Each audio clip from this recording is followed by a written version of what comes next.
You're like all chill and mellow here, and then you go there and you just start rambling off the numbers. You do the auction boys, like, I get Brian's auction boys. Sounds like 40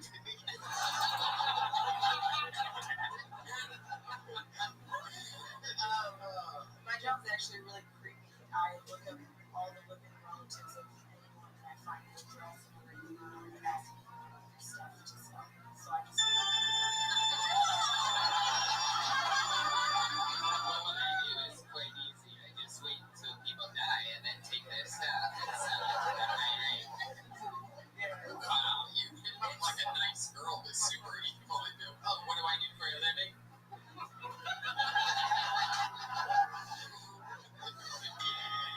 Are you only allowed to send letters? You can't email or tweet them? Yeah, everything's going mail. It's a really weird. It's just a psychological thing, right? Because people get a piece of paper and they're like, oh shit. Yeah, I find them at. If it was like a text, like, yo, your grandpop's just died, what's up? He's super shady. A letter, it's more like real. It gives it like an actual physical thing. You know what I mean? You want to call and say, do you have any like old guitars? To see when he's still alive. You know? Well, let me call you back in like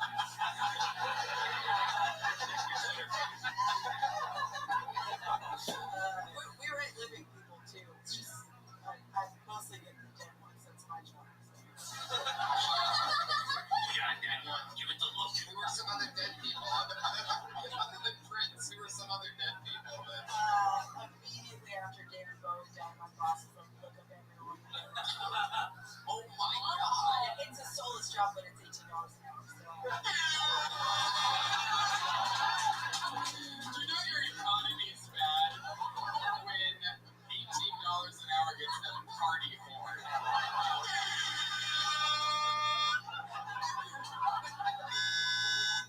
I'm going to help, but I have dental. Sorry for the confetti button you would have hit it. Oh, I was so enjoying. I love if we had fun. That was physical. Like if those balls blew up and we had buttons for that. Oh my god. That'd be the greatest thing ever. Oh, thanks. Just you know what that sound means? It was in the idea chamber. And then the great idea, exploding balls coming soon. I will be able to. you know, like approach you without Yeah, actually, Red Fox's family sold his entire estate. We have a huge portrait that's hilarious. He's still alive. No, he's dead. I was dumb. He's dead, dummy.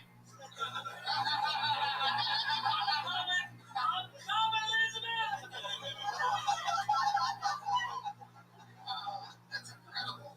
That's an interesting fucking field that you're in. It is. Write some jokes about that. Yeah. Do you have jokes about that? Get into it too, Tom. When your boss was like, dude, you need to get all this David Bowie shit, were you like under pressure? Oh. From, And then you could have been a hero. Can we change the subject?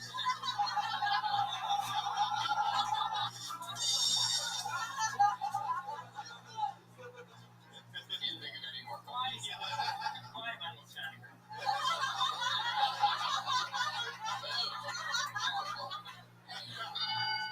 you go. And so, anything else, Logan? What else is going on in life? See anything crazy working down at the improv? Those drawings of the comedians on the walls gotten any better? I want to know more about it, but I feel like can I ask? Do you know? Just those drawings. How bad those drawings are? And why it's unfinished. I think it's getting unfinished, actually. No, it says restaurant and stuff at the end. Like, someone just, the whole thing is shitty, then they're like, no. I think someone shot him when they saw the picture. All right, Logan. Well, good luck. We'll see you again soon. Logan Guns. Dirty Guns. Dirty Guns. That's Dirty Guns. Dirty Guns. The last name is Gunselman. Dirty Guns. Logan Gunselman, by the way. It's interesting. That's, I should get that. All right. Dirty Guns. Dirty Guns just left the building. Dirty Guts are some mushy sounds in the state.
gay. Does that really happen? It's happened multiple So a times. bunch of girls that you dated have been like, dude, you're totally gay. No. Like, what happens? Like, when you go down there and just like You suck should their talk to dicks? the girls whose dicks is right in his mouth.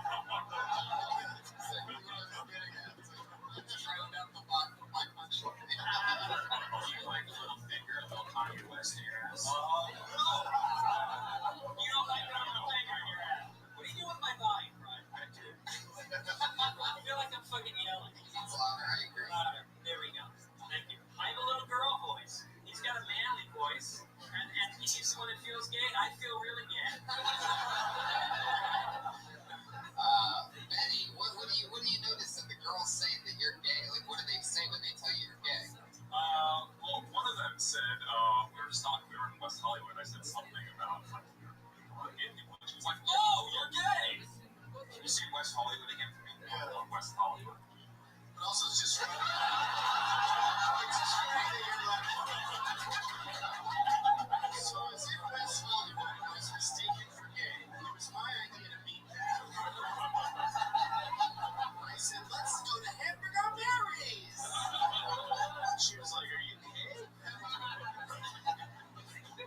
Like, is your brother up? Is your brother up? You're asking me that.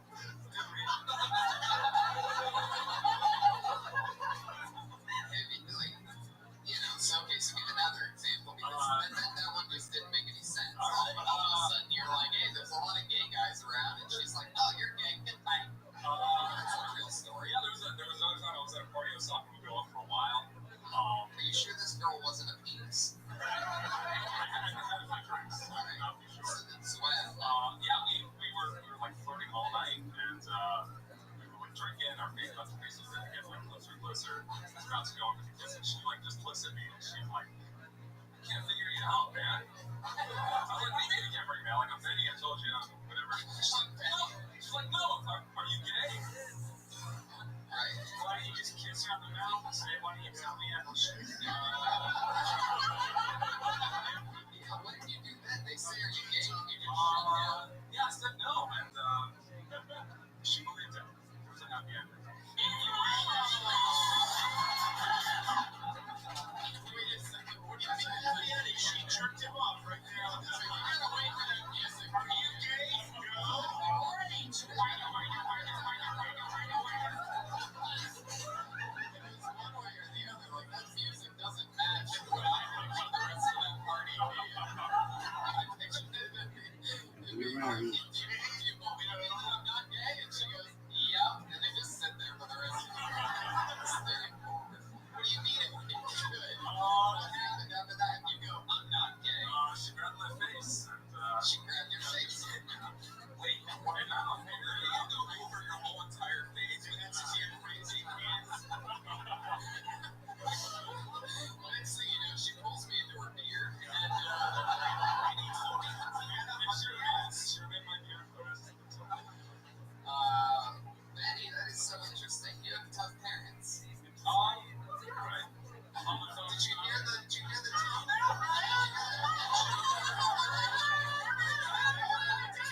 What do you mean, Benny? They are my parents. What do you mean, Mom and Dad? Why do I have to like girls? Well, who named you Benny? Was that your own? Because it could be Ben. It could be. I'm trying to.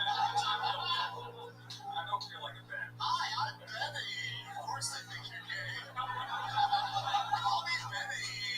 After Benny and the Jets from Elton John, it was gay as fuck. He's really gay, that's true. That's pretty gay. You do look gay. Somebody. Are you asking us to tell you if you're gay? Tell people, no, it's just a routine he was doing us. No, I think you're not. Benny, where are you from? New York. That's right, tough parents. Where in New York? Brooklyn. West Village. Tougher dad. Your dad's a police officer. Yes, definitely. Yeah. What is he for a living? He sells attachments, which Like, Dildos,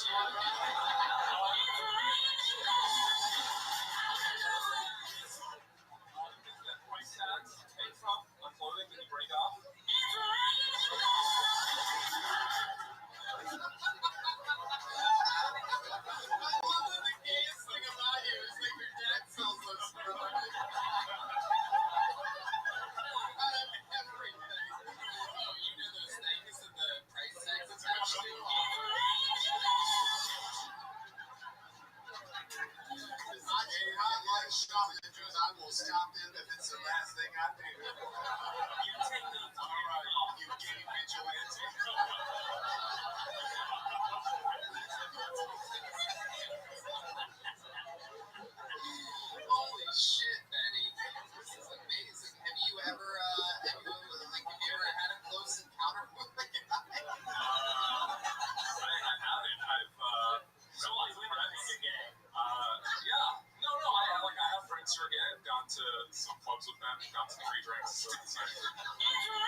conservatives and abortion.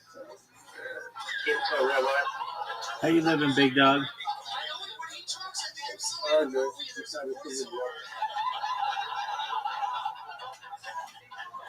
Jenny, let me see your ass. Haven't been in a couple of days. Yep. Headed to the gym. There you go, big man.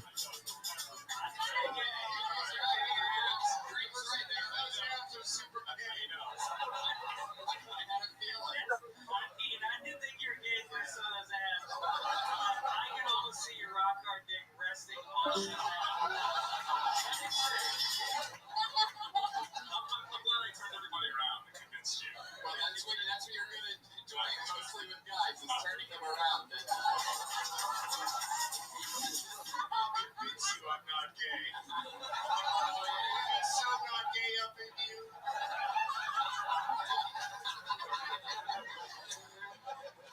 Put my foot right up your ass. Because if that was my dick, then I'd be gay. But a foot does not count. Oh, shit. Oh, Benny. Benny, you play any sports or anything? I run. Yeah? Where do you like to run? Just around San Juan. The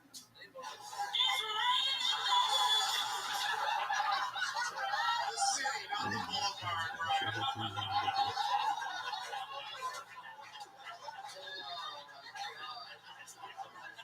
It's like I've worked out with the cast of Tangerine. Doing a lot of sit-ups. How fast do you run? A little bit faster than him. What do you like to, what do you do for a living? I work in advertising. What are you advertising? Right now, a ski resort. No matter what he says, it sounds gay.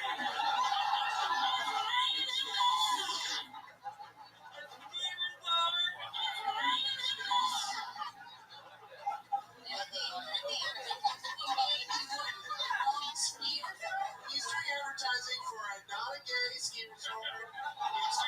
The resort is called White Tip, but it's nothing gay about it at all. It's just a reference to a mountaintop. Skiing on snowy whiteness. Hey, it was cold.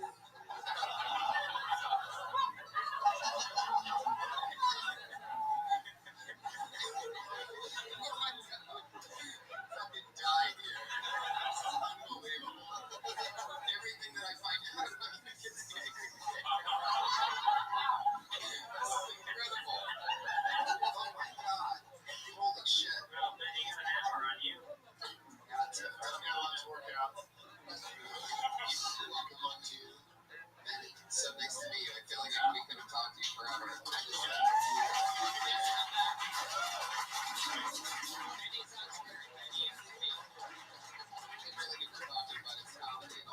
That's all gold. Holy fucking shit. This poor boy literally almost had a stroke right now. Would you like some meat? Yeah, so yeah, that's probably part of the cost. It's incredible. Holy fucking shit. Guys, is anybody, Esther, a question that I always ask everybody the first time, have you ever when you started out in comedy, was there ever a moment that you hated, like, that you regret doing anything terrible? Did I regret doing something on stage? Yeah, when you very first started. Yeah, I'm sure there's. I used to be part of a comedy team in Boston. It was called Because We Were You. You would tell people to like quit comedy. Write a song. I regret that. Gotcha. That was Makes sense. But Wait, you mean real comedians that you're friends with? You would yeah, we would like book them on the show, and then we would like write a song and like one mission. They still hang out with you? Yeah. You made some enemies. Yeah. Wow. Yeah, you could be up to it. So who in the Jew? No, maybe it was me. Really? How do you know? Well, because they run the entertainment industry. Oh yeah, yeah. It was the truth. Yeah. Guys, how about one more time for Benny Stiwala?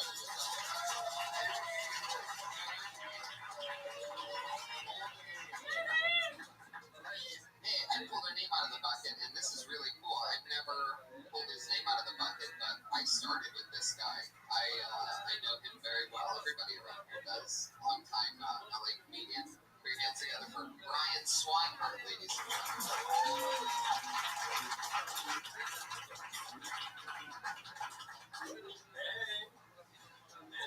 Good to be here. Tony's from Ohio. I'm from Ohio. And Wright Brothers, John Good and Neil Armstrong from Ohio. All pioneers in aviation. Ohio inspires people to fly the hell out of Ohio. Wright Brothers invented the airplanes that can fly in different states. Meet women from other states. Ohio's not known for its women. That's how Ohio got its name, because you see her from far and then she gets close. Ohio. Oh. I'm grateful for the Wright Brothers because I love to fly, but airport security is too strict. I went through the airport, they confiscated my Starbucks frozen drink. Through the wave pump. When I walk inside the airport, what do I see? Starbucks.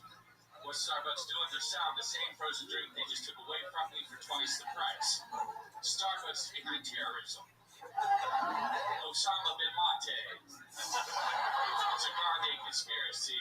Just drinks with a bomb. Brian Swinehart.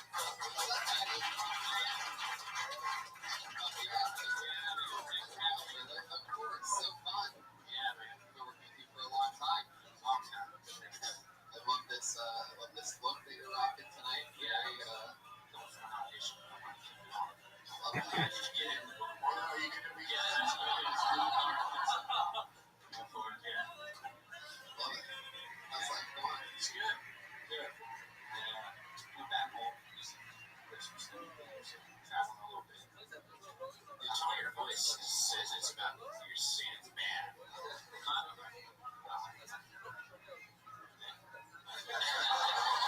Oh yeah, they're out there. Ryan, what else? It's interesting because you're one of those people that I always see you around and everything. And I just don't, like, what exactly, what do you do other than comedy? Well, my other job is to stand in. So I do stand up at night, I do stand in. What do you stand in for? Up in I'm done for Miami Vice? No, Don Johnson. I did it for McConaughey. I did it on the TV show Colony. Just came out and stuff for Josh Holloway. It's just kind of tripped up. Can you do a McConaughey impression for us? I once did stand in. I once did stand in for McConaughey as the after in Dallas Fires Club. Just to remind you all that I know what I look like too. Anyway, do the impression. Okay. So this was a true story. We finished filming and we're at the beach. Here we go again. Right. And I'm trying to get this girl to come to the comedy show, right? I'm talking to her. McConaughey was running by. I see him the next day at work. He's like, hey man, I seen you talking to a woman in the dog. Is that your girlfriend? I said, no man, I just like to go out every day and make approaches. You gotta approach. You gotta go out there and approach. Then you gotta cultivate a relationship. You water one here, you water one here, you water one here. And behind that.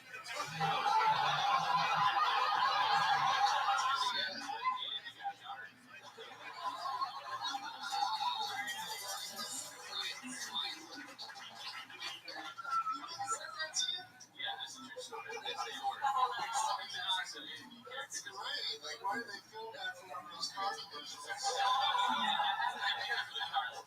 I think that he needs to pull up in the car and somebody needs to pull up beside him like he wants to be generous and be like, all right. And the next car pulls up, somebody's like, all right. Then a school bus pulls up, school bus full of kids, and they're like, all right.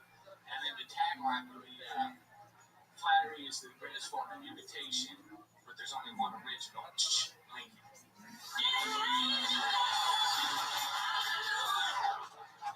Somehow you just became the gayest guy that's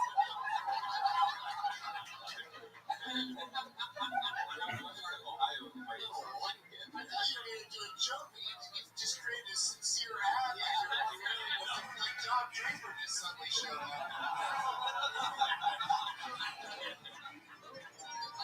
You said that like a LinkedIn executive would be in the room and be like, you got a deal, kid?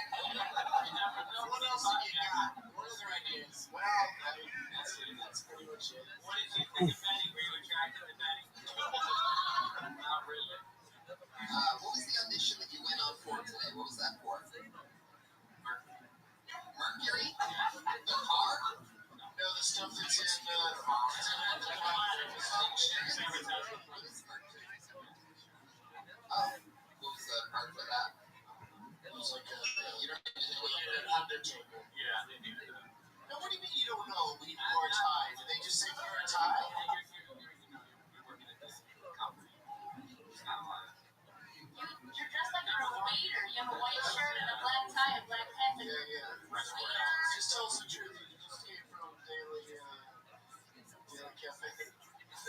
God damn it. It wouldn't have been that much funnier if I said it right, but still.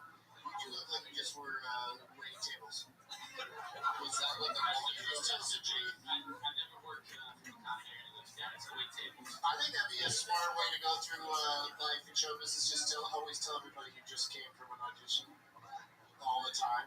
Or you just came from the daily. People will be like, hey, have you noticed how often Brian is auditioning to be a waiter? I mean, like, as the apron and the name tag, and he didn't get the role. He's just auditioning and he's got a name tag. Same one every time, too. It's always for Applebee's. What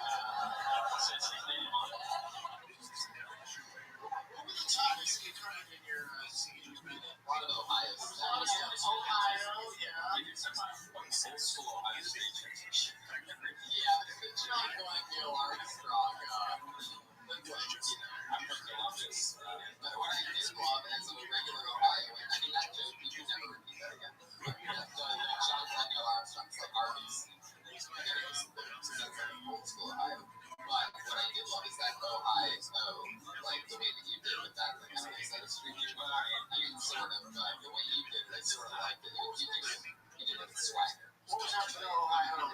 Starbucks. Yes. Osama bin Laden. Yeah, Osama bin Laden's been having fun to kick in because prior to that, I thought it was just sort of pretty typical Starbucks observation. You know, you didn't feel fresh. Osama bin Laden. Holy shit. I brought it home. And then what was after that? No, you missed the transition between talking about the writing letters to talking about flying to the airport by going, but you know, we have a lot of lyrics for flight. So I'm in the airport, basically. Yeah, you don't have to do that. Just do the next joke. Like sometimes you feel like that to transition everything, but if the joke's funny, you can just go right to the joke. Yeah, totally. Ryan, Good advice. what else has happened? Anything else? So Matt's the whole deal about that transition. I got a segue routine I did 6 or 7 years ago. That's right. That was amazing. Can you do a little bit? Maybe what I have today. Yeah, babies love Vegas. This is an example of his bad segue. It's in the middle. Even an example, like 8 years or so. What's the most fun that you've had in LA doing stand-up? Like, what's a crazy night? What's something that happened? Anything interesting? Man, I used to, you know, so some of my friends. Yeah. I'm starting out with just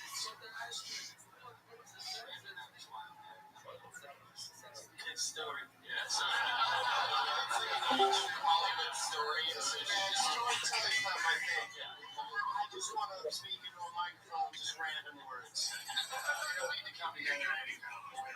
But, I want you to have a sense of where the joke would fall had I told one. but you know, but that part of that might be he was embarrassed by how crazy shit got. Sometimes you gotta just be honest on stage and tell us about that time you fucking pig on top of the roof. Like the roof is a weird part of like a movie. No need to know where you fucking pig. Where'd you fucking pig?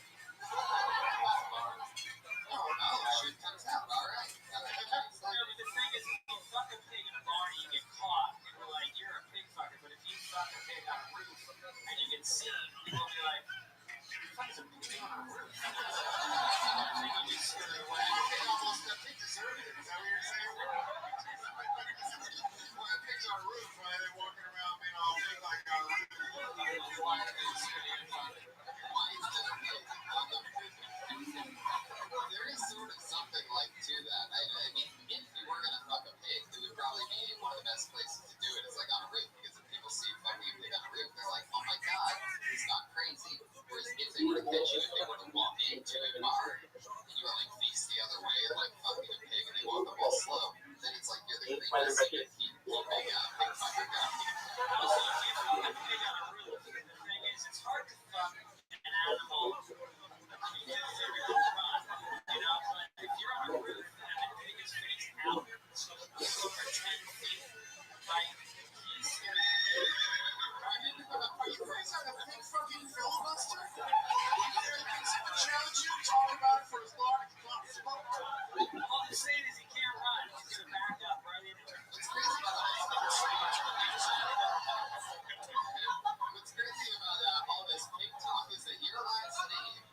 Swinehart. It's just a coincidence, right? Heart beats loud. In love. I'm on it. Neil Diamond's on turn on you, Swinehart.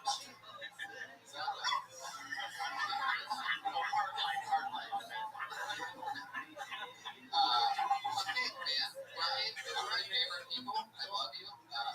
Hopefully we'll see you again soon. Brian Swinehart.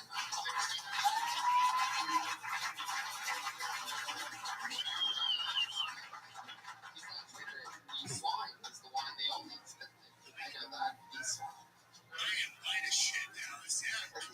It's true right now. I love it. I've never seen many people quiet all at once. I've seen this guy before. Here, it's him again. His name is Taylor Rizzo, everybody.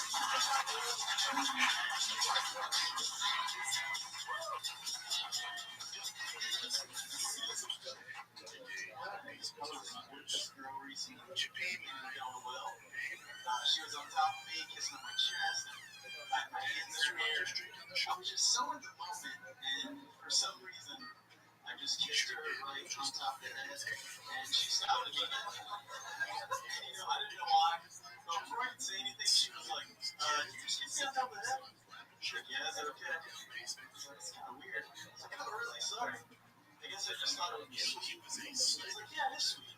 That's why it's weird. I was like, oh man, you're totally right. Like, I was weird for doing that, but I don't know how to not be that guy. Like, how do you just fuck a girl and not kiss her on top of the head? Let her know she's safe. Rub your nose on her nose, put your eyes together, fucking butterfly kisses. That's just who I am. So, ladies, if you're trying to hook up with no strings attached, but to feel like there are tons of strings attached, I'm your man.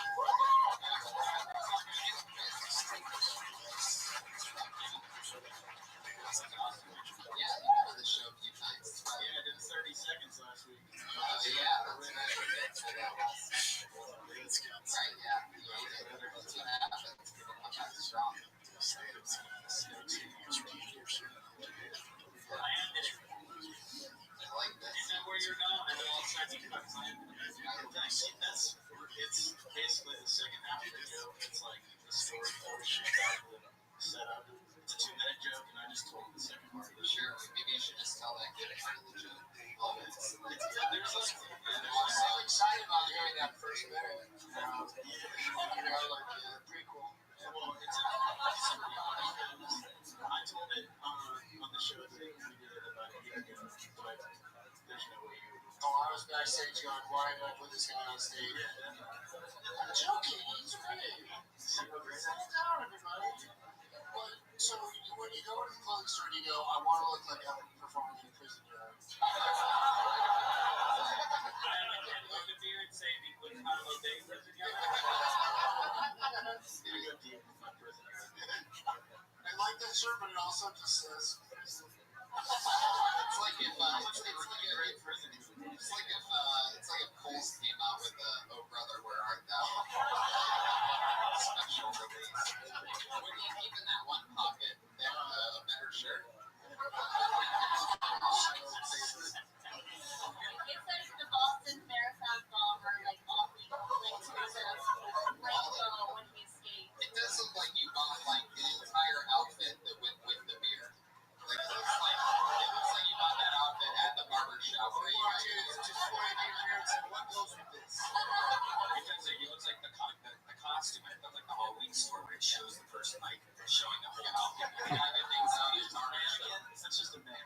I want to go out for Halloween as a barbershop pole. Help me out. I had to like stand in the shirt. I want to dress as a squirrel that's been run over. It's actually dead on. That is exactly what I'm I want a hairpiece like a Lego man.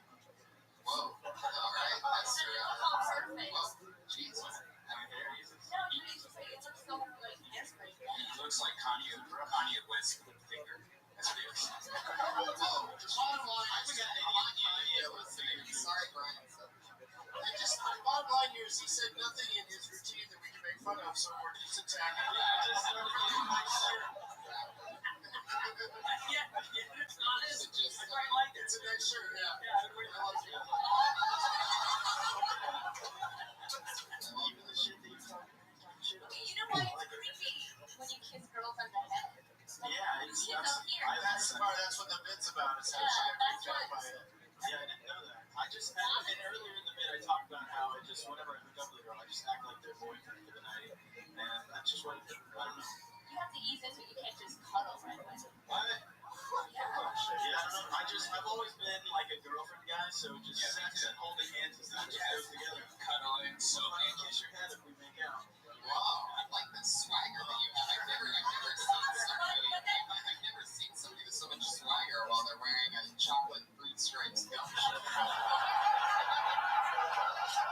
You know what girls like? They like you to kiss them on the top of their head while you put two fingers in their butt. At the same time, that's a super hot move. Like that shirt looks edible. Like it looks edible, like you would get it at a gift shop at Willy Wonka's. I feel like this could be more of a plain shirt. Send me down to him because I'd like to smoke it.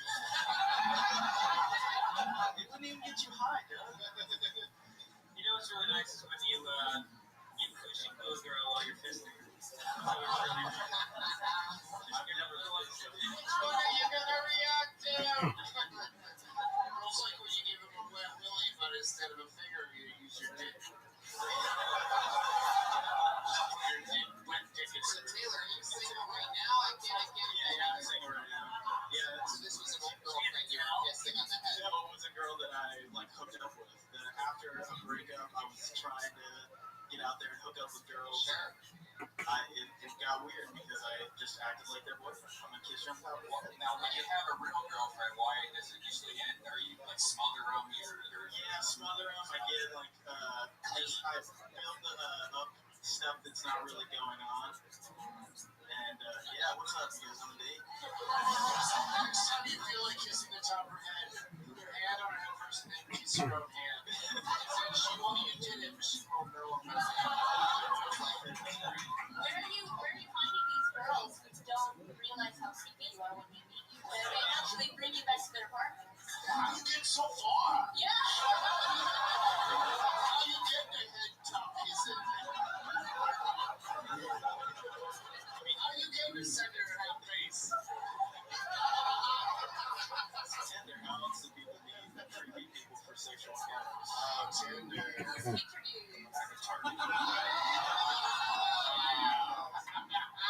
Are you still with Daniel Day-Lewis and Lincoln? You know what's funny though is I just on Tinder I just like everyone and I've never had an Asian girl like me back. I don't think Asian girls like beards. Is that true? It is true because we're hairless. We're like smooth, you know? Yeah, I'm the opposite of hairless. Not Yeah, you have 70s bush. No, it's hard. Well, no, I mean, I've heard of a lot of like 70s bush references, but you must understand. Your beard looks exactly like 70s bush. Like other people say that for other people, and it's like baggy, but no, that hair literally looks like 70s bush. There's a special kind of pubic beard that you have. Like, there's so many male pubes on your face that, what's his fucking name? Wants to suck your head. Benny wants to suck your head. Where were you educated? Did you go to a pubic high school? Is your chin circumcised? It is. I'm really small. Do you shave your balls? That would be the irony of the whole thing. Did you solve the Rubik's Cube? Did your dentist tell you you have a yeast infection? Come in, jump in. Again, don't be the second Bush this week to drop out. Please clap, please clap.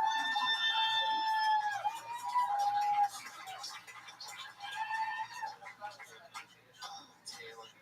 What else is going on? You've been out here on stand-up? You've been out here a few months? Yeah, I've been out about 4.5 months so far. Been on the show a few times. You have a job? I do, yeah. Build the displays at Urban Outfitters. Oh, wow. That's where you got the shirt. That's exactly in the pants. Wow. 20% off. I bet. And they were on the clearance rack to start.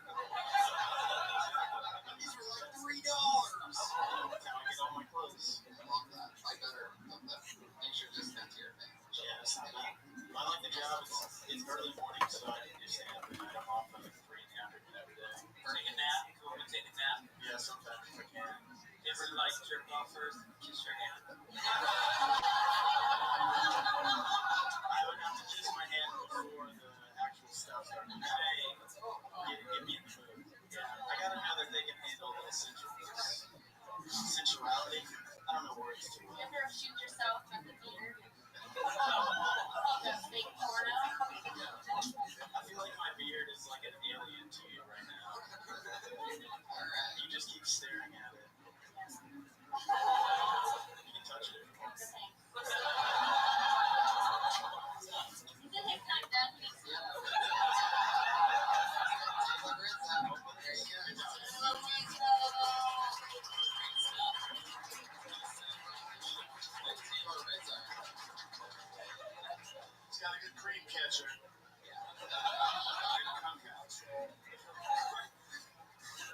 Let's move on to our regulars now, and maybe if we have time, we'll pull another one out of the buckets at the very end.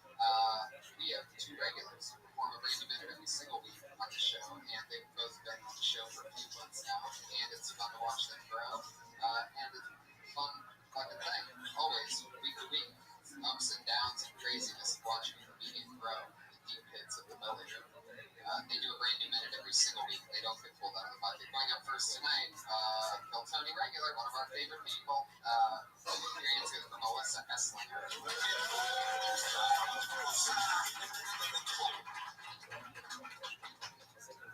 I played baseball for 12 years. I was growing up. There's no offense to softball players, but I didn't want to be a cheerleader or a lesbian. So, but actually, I played because when I was 8 years old, one of my coaches killed himself, and I told that fucker I wasn't going to be a player. So I played for a long time. Being the only girl playing baseball was cool. When I would run out of the dugout, the coach would always slap the dude's butts to get to me and just like awkwardly pat me on the head. I was actually asked out while playing once, like during a game I was playing shortstop. The guy was running on second base and he was like, "Hey girl, you want a boyfriend?" I was like, "No." He was like, "I'm packing." We're like 12, so I don't know. I was like, "What are you packing? What, a lunch?" I don't know. I thought packing something meant a gun. Yeah, what's that?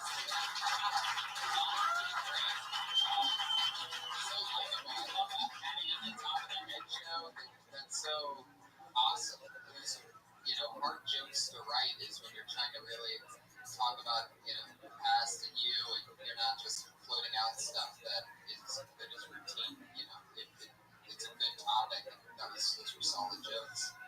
Did it ever cross your mind? Did you watch The Last Guy? No. Because you could have, that's the thing is like if you are like in the back of the room and you see the other comics when you did that routine about patting on the head, you could have said at least he didn't kiss me on the top of my head, and it would have been like a big laugh and I don't know, it seemed to just get butters when you just said it right. That's what I'm saying is it would have been perfect when she said it, but I was really leading up to it. I know, but you're a professional. Yeah. You couldn't have said any better. He's also a professional. That's true. But anyway. But I mean, but that's interesting that you say, I didn't see him, because that's part of when you're doing stand-up, it's like knowing what came before you can influence your performance and help you or warn you about things that are going to happen. To be honest, I haven't really tried to. Oh, shit, Carney's, guys. Yeah, don't go eating that fucking shit train. What did you mean as Carney's? It's around. Carney's horn, everybody. We want delicious hot dogs. Carney's. Special promotion with Carney's. All aboard the diarrhea train. Making stops now and now and now. I had diarrhea on the couch yesterday. I was in my laying around to Ikea, just having diarrhea every 10 minutes yesterday. But on your couch, I had a little bit the way that you said that, I was on my couch watching Kanjumu Chef, the character or so, and they should even film it. That'll give anybody diarrhea. Watching it. And I thought it, I thought it was a fart, and then just like a little droplet came out and I had to fucking clean up some shit off my. Have you thought about wearing pants? I was wearing boxers. Right. It came through. I was just the diarrhea. It was just like a light went off. I'm like, I had diarrhea all day yesterday. We have somebody here who's cleaned that up. Betty. Wings for a good dude on this first episode of High Midnight. Well, that was fun. You did it again. Another new minute for Melissa Esslinger, everybody.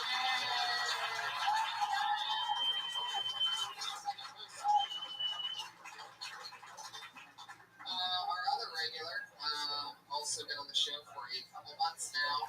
Here hands together for the always fun stylings, the one and only Vanessa Johnston.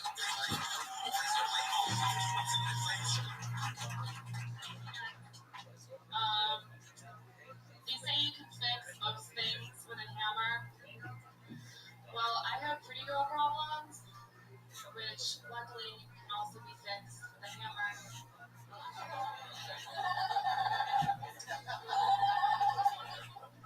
Being really pretty and really ugly are the same.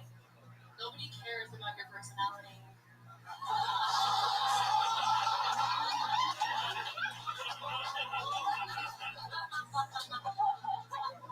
Being average has its benefits.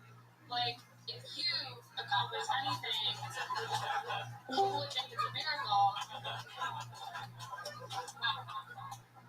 I could build a rocket ship, solve world hunger, cure cancer, and people would be like, what a slut.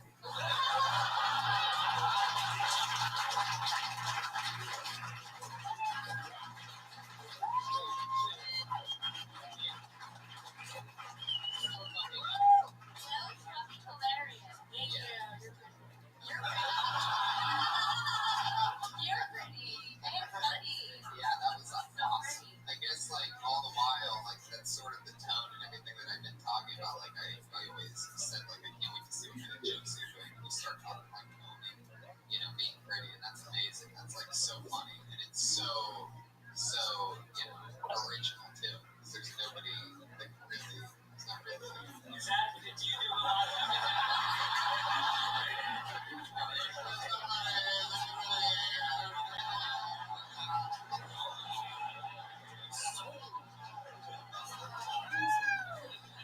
Last thing I want to do is contribute to something. Ugly female comics blog tomorrow. Each one says there aren't that many stunning fucking comedians. I mean, there's a difference. There's a lot of, good-looking comedians, but anyway, yeah, that was fun. Great. Is this your first time seeing Vanessa? Yeah, I was going to ask you, is that your material normally, or is this a new thing? No, it's new. It's really hard for me to write this week, just because I felt so like it's hard doing it not being gross. You know what I mean?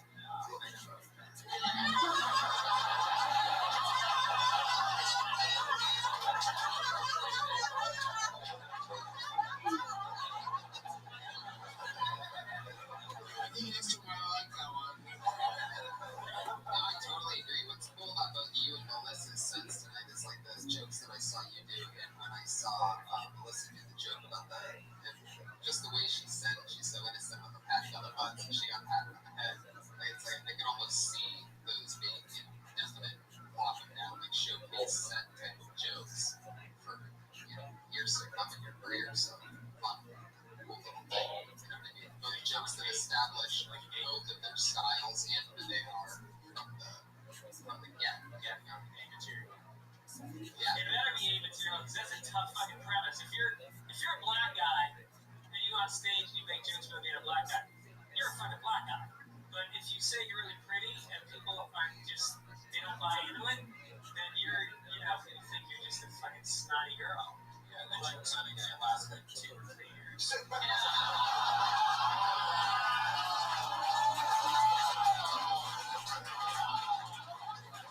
I think we're doing that. See what we get. If you would have told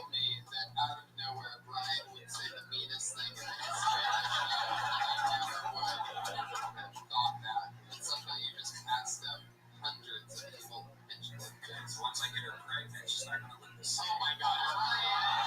Right. Disgusting.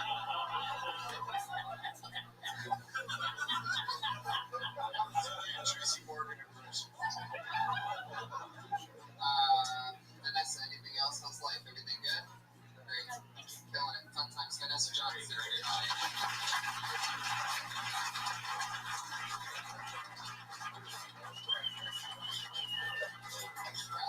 You know what? It's a fun episode, guys. We made it through. I don't think we really needed to do it. One quick one. You guys want one more?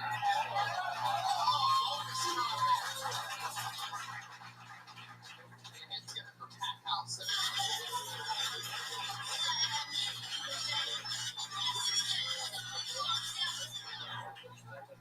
That house has left the house. Oh, they don't remember I don't think about that. Maybe I'll change it. Maybe draw another one. Every comment Anthony Pursuit.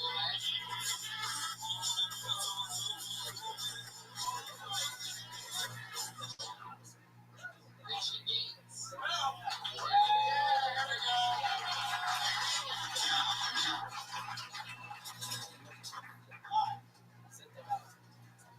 I'm a smoker, which is bad.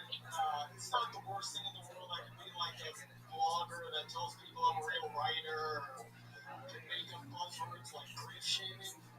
Right down with the other day, grief shaming. What is that? When you like go to a funeral, someone's crying, you're like, hey, I'm sorry for your loss. Pussy.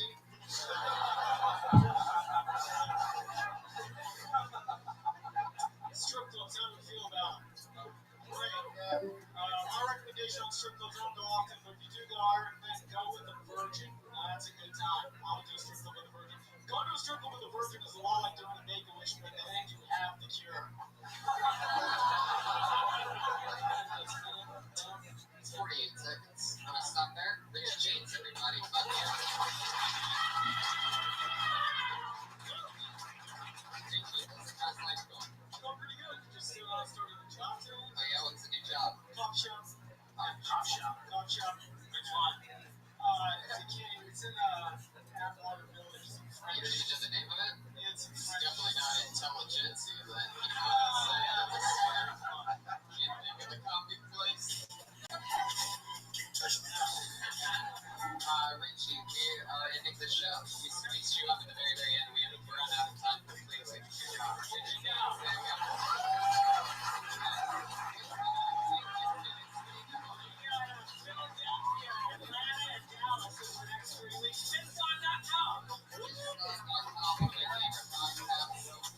Whoa, look at that. They're drawing from Ryan J. emails, everybody. I have a robot.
did.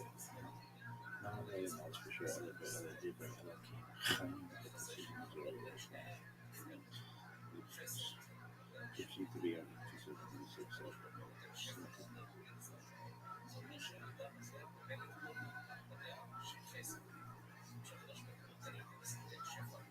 3761 creation of the world, Adam and Eve, creation of the birth of Adam, 3760 creation of the world, 3761 creation of the world, birth of Adam and Eve, 3631 and 3526 2 35 Enosh, son of Seth was born,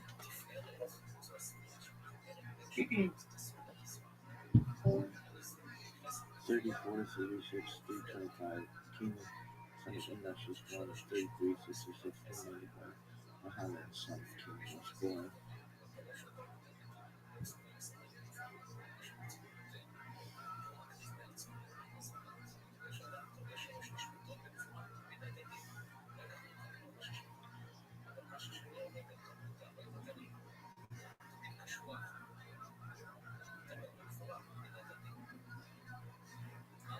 Protected and from the shape of the shadow of the top of the runner, out Sephirah HaOmer. Blessed are you, Hashem, our God, King of the universe, who has commanded us with his commandments and commanded us concerning the coming of Omer. Today is 31 days, which is 4 weeks and 3 days later. Do it again. Picture for looking at your man of Omer, shake your shin, bring yourself into fire, out Sephirah HaOmer. Blessed are you, Hashem, our God, King of the universe, who has commanded us with his commandments and commanded us concerning the coming of Omer. Today is 31 days, which is 4 weeks and 3 days of the Omer. May the merciful one restore unto us the service of the Beit HaMikdash to its base, speedily and busy on time. May the merciful one restore unto us the service of the Beit HaMikdash to its base, speedily in our days. Amen. Selah. Selah. Selah. Are you done? Yo, which we've been doing this video 127 days. Coffee, Kabbalah, coffee. Let us, son. Listen, drink.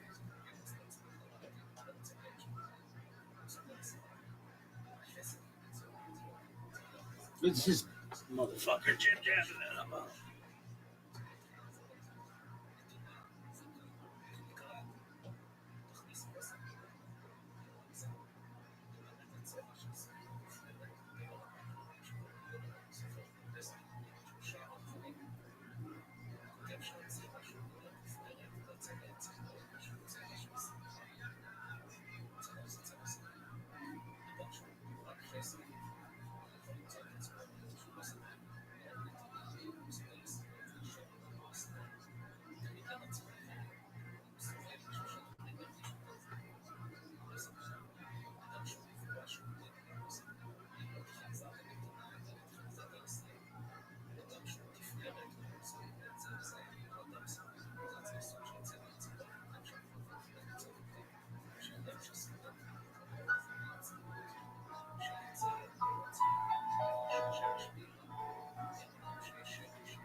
I'm Dr. Justin Sledge, and welcome to Esoterica, where we explore the arcane in history, philosophy, and religion. One of the most difficult aspects in starting to study Jewish mysticism and Kabbalah is getting a handle on just how those ideas developed over time. It's tempting to think that, for instance, Kabbalah has just always existed in the form that we have it, or that Kabbalah is just one thing at all. Of course, neither of these positions is really tenable. Such notions developed greatly through the ages and are still developing.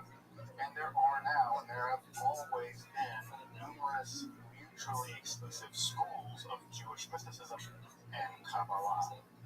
This class is meant to serve as an introduction to Jewish mysticism and Kabbalah from the point of view of its incredibly complex development from the prophets of ancient Israel and to the rise of modern Hasidism in the 18th century.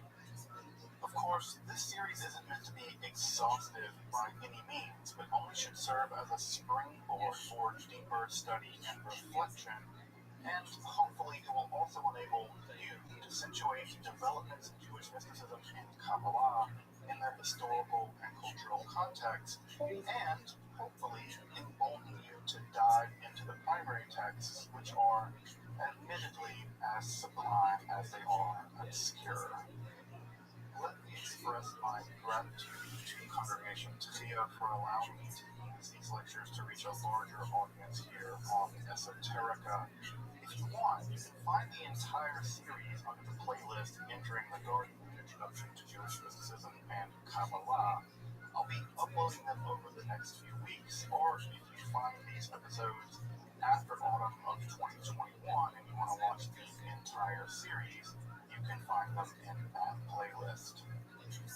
If you find this series on Kabbalah interesting, I'd hope you check out my other content on topics of esotericism and perhaps consider supporting the production of free academic and scholarly topics in occultism, hermetic philosophy by joining my Patreon or perhaps with a one-time donation.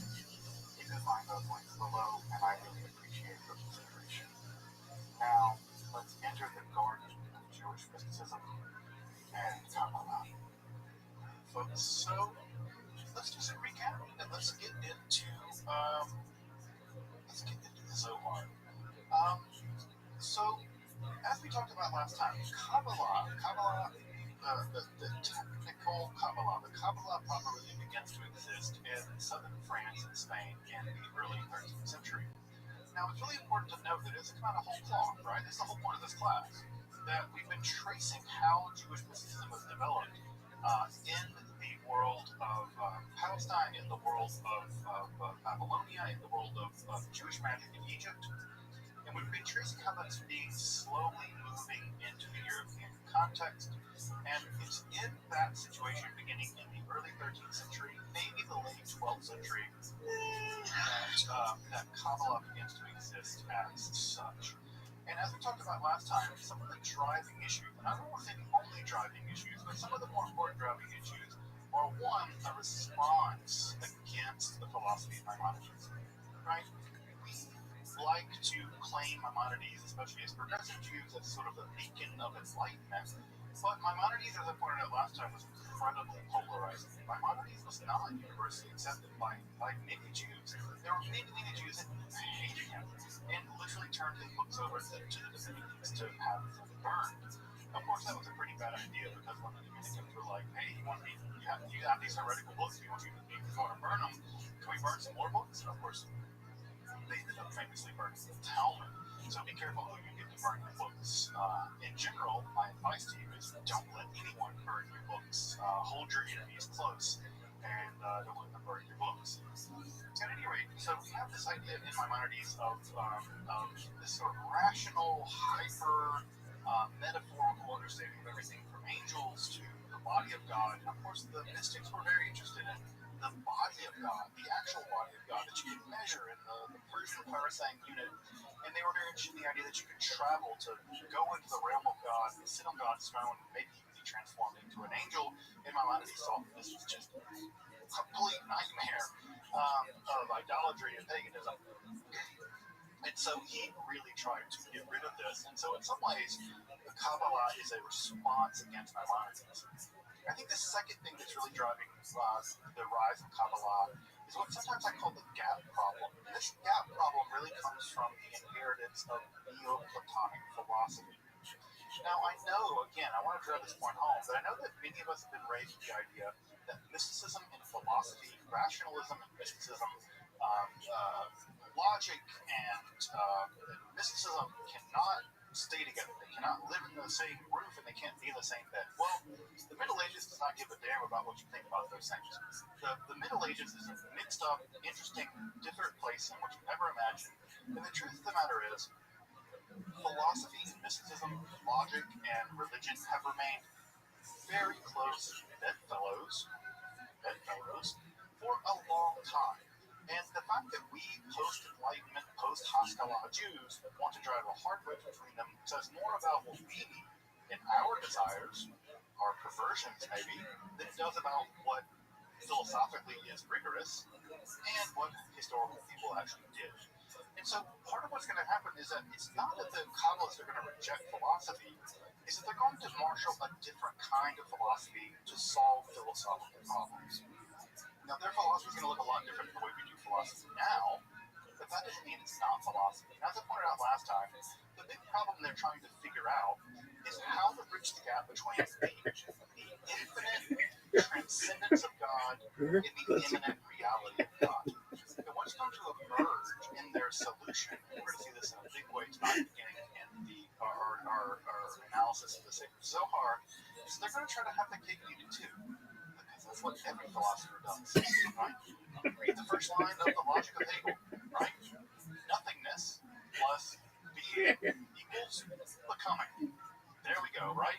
Get your cake and eat it too, right? You get nothing, and you get being, and you get becoming. There we go. And we roll on out with becoming. So, philosophers are always trying to have their cake and eat it too. And so it's not surprising the Kabbalists are going to do the same thing. And their solution, just to be very brief right here, is going to be basically three parts. They're going to maintain the transcendence of God with the concept of Ein Sof, infinite, we'll get to that tonight. They're going to bridge the gap between the infinite distance of God and Ein Sof to our reality with Sephirot, right? We'll get to them tonight too, right? And then they're going to talk about how God is immanent to our world. Right? God is immanent. God is. I love the line in the Quran, actually, which is not part of the obviously Jewish. This is the most beautiful line of the Quran, is that Allah is closer to you than your jugular vein. Right? I love that image, right? Allah is closer to you than your jugular vein. And this image is deeply true of the Zohar as well, that the immanent world of God, the Shekhinah, the feminine world, is as close to you as your bride.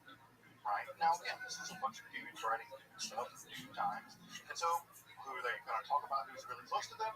Their bride. Right? The woman they're taking to bed, or sometimes the dude they're also taking to bed. Right? You can see there's a lot of homoeroticism that we're to see also, of course, in the Zohar as well. And so, what's going on here, right, is they're trying to explain also the experience of immanence, and that's going to be the Shekhinah, the indwelling of God in God's feminine form.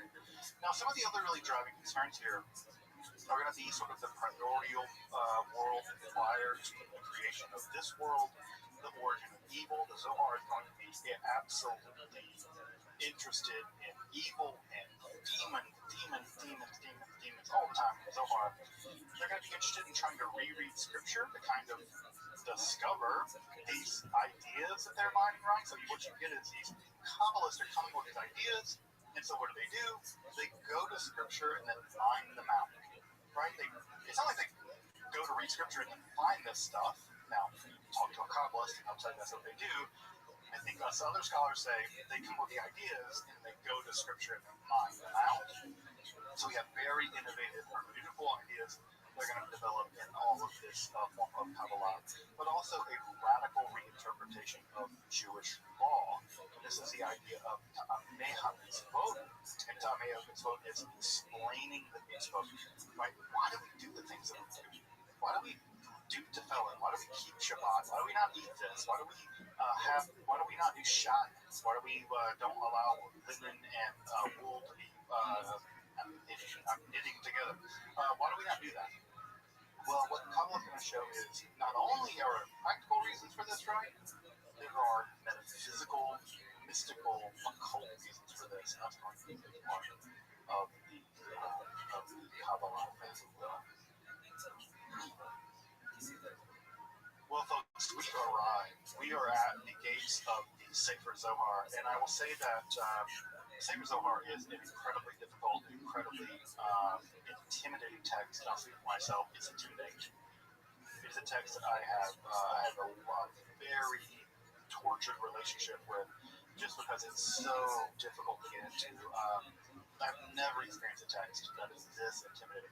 So as I work through these next couple of lectures, and there will be 2 lectures on the Zohar, just because no one can do service the Zohar in 2 lectures, much less an even year or a lifetime of studying the Sefer Zohar. It's that monumental. And I just want to illustrate this with a visual example of why we're going to do at least 2 sections on the Zohar, and why I would love to come back and do an entire class on the Zohar. So to get an idea of this, I'm going to hold up just a copy of this right here, this little sliver of text that you see here.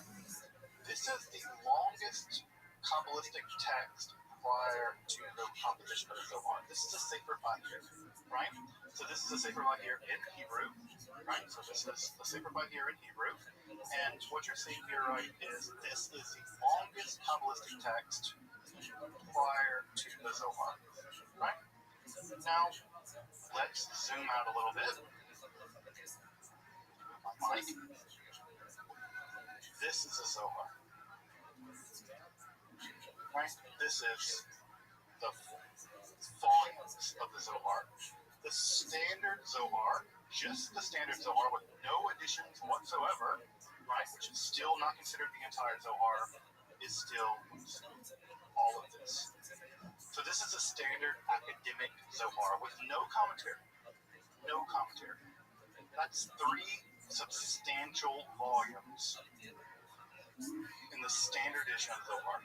So I just want you to understand at some level what we're dealing with here. We're dealing with several orders of magnitude for the math folks out there of growth in Jewish mysticism. When I say several orders of magnitude, I'm talking about tens of thousands, hundreds of thousands of words. So when I say that the Zohar is it's like a giant jump in terms of production. And so what I want to make very clear is, if we were to add up every single text we've talked about so far in this class, right, with the exception of Babylonian Talmud, you could add everything up, multiply it by 10, and we would still not have the conscience of the Lord. It's that substantial. So what I want to drive home tonight is that if the case that I'm doing 2 lectures on the Zohar, which I'm extending the class basically now, the reason I'm doing it is because I can't possibly do justice to the text in 2 lectures, and if I tried to show everything in one, it would be chilul Hashem. It'd be a violation of God's dignity to do that. So we're going to spread out over the course of 2 lectures now, and we'll start with this text. So what is it? The first thing I want to do is do a little groundbreaking. Where are we? When does this text appear? And the answer is it appears somewhere in Castile in Spain around 1270 of the Common Era. And to give you some idea about when we are, right, some cultural landmarks that you probably know, we're in the time period of the groundbreaking of the Notre Dame Cathedral. The Notre Dame Cathedral, the groundbreaking was 1163 and was completed just a little bit later in 1345. So we're right in the middle. So if you were to be reading the first sections of the Zohar, you would still see the Notre Dame Cathedral going up. In Baghdad, the most magnificent city of the world in many ways at the time, fell to the Mongols in 1258. The Bayit of Hikmah was burned, the most important library in the world, right? People forget this, the most important library in the world, and they don't forget this. Islamophobia has denied the right of Muslims to claim the most important library in the world, being at the Bayit of Hikmah in Baghdad, but it falls in 1258 and Bayit of Hikmah is burned. I would say it's actually a greater tragedy than the burning of the Library of Alexandria in many ways.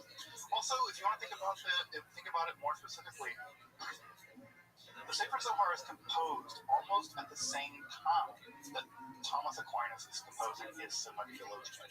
Right, so Thomas was composing his Summa Theologica, which is almost the same size in many ways as the Sefer Zohar. He's composing that from about 1262 to 1263. The Zohar is actually being composed about a decade later. But it boggles my mind to think that the person and people that compose the Zohar could have literally walked to one another and chatted over a beer. Right? They could have had wine together. Right? That boggles my mind. Thomas Aquinas composing the Summa Theologica, and the writers of the Sefer Zohar could have made a little bit of a journey, and they could have sat down and talked about theology over a couple of glasses of wine. And my God, I wish I could have been a fly on the wall of that conversation. So just to give you a comment, again, I think it's sometimes important to get a sense of when we are, right? When we are, and what's being produced at that time. Of course, the Summa Theologian is probably one of the touchstones in Western civilization for philosophically and theologically. So the Sefer Zohar appears. What is this book, right? What is this book? Well, it's largely a travelogue, right? That's what's weird about it. It's a travelogue. It's mostly the travels of a 2nd century sage named Shimon Bar Yochai and his son Eliezer and their companions. And what do? They travel around 2nd century Palestine and they talk. That's what the Sacred Zohar is. It's just a bunch of guys traveling around, chatting about stuff. Now, what do they talk about? We'll get to that. Why Shimon Bar Yochai? Well, already in the rabbinical period, Shimon Bar Yochai is already associated with a couple of extreme things. He's associated with miracles. He's associated with extreme piety. In fact, he was so pious that he emerged from a cave, killed a bunch of people, judgy laser eyes. He hated the Romans. It was a sort of bulwark against Roman assimilation. And in many ways, some documents around Shimon Bar Yochai have already been composed to make him sort of an apocalyptic figure. So in many ways, he's a perfect person to be this progenitor of a radical new kind of mysticism. Because he's already sort of radically mystical and sort of distant from the world, and he doesn't like the Gentiles, which the Zohar is very anti-Gentile, infamously anti-Gentile. So in many ways, he's a perfect fit for the Zohar. The text itself is placed into the 2nd century world of the Galilee, and of course that time is a time of very intense Jewish-Roman strife, and so the text here is also representing a very difficult relationship between Jews and non-Jews, and that situation is going to prove important in just a minute. What do we know about the writer of this? We'll talk more about the author in just a minute. We know that they know rabbinical literature incredibly well, but not only that, they are incredibly conversant in philosophy. One of the things that's really important to know about the Sefer Zohar is the person who writes this really, really, really knows philosophy, and they really, really know Jewish traditional literature. This text is only possible if you know both. And so one of the things we know about that is they really dig both. Secondly, the text itself is composed in a strange dialect of Aramaic. It's not Palestinian Aramaic, it's not Babylonian Aramaic, it's Zohar Aramaic. When I say that, it actually contains all kinds of strange, almost idiolectic examples of its own sort of private language, to misquote Wittgenstein. And the obscure, weird dialect of the Aramaic, which composes Zohar, is going to be something we'll talk about in just a minute. Now, one thing to know about the Zohar is it's actually not one text. It's not like you can read the Zohar beginning to end. The Zohar is actually composed of very small, some big, some small, some only 7 pages, some 150 pages. It's a text composed of texts. Now, what I want to do now is go through some of the texts that compose the Zohar. Because you shouldn't think of the Zohar as one united text. You think of it as sort of a stitching together of various texts that don't always work together. So the most important section of the Zohar, the biggest section of Zohar, is the Zohar al-Torah. This is a running midrash, right? For midrash is a kind of creative commentary for folks who study some midrashim. It's a common running commentary on the Torah, with almost all the weight being thrown at Genesis and Exodus. And then after Genesis and Exodus, almost the weight of the commentary drops off, and some parts of the Torah are very thinly covered. So it's not like it's a systematic commentary of the whole Torah. Some parts get a lot of cover, some parts get very little at all. Another part of the text are these groups called the Idrot, right? The Idrot are the two assemblies. And these are texts in which the characters of the Zohar get together and have conversations. One of these two assemblies, the smaller assembly, the Idra Sutta, is a very small gathering of people around the death of Shimon Bar Yochai. So it's in some sense the smaller of the two, but the more important one. And the Idra Rabbah, which is, weirdly enough, a discussion of all kinds of things, including the commentaries on God's beard. There's a long section about God's beard, and another section called the Sifra Disputa. And this very tiny part has to do with divine anatomy, and many people think this is a very old stratum of the sacred Zohar. It's a very weird part of the Zohar. So we have these Idrot, which are these assemblies of the sages. We have this other section called the Sifra Disputa, which is, you can see these words are largely in Aramaic, reflecting the names of the sections. And so these sections are very, very unusual, very difficult to understand. I still don't know what they're talking about in half this stuff. It is very, very unusual. But on the surface, it's just a bunch of guys getting together to talk about stuff, right? There's also an early section of the Sefer Zohar called the Midrash HaNa'ilam, the hidden Midrash. The hidden Midrash is probably the oldest section of the Sefer Zohar. This section deals with a large degree of things like the nature of the soul, the afterlife, the Messiah. It's sort of like the Zohar learning to be the Zohar. And I often tell people, if you want to study the Zohar for a beginner, if you want some training wheels to study Zohar, study the Midrash HaNa'ilam, and then move on to other sections, because it's much more familiar to you. You study some Midrash, but still a very strange section indeed. Other sections of the Zohar that are very important, make sure I'm not getting this on slide, yeah, I'm not.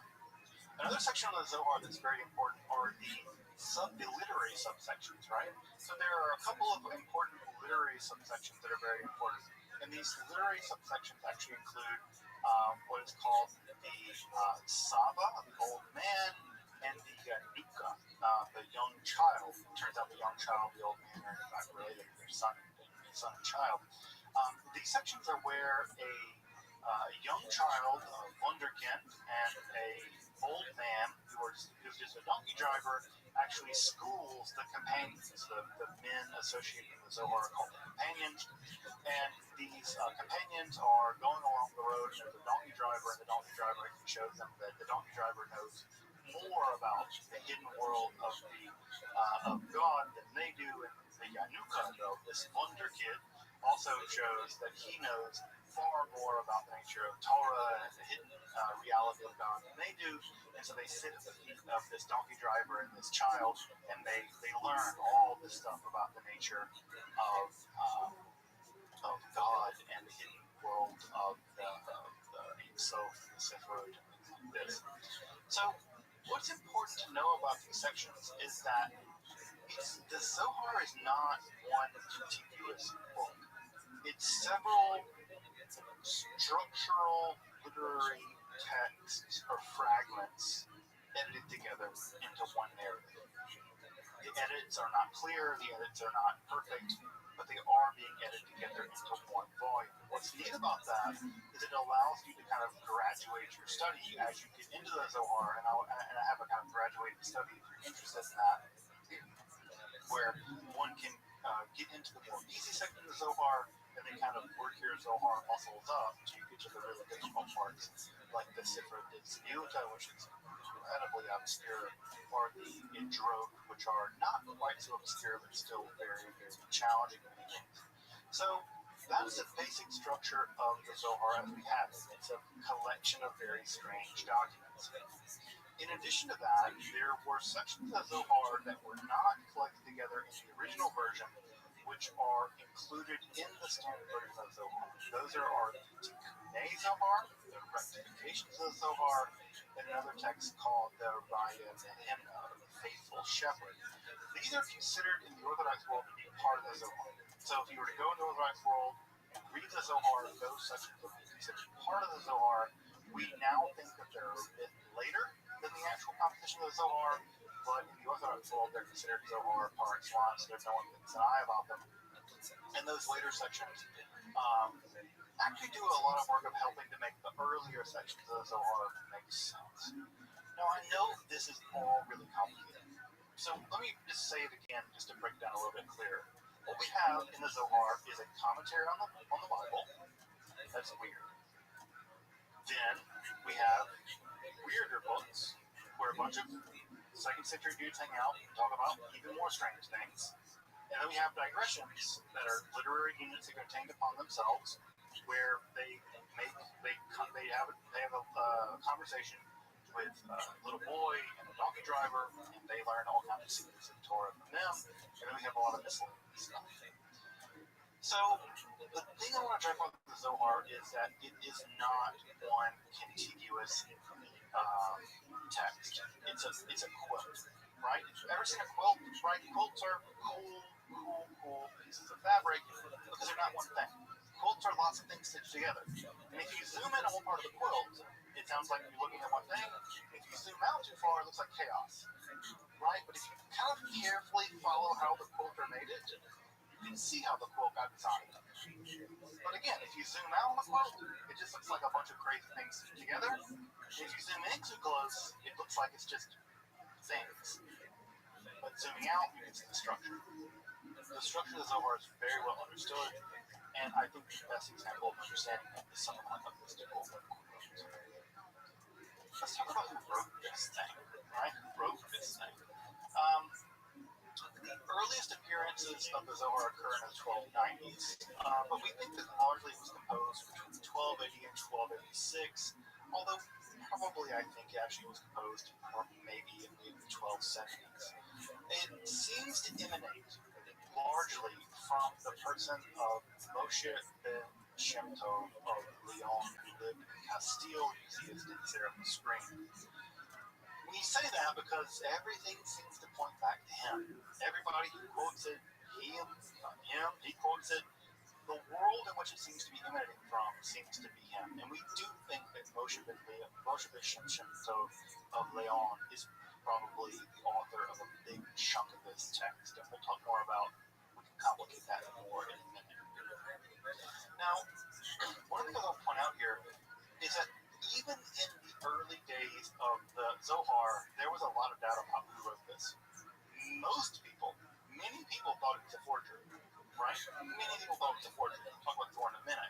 So it wasn't like the Zohar was immediately recognized by all Jews as obviously scripture. That took some time.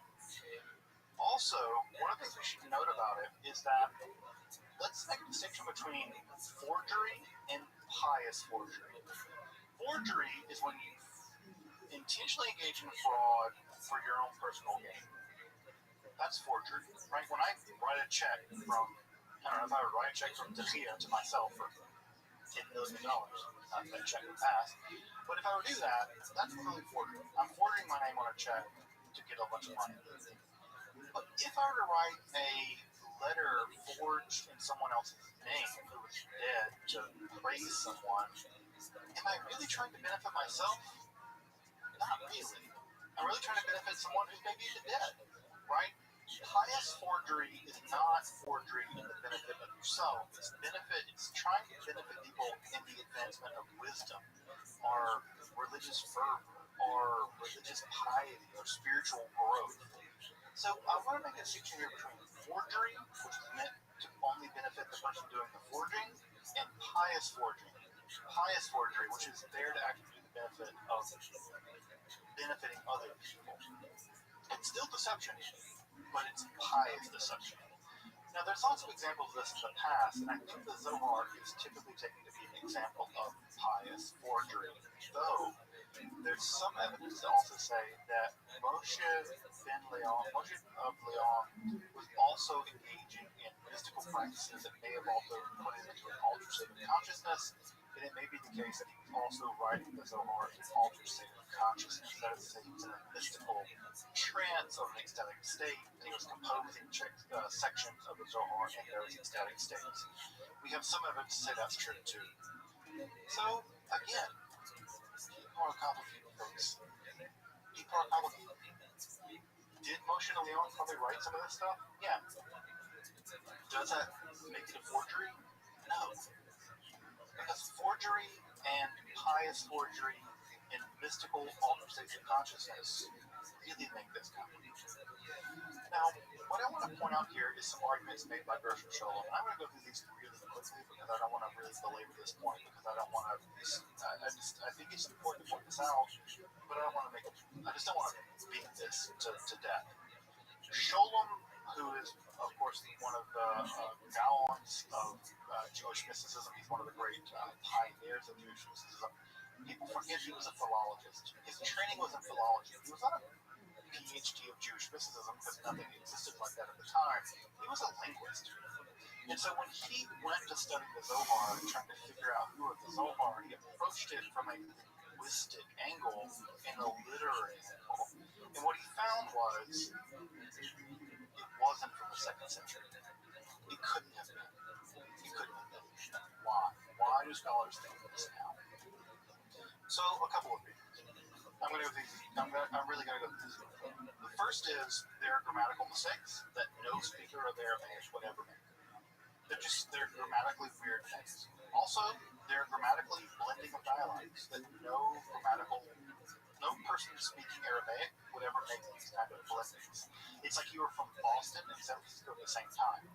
No one speaks like that, right? And so in the ancient world especially, no one from the Galilee would incorporate weird Babylonian grammatical and dialectical structures. Secondly, there are all kinds of neologisms in the Sefer Zohar that are not found in the Babylonian Talmud, and they seem to be made up. In fact, they're not just made up, there are very specific sounds that the writer of the Zohar likes, right? The ka, sa, and ta sound. There's something about these sounds that the writer likes. Further, there's evidence of medieval constructions, Old Spanish words, and even philosophical ideas that have really emerged only in the Middle Ages, specifically in Arabic philosophy. Now, what's really important about that is Moshe Leon was incredibly well versed in Maimonidean philosophy. So much so that we even have a copy of his manuscript for the Guide to the Blessed that survives with his notes on it in Moscow. It's one of the libraries in Moscow. So Moshe Leon, the purported major compositor of the Zohar, was deeply interested in philosophy, so much so that he had a copy of the Guide to the Blessed by Maimonides written out for him, and he wrote commentary on it. He knows the language of philosophy. He's in fact, in many ways, fighting with Maimonides. And the fact that we know this is he read it very closely and left notes behind. And many of the medieval Aramaic, Arabic, Hebrew words for many of the philosophical technical terms are preserved in the Zohar. Secondly, the writer of the Zohar that we have makes a bunch of weird mistakes. And he makes mistakes that no person living in the Galilee would ever make, right? So there are many cases in the Zohar where they say, I'm going from city A to city B, I'm going east. Except for you couldn't go east to get there. You had to go north to get there, right? Or you're going from place A to point B, and you have to go north to get there, and they go west to get there. There's all kinds of geographic confusions in the text that would never occur for someone who actually lived there. It's like saying you're going from Ann Arbor to, I don't know, Traverse City, and you go east to get there. Clearly, this is not a thing that you should do. Secondly, there's all kinds of interesting confusions about relationships. So one of the big things that ends up happening in the Sefer Zohar is that son-in-laws and father-in-laws get switched, right? So that people are married to the wrong people or something. That there are all kinds of familiar relationships that we find in the Babylonian Talmud that just get confused. And no one who knew these people would make that mistake. It's like you were confused, right? It's not like anyone confused my brother-in-law, Micah, from my dad, John. No one's going to do that. And so no one who knows my family would ever do that. And so only someone who doesn't know anything about my family would make a mistake like that. Secondly, the text is it's in Aramaic, right? But we would expect a text of the 2nd century to be written in Aramaic. Every academic text written in the 2nd century is actually written in Mishnaic Hebrew, not Aramaic. So the language of the Zohar is just anachronistic. Now we can expect a 7th century text, a 6th century text written in Aramaic, or a 5th century text written in Palestinian Aramaic, but not a 2nd century one. It's just in the wrong language. Next, well, someone from the outer Jewish world read the Sefer Zohar and did the thing you might do. They were investigative journalists, I guess, and they went to Spain and they were like, let me talk to Moshe de Leon's wife, who seems these manuscripts to be coming from, and they asked Moshe de Leon's wife where in the world he got this. And she said he wrote it out of his own head. His wife ratted him out. His wife was like, yeah, he rewrote this for money, basically. People were paying him. He wrote this stuff out, and he did this, and he used Shimon Bar Yochai's name to bolster his reputation. So his own wife, after he was dead, said, yeah, there were no ancient manuscripts of this. He basically made this thing up. I think that's one of the more damning pieces of evidence. Further, the linguistic analysis of the Sefer Zohar shows that the only document that resembles the Sefer Zohar are other documents written by Moshe de Leon. In fact, the earliest quotations we have of the Sefer Zohar are from books written by Moshe de Leon, in which Moshe de Leon is trying to make a weird mystical point, and he quotes the Zohar to prove him right. Now, that's a cool kind of plagiarism, where you write a magical book, and then you use your magical book that you wrote to prove your other weird book correct. I gotta get on that train, because that sounds like an amazing thing to be doing. And so we see that happening in some early text by Moshe de Leon. There are no manuscripts of the Sefer Zohar ever found prior to the period in which Moshe de Leon. Every manuscript we have comes from after him. Now, it could be the case that just no one survived from the 2nd century, but now one argument is, right, no one like Moshe de Leon or anyone else could have ever written something profound as the Zohar. Well, people have. The Prophet Muhammad was illiterate. He was a trader. He was a merchant. And he wrote the Quran. He was illiterate. Well, Muslims take it to be that the reason why the Quran should be believed is because Muhammad could have never written it, because he was an illiterate caravan driver. So simple people, including people like Jacob Burma, the famous theosophist, who was just a cobbler, made shoes, wrote some of the most profound theosophical writings in the history of the world. So it doesn't take a super smart person to be a genius. In fact, I would say, in many ways, genius has everything to do with being smart in ways that are completely unconventional to the ways around you. Just because no one around you does what you do doesn't invalidate your genius. It might, in fact, authenticate you. So, the preponderance of evidence, folks, is that Moshe de Leon, at some level, is responsible for the lion's share of the text we now refer to as the Zohar. Now, what I want to say here is that what we don't believe more in the scholarly world is that this is a 2nd century text. What we are now dealing with is the larger question of textual analysis is, did Moshe de Leon write the entire thing? And the growing consensus tends to be no. What we think is now going on is that in Castile, around Moshe de Leon, is a circle of people.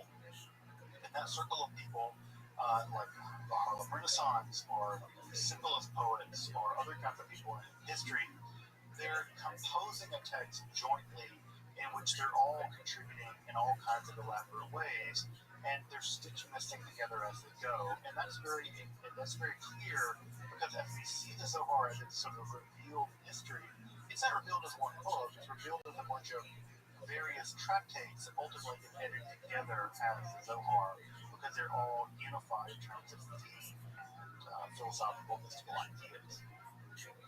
So scholarship doesn't believe now that Moshe de Leon wrote the whole thing. That's what Sholem believed. Now scholars are far more common than I, because now believe that what we really have here is a kind of group authorship project, right? A group authorship project in which there are lots of people going and writing things, and emotions are seems to be the center of that group project. And again, if you think about in the 20th century, some of the greatest works of philosophy in the 20th century have been authored by groups of people or by co-authorship. So there's Guattari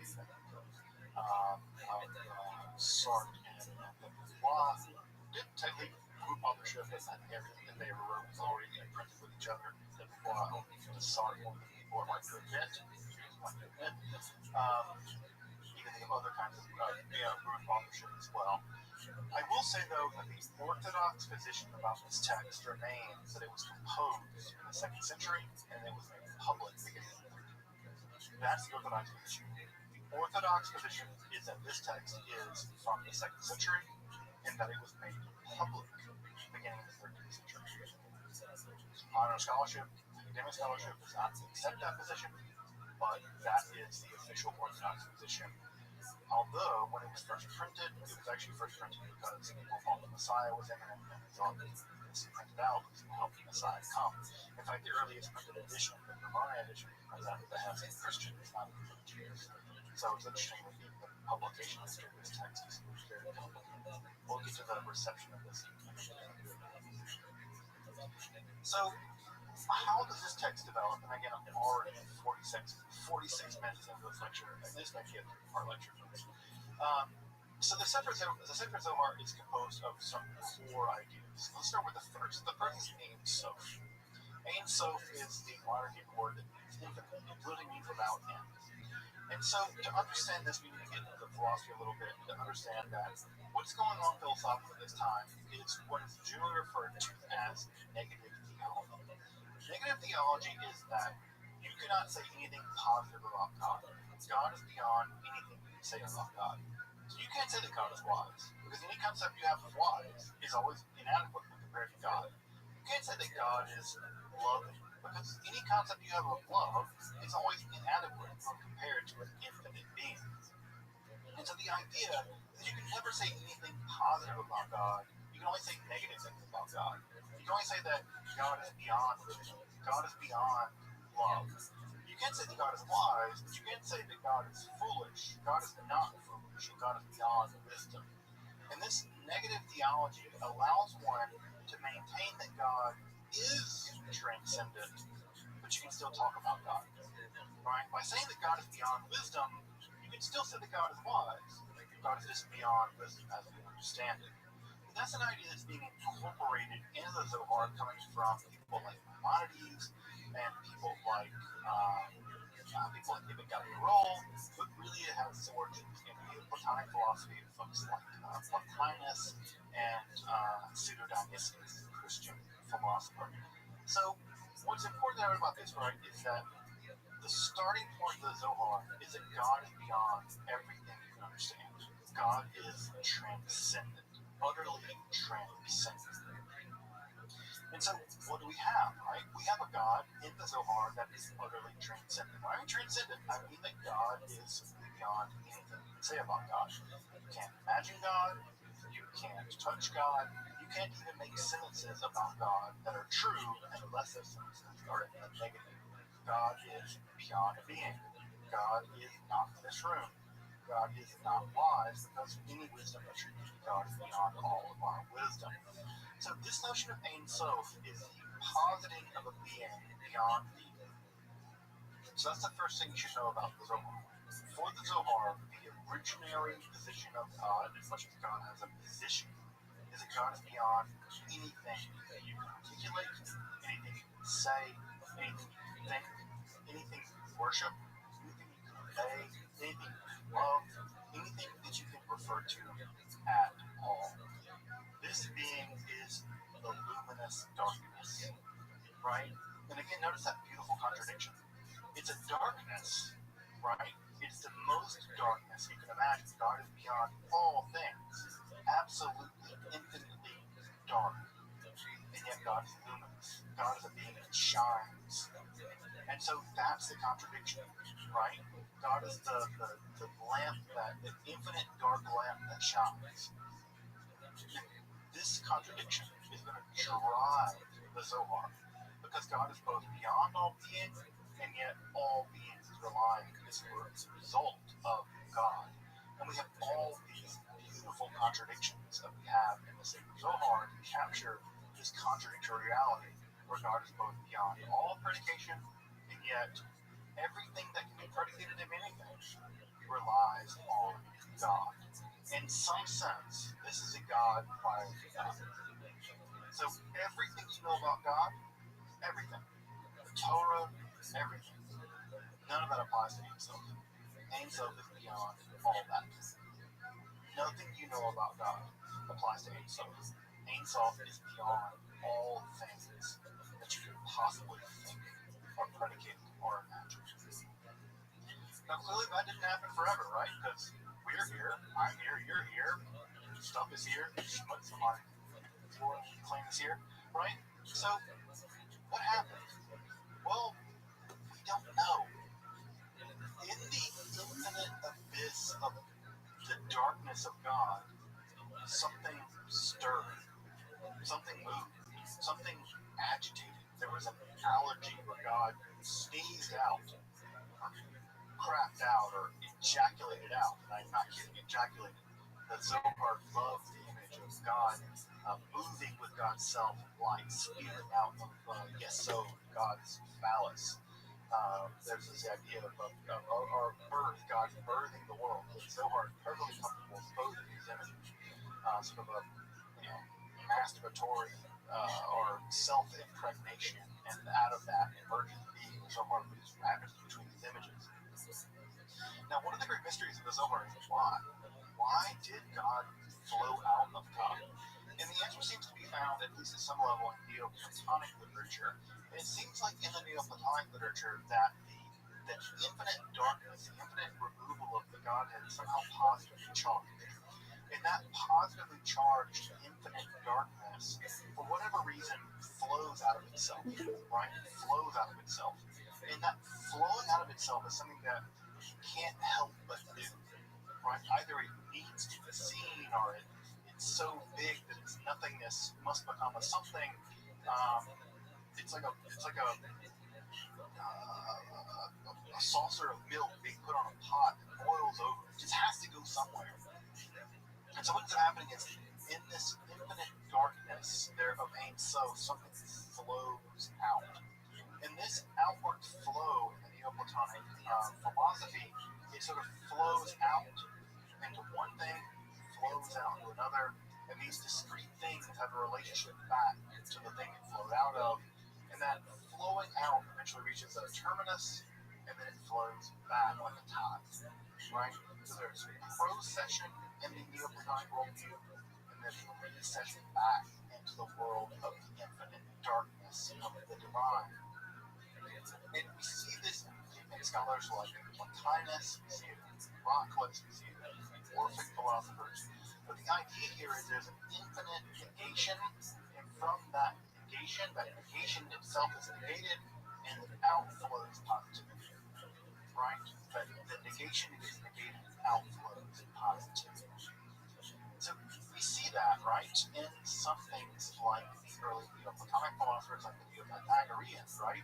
We're all in the Neo-Pythagorean philosophy, we have the primordial unity, which is beyond all understanding, and then there's an interior duality, and then there's a kind of interior harmonics that emerges from that. So we get being emerging into difference. We have the one becoming the many.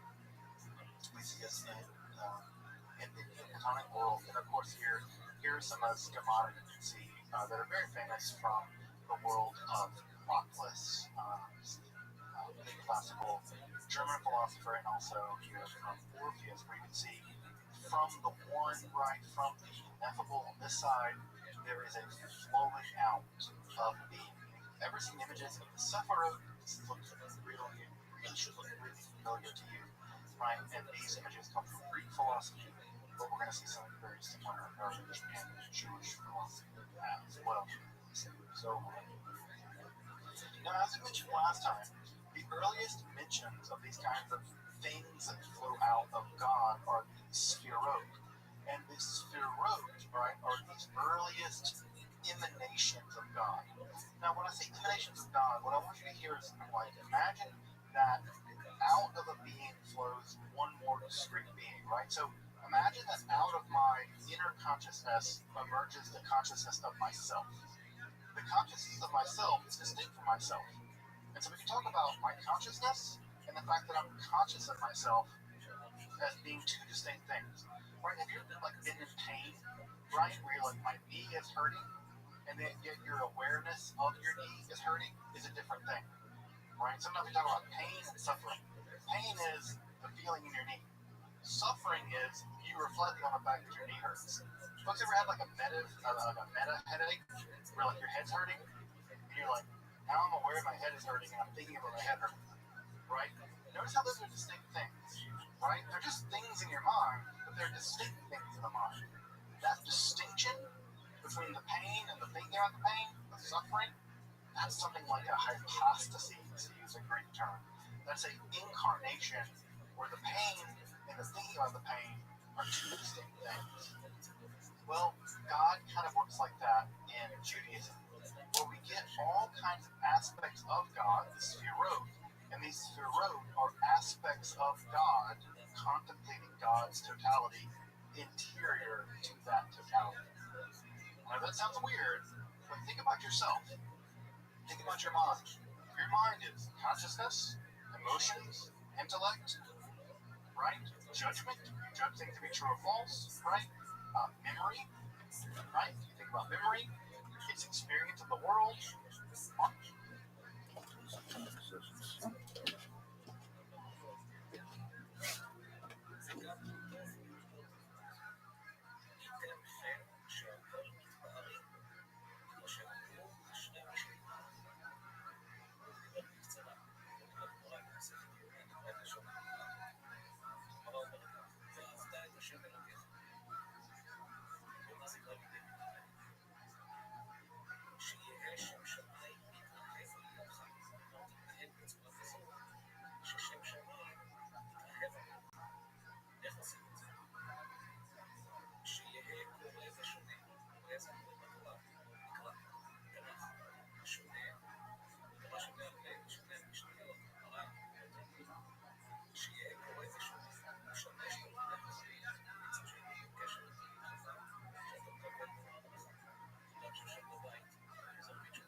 mind is having parts, right? There are parts of our mind doing different tasks.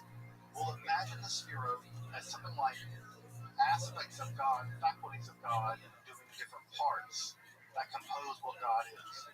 Just like your memory is different than your logical part, just like your logical part is different than your emotional part, just like your emotional part is different than your judgment part, where you judge things to be true or false. Those are all part of your mind, but they're distinct. They're all part of one mind.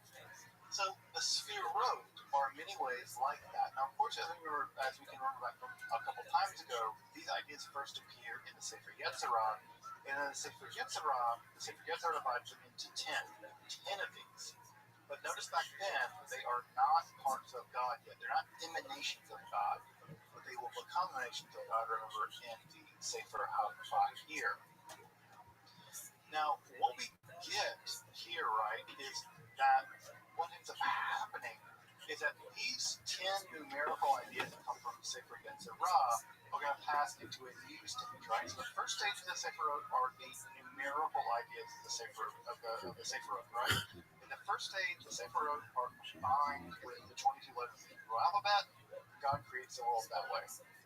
In the second stage, the Sefer Bahir is going to link them with the various aspects of God.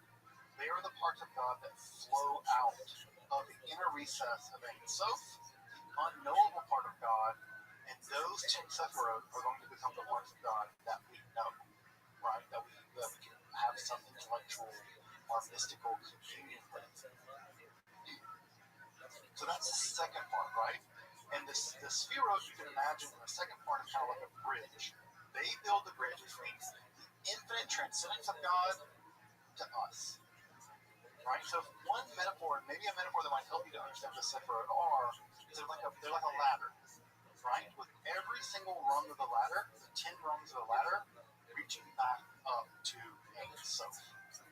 So think about the Sephirot as a ladder reaching down from the infinite recesses of Ein Sof, the infinite recesses of no thingness of God, to the thingness that we are.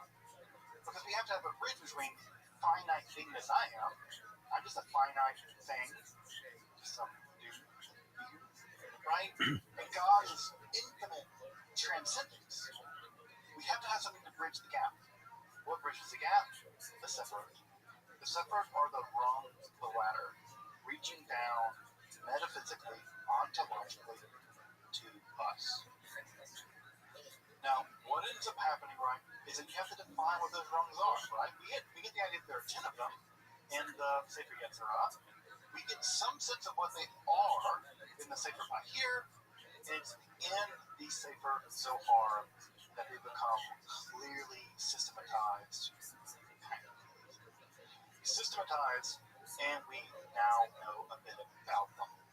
And what the Sefer Zohar argues is that the Sephirot are the primordial body of the universe. They're like the universe before we get to the physical universe. They're like the metaphysical part of the universe, right? So before there is a physical universe, there is the metaphysical universe. And the Sephirot exist in that metaphysical universe. They are the primeval body of human beings, the primeval body of Adam, the Adam Chazon. We'll talk about a little bit later. They're kind of like the being the being of reality prior to physical reality.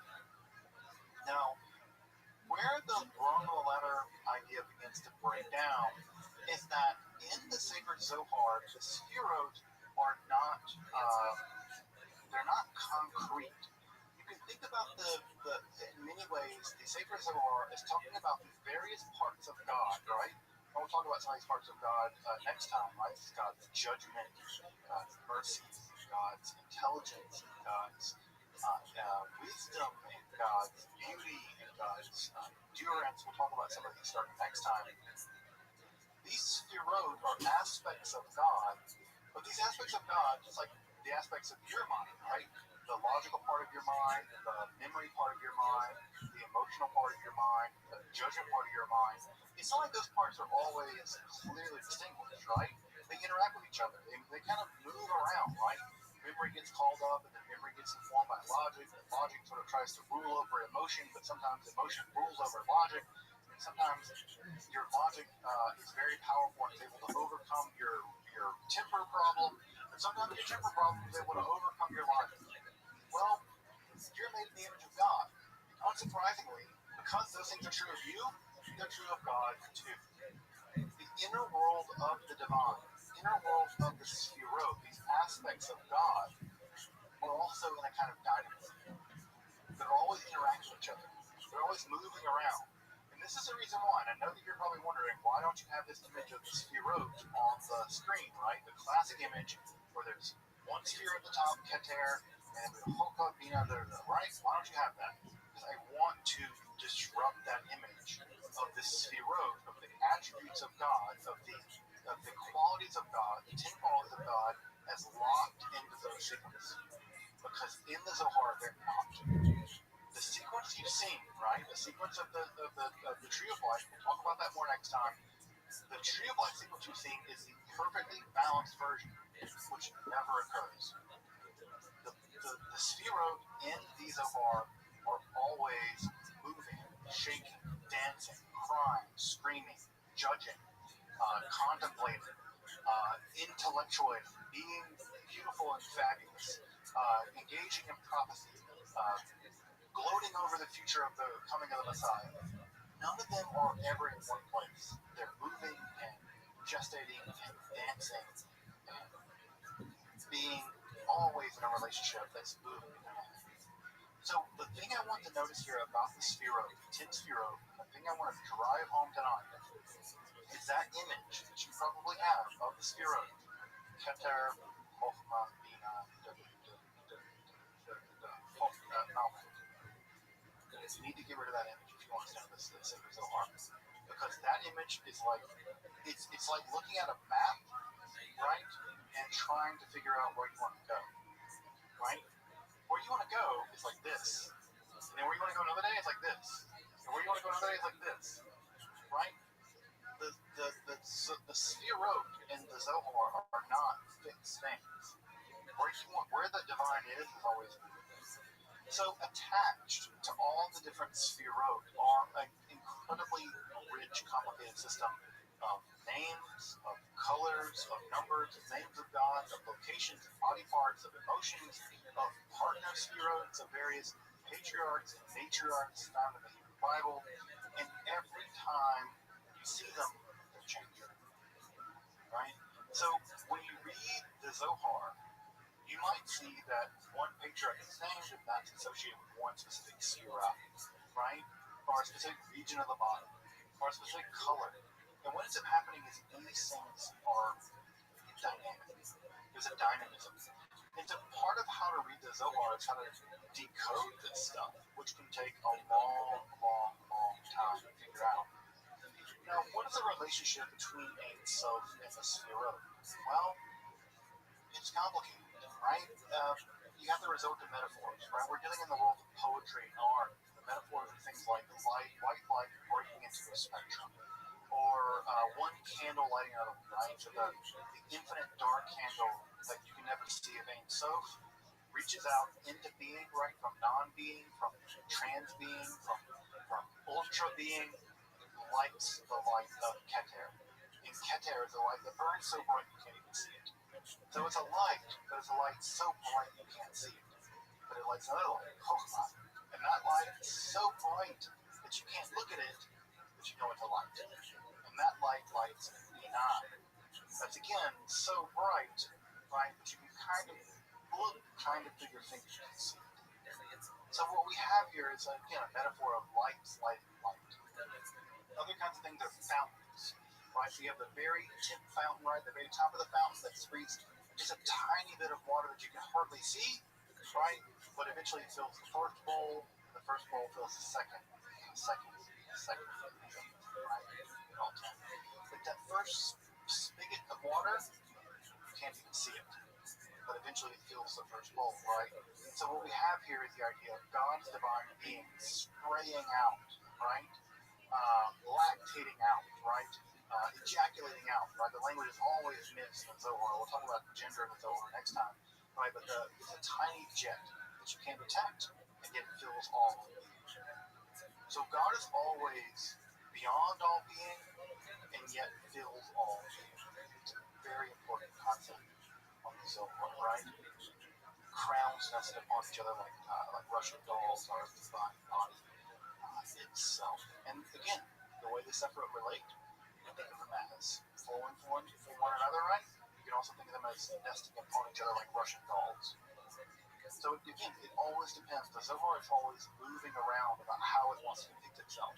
And I know that you want me to be showing an image, a visual image of the tree of life on the screen. I'm not going to do it yet because part of what I want to do is show you that that image is not trustworthy. In fact, if we go back a couple of slides, that's one of the earliest depictions of the Sephiroth in history, right?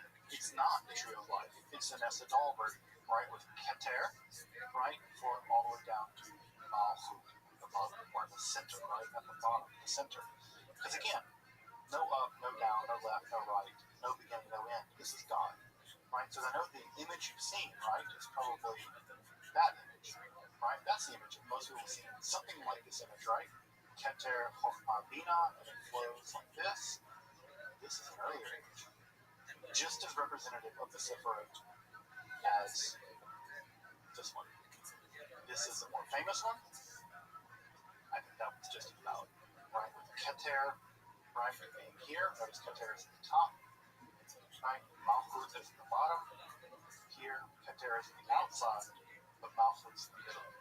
Notice how that totally changes how we think about the relationship between these aspects of God. And again, both of these are completely accurate when we think about the structure of the divine and the sacred. So, now, just to begin to wrap up, we're a little over. You can imagine the Zohar is something like a drama, not like a soap opera, actually, right? One Life to Live, or I don't know, whatever soap opera you like, right? Dark Shadows, that's my favorite soap opera. Barnabas Collins is Jam. So you can think about the Zohar as a kind of soap opera. It's still like now here the Dark Shadows song in my mind. So anyway, you can think of the Zohar as a kind of soap opera of these spheroids. It's all about how the various aspects of the divine relate to each other, hurt each other, double cross each other, how they move, how they dance, how they love, how they fight, how they interact with a harmony, how they excite each other, how they stimulate each other, how they seduce and betray one another. The Zohar is the drama of the Sefirot. And also, the goal of the Zohar is how to harmonize them. Right? Now, I know that no good soap opera wants a harmony because that's drama free. But what the Zohar imagines is that at the end, at the end of this process, the Sefirot will be harmonized. They will be harmonized, and I bet you even heard, right? In those days, God's name will be one, right? Yom Hahu, Yom Hahu, Adonai Echad, right? That God's name will be one and God will be one. That's a Kabbalistic idea, because the idea is that in the end of time, God's name will be unified, and God's self, will be unified. Now, what's interesting about that is that God is not unified yet. God's name is not unified yet. And how does God get unified? That might give us a clue about why Ein Sof ever erupted from Ein Sof at all. It's because God needs us. That we are part of the divine drama. And what part do we play in the divine drama? We're God's wife. Right? We're the wife of God. Israel is the wife of God. And many parts of the Zohar are about this amalgamation of the male and the female, this trans movement of maleness and femaleness, in which those two things unite themselves in an androgyne being. And that androgyne being is us and God. And how do we do that? Well, the Zohar is very conservative. The answer is you scrupulously follow Jewish right? Don't expect some hippy-dippy stuff here, folks. Don't go on down the road and we're going to smoke reefer and free love and do some drugs and trip out and have fun. No. The Zohar is scrupulous about Jewish law. You unite God. You bring together God. You reunify yourself spiritually, and then you reunify God by following Jewish law scrupulously. And not just scrupulously, but the most irrational, strange laws in the Hebrew Bible are for the Zohar, the single most important. To felons, right? You gotta attach boxes to your arm and your head. Why? Doesn't matter. There's no logical reason. It's precisely because there's no logical reason that the illogic of it actually makes it mystically transcendent. And therefore, Tefillin becomes an incredibly important part of mystical Judaism. For folks also doing Shabbat, the observance of Shabbat becomes also incredibly important. And if you've ever seen Chabadniks, I don't know if everyone's ever met some Chabadniks on the street, right, where they want the guys to light Tefillin and give the women Shabbat candles, because they're communist. Because they think that by putting on those Tefillin on you, by getting a woman to light Shabbat candle, all the things, if they do that, if you do that, you're unifying God, you're bringing the world one step closer to redemption. So don't expect Jewish mysticism to be liberal, hippy-dippy, you can do what you want. It's actually the exact opposite of that. It's radically conservative. Which, by the way, should not surprise anyone here who's understood anything about mysticism in the Middle Ages. Every mystic in the Middle Ages is radically conservative. Christian, Muslim, Jewish, they're all incredibly socially conservative. In the Christian world, there were no more enthusiastic people about the Inquisition and the Crusades than Christian mystics. They were all about it. So this is not surprising if you look at the other mystics in their neighborhood.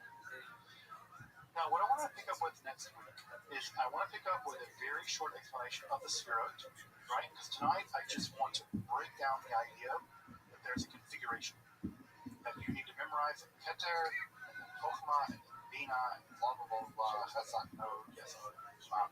I want to break that idea, right? If I don't even show it, we'll get to it next week, because I want to tell you, what I want to drive home is in the Zohar, the emanations of God are dynamic.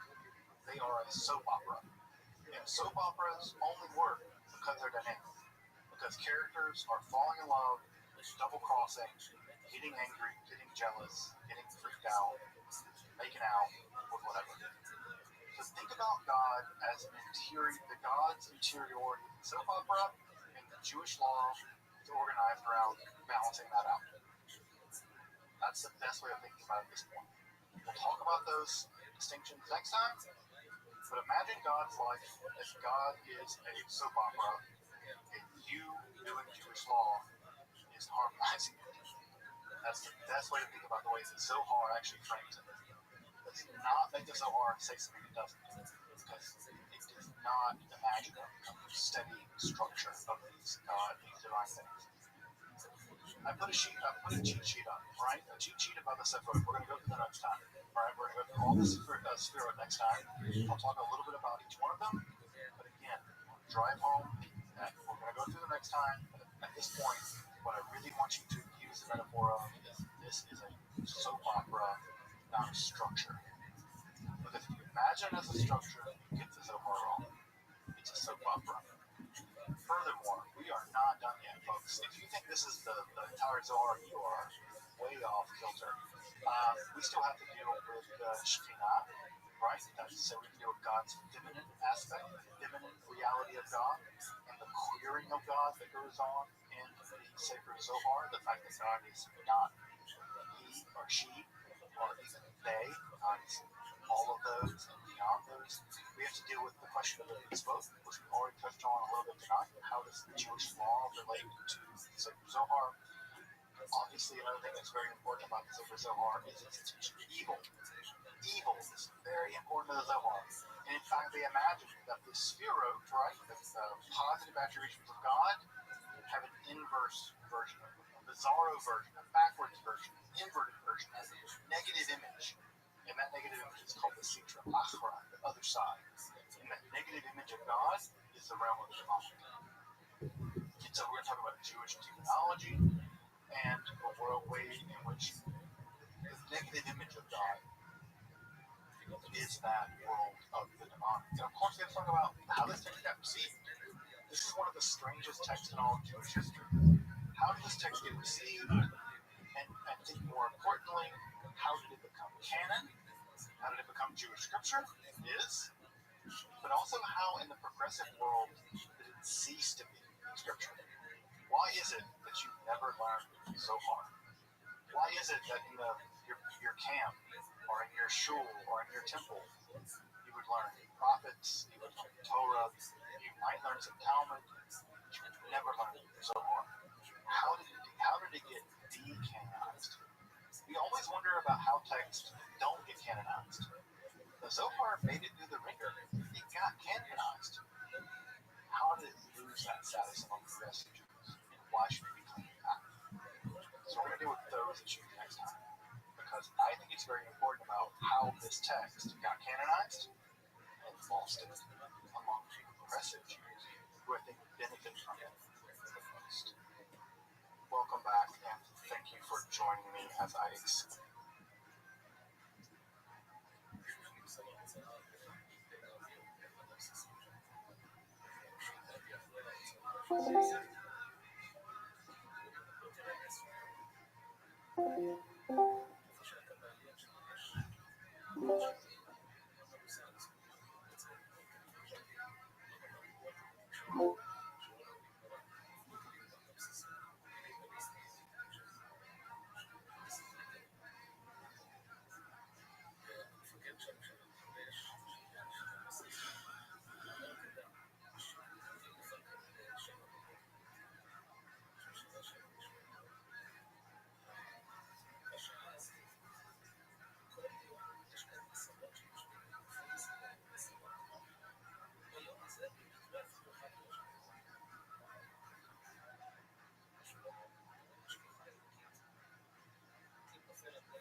Hey, this is Rabbi coming to you live from Los Angeles Comedy Store for a brand new episode of Kill Tony Volume 3. Give it up for Tony Hinchcliffe.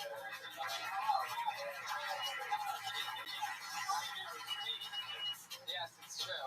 Look at the energy up in the upper deck. I like that. Comedians that are here every week. Hello, hi, happy Monday to you all. You guys ready for a crazy night or what? Fuck yeah, you are, because you always are. We always have fun here. You guys like big, giant, exclusive, right now announcements? Here's a big one for you guys. Well, we're going to Nashville May 22nd. That's a big deal. We're at the Wild West Comedy Fest. But here's what's really exciting. You ready for this? Is Kill Tony, in the month of May, is moving to its new home, the Comedy Store main room, ladies and gentlemen. 400 seats of insanity. Yeah, that's a big announcement. June will be year 3 of Kill Tony, and we're going to be having that in the main room, because the show's going to be in the main room from now on, and we are in negotiations for a special all-comedian section that gets discounted comedian rate drinks. What the fuck? Is that true? Is that true that a show that fights for the comedians' rights could get them something like that? That's unbelievable. Seems like a really cool show that does something like that. You should just get a keg for the comics. Get a kegger. Alright, I don't know about that, Brian. I'm pretty sure they're going to keep us in the belly room if we try that. Put your hands together for your house artist, Ryan J. Ebel, ladies and gentlemen. He draws every single episode.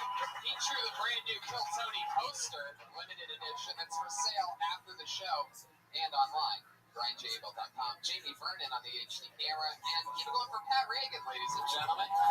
He's the man. He's the entire fucking band for this show. Pat Reagan is in the house. Who do you got with you there, Pat? Well, Tony, I guess I'll let, this is Adam, I guess I'll let him explain. Oh, okay. My name is Adam. I'm Esquire. I'm Mr. Reagan's attorney. Oh, that seems like a pretty good attorney with a can of PBR. Like this. I feel like you have ads on the Attorneys back have fun as well. Attorneys have fun as well. Okay. What's in your other hand? What's in that left hand? Harmonic. Oh, I see. Fuck yeah. That's how you know you have a good lawyer. I always give him the good old harmonica test. Well, welcome to the show, Adam. Pat's a lawyer. Oh, you're welcome. Been doing a lot of speaking for Pat. He's undergone some joke theft recently, and I don't want him saying anything incriminating. I don't want him to lose any intellectual or creative property here on the stage tonight. Whoa, what? I don't.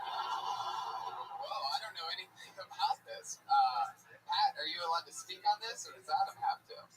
No comment, Tony. Whoa, this is interesting. Adam, are you going to speak of this? No comment. Oh, this is a really drawn-out improv scene that nobody told me about. Okie dokie, Pat. You really just shooting from the hip tonight.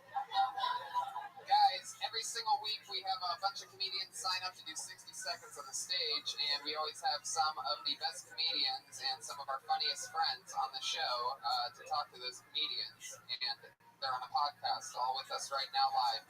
Put your hands together for three of the best. Andrew Themelies, Dom Herrera, and Bill Burr.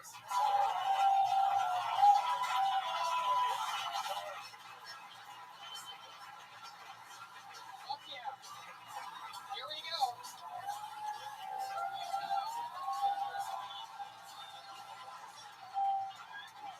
Hi, everybody. Holy shit. You get crazy up here on Monday night. Which one's mine? So, Bill, are you still doing stand-up? I got a real estate license. I got some billboards up there selling condos. Good for you. Welcome to the show, Dom. Been on it a few times. Andrew, welcome. Andrew, thank you. They should turn these mics up. You said three of the best. Let's just be fucking honest at the start. Two of the best and a consolation prize, all right? Consolation. I didn't even drive him here. I don't need an excuse. That's why we put you in Rabbi. It's a bill. We got you tonight. It's a podcast. Go off the way. It's a Monday morning podcast. Put you in act like you're one of us. Absolutely. Sure. Yeah, I'm the kid you let shoot the last basket because I tried for a while. That's right. Hey, you're better than Pat. If I show up without a guitar, I'm already better than Pat. That says hi, Dom. I'm just kidding. Jesus. I'm just joking, Pat. You're very good. Pat, people have really taken a non-liking to Pat Reagan. It has become a regular thing on the show where every guest makes fun of Pat relentlessly, to the point where now he has a lawyer that he speaks through. We don't believe that's true.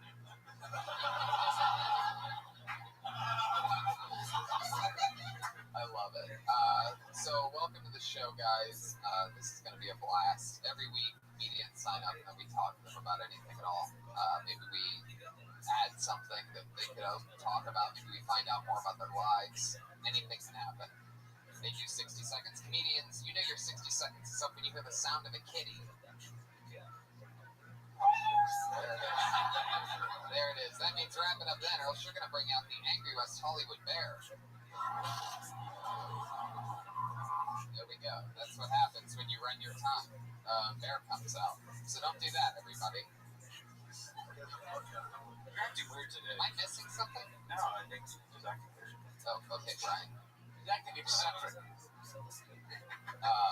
You're acting great, Tony. Thank you, Pat Sawyer. Thank you, Brian.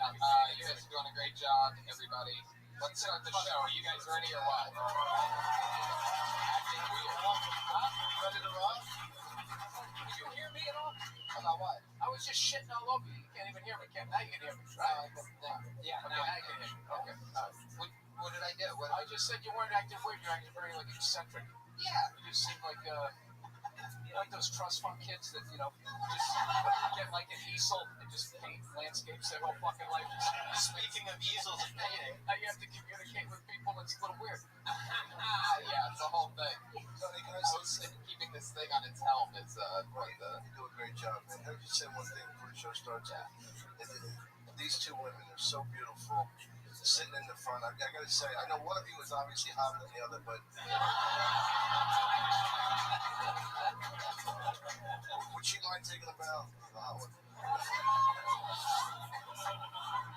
Wow, she actually did it. What a terrible human being. Unbelievable. That will haunt their friendship. They'll come out like 20 fucking years. Remember the fucking bow? Like in 2016 when you bowed. How do you know he wasn't talking about me? Let's start the I had show. fringe on my jacket. We're gonna watch 60 seconds of uninterrupted comedy. Are you fuckers ready for this? famous comedian performing tonight goes by the name of Jesse Rothenberg.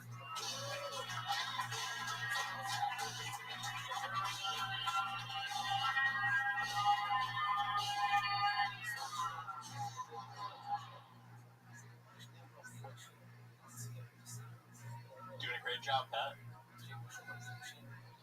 Thank you. You think you could do me a favor for this joke? It's just part of the joke. If you could like stand up and salute me real quick. Just do it. Okay. Oh, thanks so much. That was really nice of him. It's also why I think Donald Trump might become president. Just compliment someone, put it in the context of a joke, and an idiot will make a fool of himself.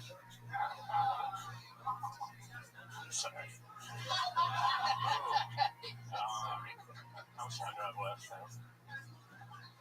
Wow, it's a really casual set for you. Just checking in on the time, doing crowd work on Pat. So, okay, that was 47 seconds when you asked, but it's 1 minute now. And let's just put an end to this, shall we? Thank you. That was an interesting way to get to that Trump thing. You made Pat do that whole thing. Yeah, I know. I didn't know. Did you kind of fuck up with the music on the way up? You know, he's gonna suck. Did you put everything through? Like, can you give him a chance? That doesn't happen to any. They fucked you before you got up here, man. You get a mulligan on that one. It's interesting. We do that so they know when the actual timer starts. You know, so it's not like a fade. I didn't notice it at all. So. Okay. It didn't throw him off. It was going to be that bad no matter what music played him up. He could have had. I tried, man. I tried to get you another swing. Well, you did 47 seconds, but with the laughs, it was 47 seconds. What's your story, Jesse? Where are you from? Philadelphia originally. What up, Mr. Chris? How you living, girl? I'm good. I've been resting all day, been chilling all day. That's great. Are you ready for me? Yeah, can we pray? Let's pray. You got it. Look at Brandon. Did Brandon freeze? Yes, he did. I think so. That's a cute picture. Yeah, he's just chilling there. And Jayski's been in. Jayski's out and about. Yeah, I missed him, huh? I'm sorry. I saw Jayski's face for the first time. You did? Yeah. It's okay. I get to see him one day. Oh, you've never seen him? No, I don't think so. He's a good-looking dude. Reminds me of myself. All right, here we go, Miss Aquarius. All right.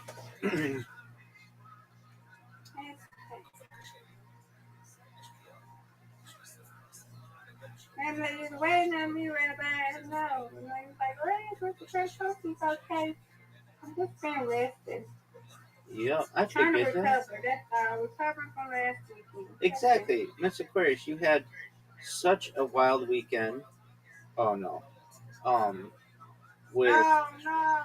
That's a different. You had hibachi on Thursday. You had the group bachelorette party. Then you had the bridal party on Saturday. And then you had the wedding on Sunday. Yeah. That was really, I know the wedding was like one day, but it was really like 3 or 4 days for you. Yeah, it was a whole weekend. Yeah. We had this whole wedding weekend. We had to get ready for it and get the hair done and everything. Yes, ma'am. Like, it's great. Phenomenal job. Thank you, madam.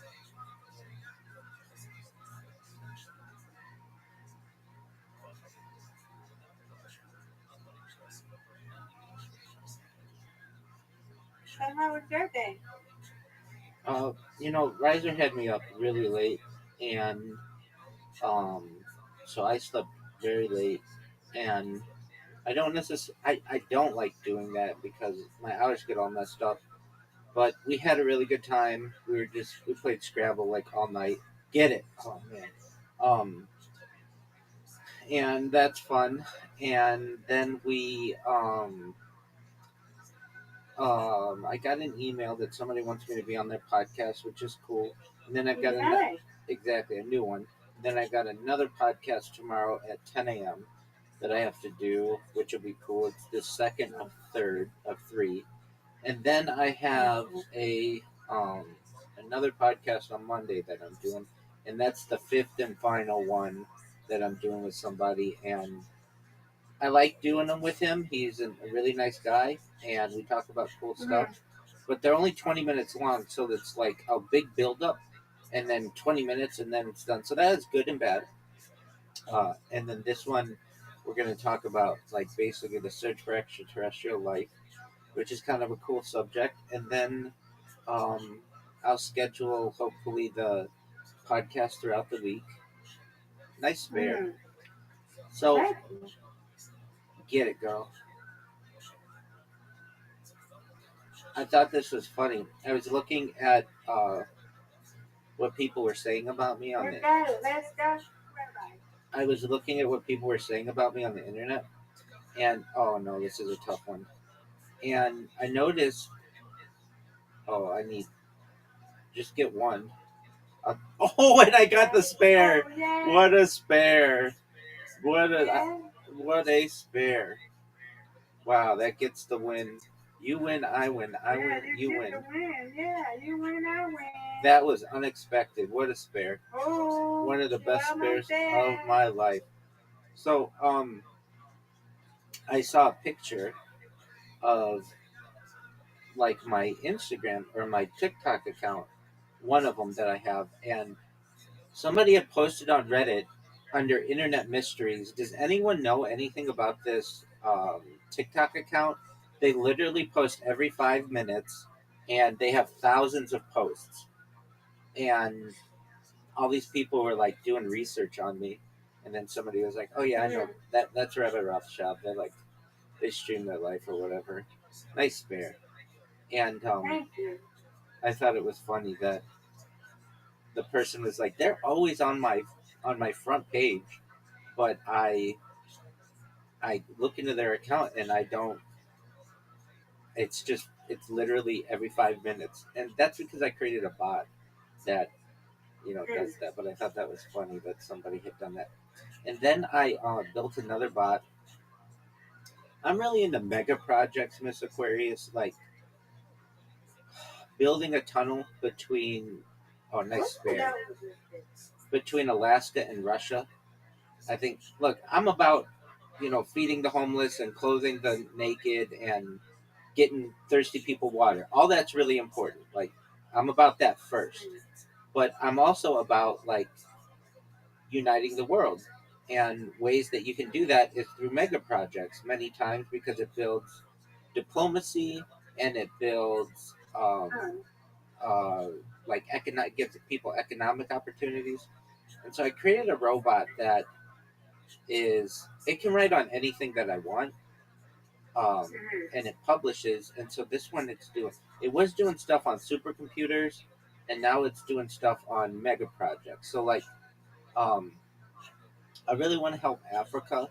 I feel that Africa as a continent has just been gotten the short end of the stick for the last countless centuries, and so I want to like I'm an advocate for building like rail lines there to help people to be able to travel faster and like to help green the desert where people can live and not have to be so hot and really like malaria tents and malaria nets I should say and building of wells like all that stuff's really important to me and so it's writing on those kinds of things and then there's another one like another idea that I think is really cool which is bridging what's called the Darien Gap which is between North America and South America and if they or it's clearing the Darien Gap basically if we cleared like 100 miles of rainforest you'd be able to drive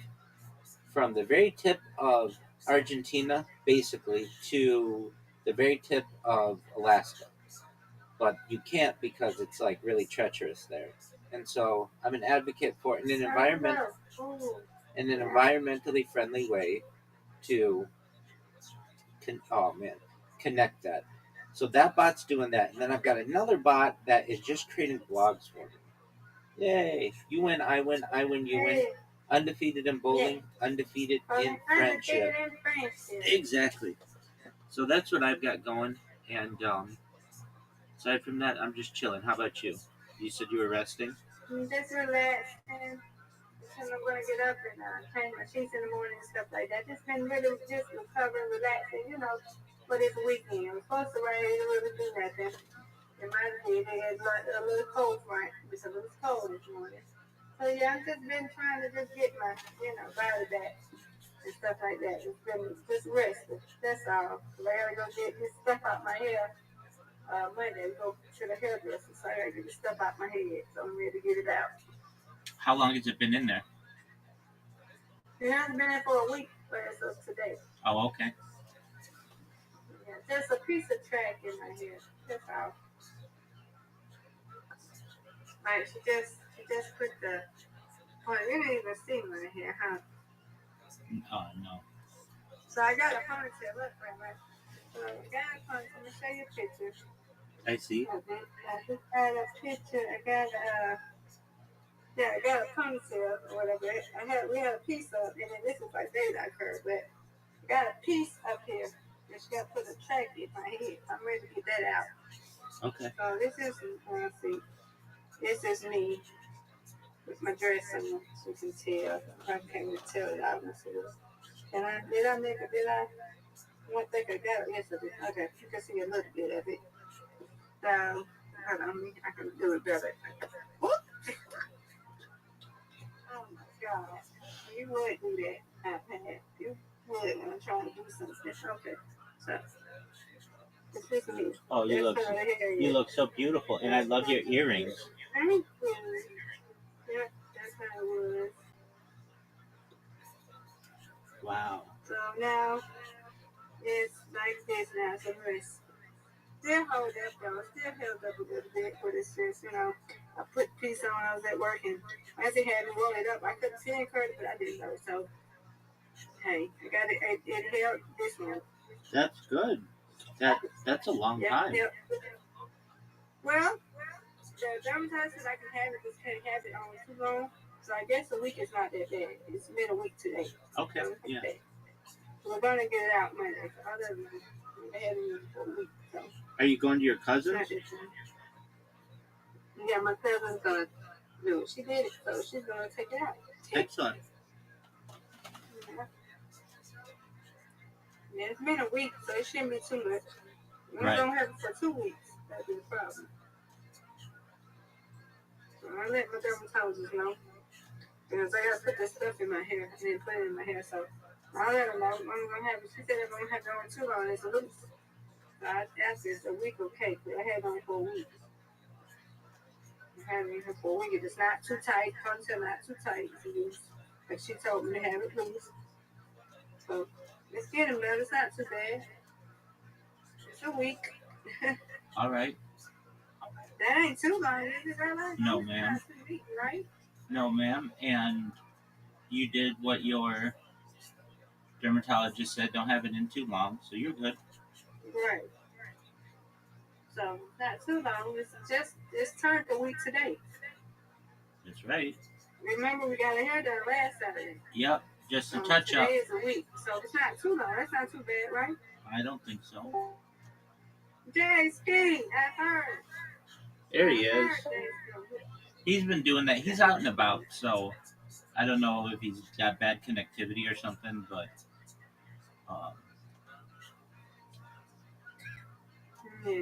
So it's just been a week, so that ain't too long. Right, Rabbi? Long as it's not 2 weeks, that'll be long. yeah, you're good. You're gonna have it in a total of 8 days. There's nothing wrong with that. Yeah. So, yeah. Today was the week, so Monday I get it out. Thank you, Jesus. Can't wait to get it out. Does it hurt? want to order biscuit, just itches. That's all. Okay. Yeah, we got the ponytail is in my auntie room, so we took that out. I wasn't speaking with that. But it still look good because I tied up, so good. So I gotta just take it out. I should have been curved, but it's okay. I rolled it up and it holds it curved. So I'm not worried about it getting it out Monday. Can't wait. Yes, ma'am.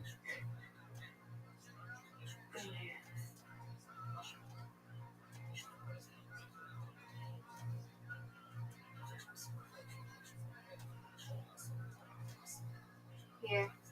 I'm saying CBL and then I come back. But I'm here, okay? Gonna go take it to YouTube.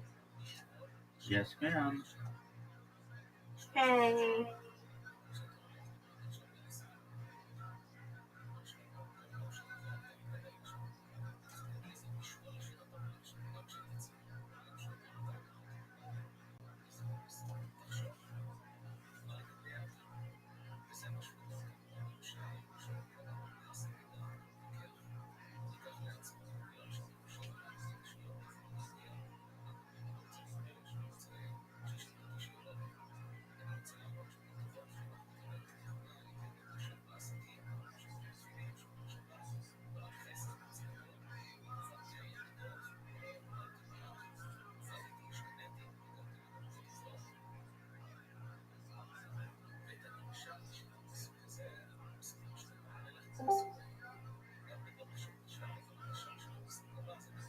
J-Ski. What up, big dog? Mr. Curtis and I were just talking about you, that you're out and about. How you living, big man? There she is. Yeah. I just see you. Jessie. There you go. It's not messing up. My speaker. Oh, hey, Clarence. Hey. The first time I see you, I heard you show your face. Oh yeah, I was actually outside a lot today. Yeah, I'm just checking my mail. I just got home today. No, I'm sorry. You should have messaged me. I'm sorry. Oh yeah. I'm just have to message you. Yeah, I came in late, so I forgot to I streamed my sleep sounds a bit late. Yeah, I was in there when I did. You did. You gotta start messaging me or something, or call me or something on here. Sorry, no. Yeah, looking at YouTube and stuff like that. I was resting. I told them I had to rest had to recover for the weekend. So. Yeah, I'm gonna message you next time. But I'll let you know today when I'm finished. But yeah, I'm home now, so that's cool. That's good. Glad you're home. Okay.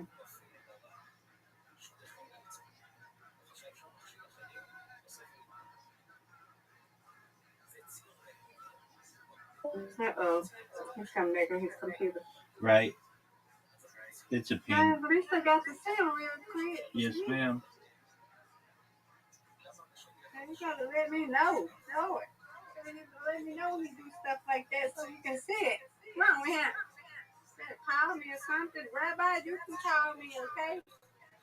Yes, ma'am. I mean, I don't know what his schedule is, and I'm doing my own thing, so it's kind of unexpected. Oh, yeah, you don't know, yeah, so never mind. No, it's fine. If I have the opportunity, I know he's going to be here for a while doing something, then absolutely. Right. But, he was in and out, so I didn't really know. Right. And he said he was going to hit me up when he be out, but I know it's a late thing, so. Yeah, I figured you were. I noticed you were deafened, so I figured you were still asleep. But yeah, I was relaxing. Yeah, I was in the Hollywood area today, even though I'm in Hollywood. But I think tomorrow when I go to the gym again, I'll probably either tomorrow or Monday I'll DM you around this time and let you know so I could just show you I guess a Walk of Fame, all the stars and shit on the ground. Okay. Sound good. I wanted to go to the movies today, but What did you want to see, J-Ski? The Devil Wears Prada 2. Look at you. Are you went to the movie?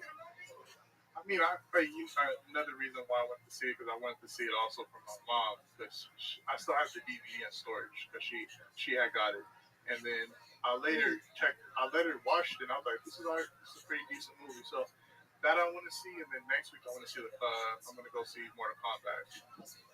All right.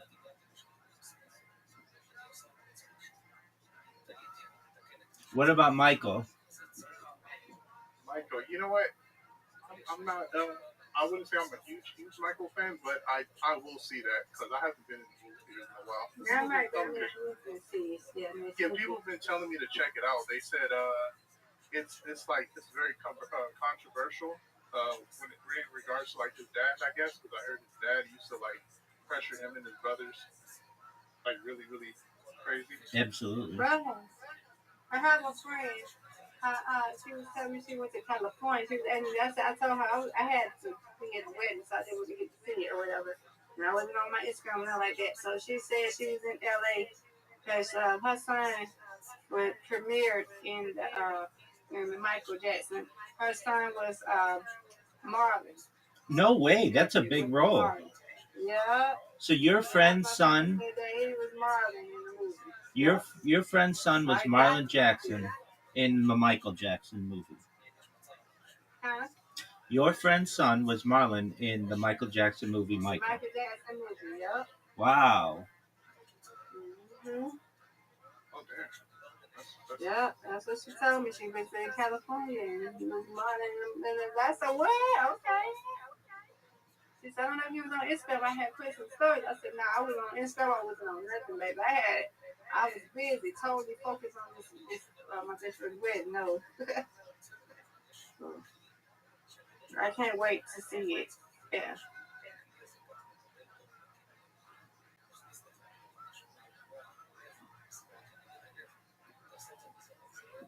Yeah. Jason, you back? I know you're tired. Actually, I'm not too tired because I woke up late. I woke up around 1 p.m. Yeah. Yeah. I know you're tired of walking out there. Yeah. It's hot, but last year I used to walk. I would be outside probably for like 8-9 hours, and I would migrate to like coffee shop, the gym, just use my laptop. I was more productive that way, but that was really good for my legs. So I want to do that, but I think this year I will probably do it like half, like a little bit less. But no, that's good for me. I need the cardio.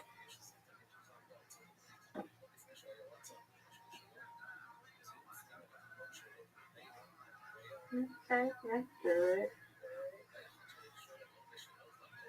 I wanted to go to the movie today, but I know for sure. Oh shit, I forgot Tuesday is a holiday. Oh, I thought you was going to the movies. You said you wanted to go see something, right? Yeah. But the funny part is, yesterday I was gonna go late at night. I was gonna take a Waymo there, but the tickets. I'm glad I checked online. Normally I don't check online. All of the seats are taken, and it's the theater. Normally go to the theater in South LA, but this one is in downtown LA. They have like better reclining seats, and then they have 4DX. But all the tickets were where seats were taken, and I don't mind that. But my experience is like sometimes it's like so many people bunched up, and that's the type of movie I just want to see by myself, or not too many people in there, and just enjoy myself. But when it comes to Mortal Kombat, I'm seeing that when it first comes out. I don't care about it. There's certain movies I would like to, I want to see just to enjoy myself and not have the movie theater too packed. And then there's like the major action / adventure films like DC or Marvel movies or Star Wars. I don't mind being in a packed theater because it's just much more enjoyable. But yeah. Okay. Well, I'm glad you had a good day. Yeah, I saw you out for a while because my thing had cut off and then yours was on. And that's like, okay, I just go and listen to his. Oh, okay. When my thing cut off or my iPad goes dead, I'll cut off and then when I see you, I just cut yours on. Yeah. I was surprised Jack in the Box their iced matcha drink. I know it probably has some sugar in it because it's not like pure matcha, but it actually tastes Yeah, good. you got Jack in the Box. We don't have that. Oh yeah, you're gonna love their tacos. I mean, it's not the best, but Jack in the Box, We I don't love it. have Jack in the Box here. Oh yeah, you're in the South, right? Yeah, we don't have that here. Yeah, they've closed way too many stores. I remember we had Mighty Casey's. I miss Mighty Casey's. It's something like that. Oh, I miss Mighty Casey's here. Yeah. Hey, did y'all hear about Spirit Airlines? oh Yep. yeah, Spirit Airlines is the whole thing Yeah. closing down, or I think they already closed down, didn't they? Yep. 17,000 people out of work. Yeah, go on Spirit.com. It's gonna take, yeah. I is it? went on it. It's just for the flight, or like the entire company? Everything, the whole airline. Yeah, I see no that shuts down. Wow, I'm surprised.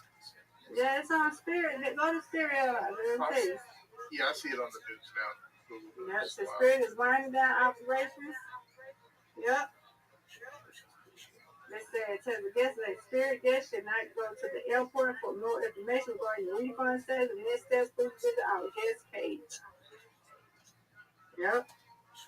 Announcement: it is with great disappointment that on May 2nd, 2026, Spirit Airlines started an orderly wind down of our operations effective immediately.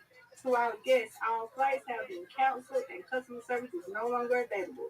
We are proud of the impact of our ultra low cost model on the industry over the last 33 years and had hoped to serve our guests for many years to come. That's crazy. Where's this thing? There's more. Oh, that's crazy. Mm. Yep, that's sad. Just makes People traveling. get their refund. It makes traveling more expensive because there's less competition, and they were like the lowest people. You know, they said they asked Trump, to give him 7.5 billion or something like that, and he would never give it to them. So they've been trying to, for what, a few years now? So yeah. That's crazy.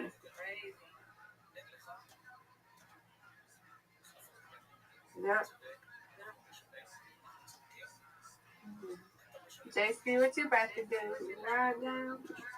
Yeah, probably watch some movies. I might do some online gaming. Actually, no. No.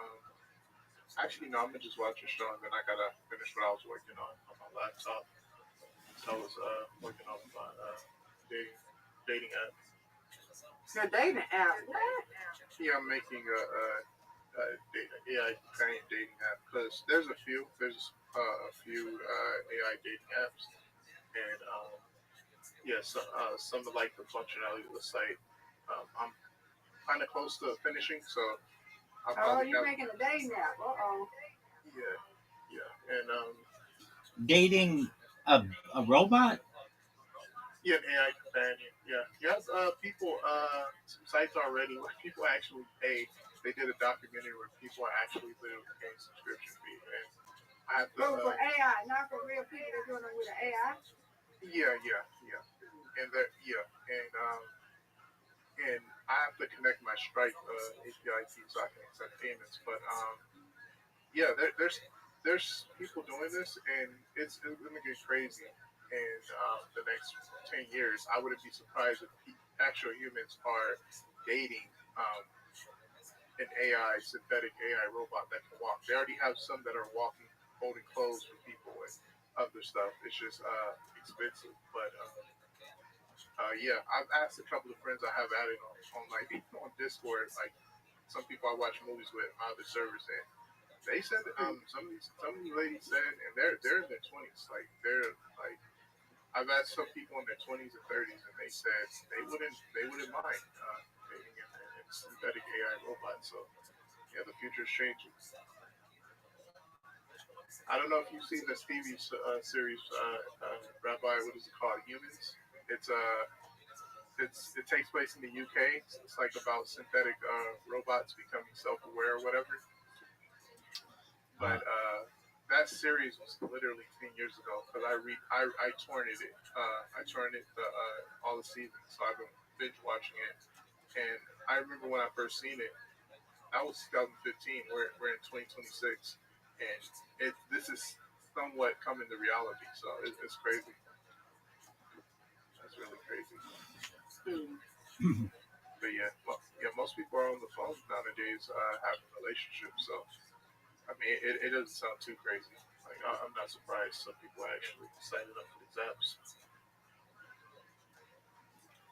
That's wild.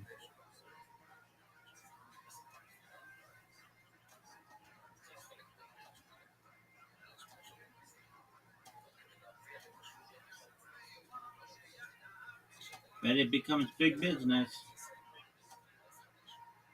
Yeah, definitely becomes big. And there's gonna be yeah, once these like AI robots come out, it's going to disrupt a lot of things. I am curious if the government's going to do probably nationwide, well, worldwide, if they're going to do UBI or something. Because if they don't, and they just let AI and synthetic robots take people's jobs, it's going to get ugly. Word, It dog. really is.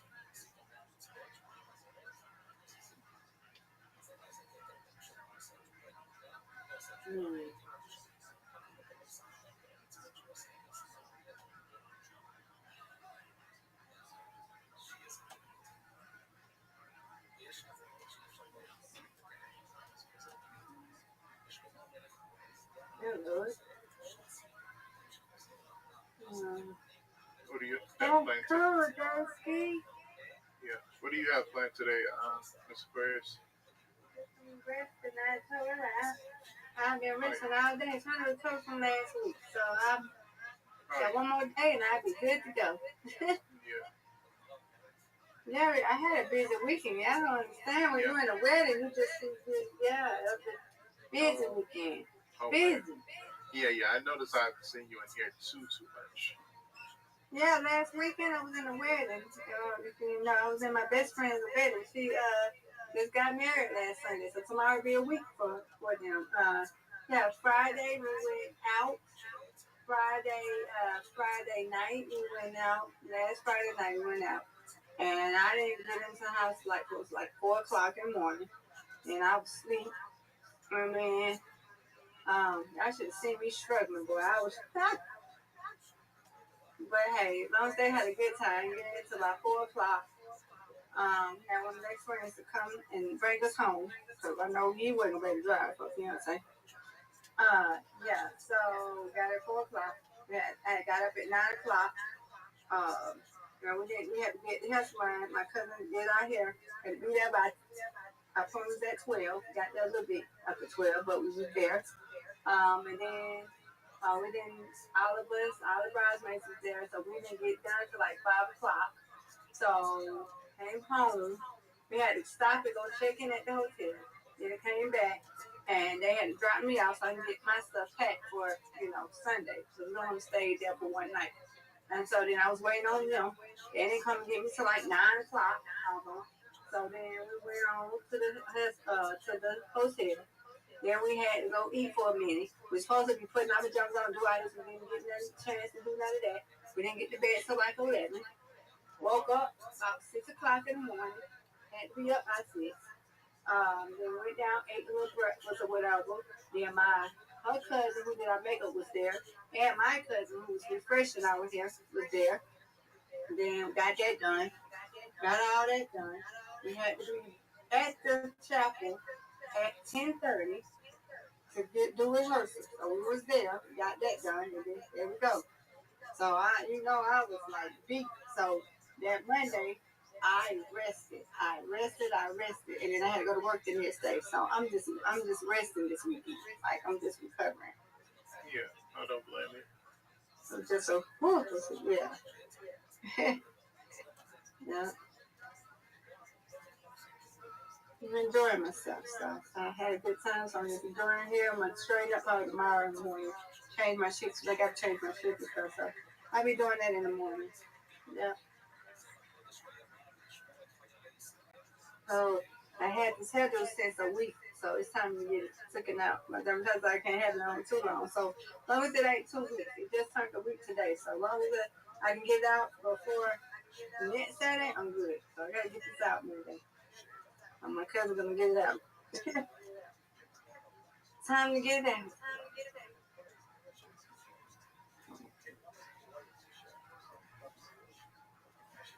What about you, Jason? You say you can watch a movie? I'm gonna play GTA for a little bit, and then I'm gonna probably catch up on the news while I work on my app. But I'm probably just gonna play for like 10 minutes. Okay. I do want to get something to eat, but I went to this taco vendor last night. I don't know if I'll go again today, but so I'm gonna have to wait. Actually, I might go to Yoshino. I'll probably take you guys with me. Yoshi? Yeah, Yoshinoa. I don't know if you have that. Yeah, No, I don't know about it. What's Yoshi, Rabbi? I know Rabbi knows. Yeah, it's like Japanese ramen bowls, right? yeah. It's like a fast food Japanese. And they have. Yeah, I might either go there, like across down the street from me is like a plaza. I don't think you've seen it. You know what? When I'm expecting something to come in 15 minutes. I'll just go in 20 minutes. If you're not in here, I'll be. I'll be here. I'll be right here. So let me know. Okay. Yeah, I'll just walk down there so I can show you. Yay! We going on an adventure. Rabbi. Whoop whoop. Okay, Jason. Wait, I'm gonna end up using Yay! food punch. Let me see if I still have it. Or did I put it? I'm a happy person. Yep. Let me show you what I use if I can find it. Oh, there it is. I gotta get my scissors. I use these. Let me put it on camera. So I use these. Like they'll mail them to you every week. But it has What is that? this is like a flyer, whatever. It gives you like you can they scan it, like I cut it and then they scan it. Oh yeah, I get, coupons, yeah. Yeah. We used to send us stuff like that, yeah. And then I just I'll get like 2 bowls for this price or that. So I haven't been there in a while. Okay. I wish they had good fried rice, but I love fried rice. yeah, me too.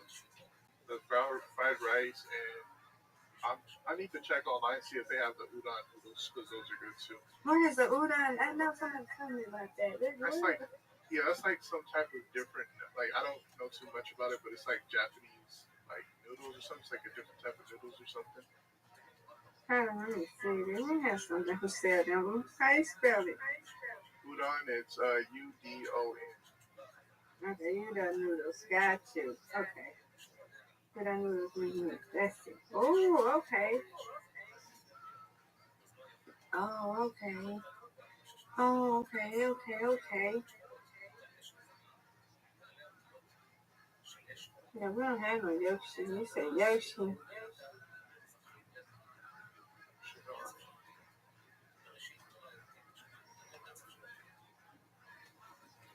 Okay. Oh yeah, Luna. Okay.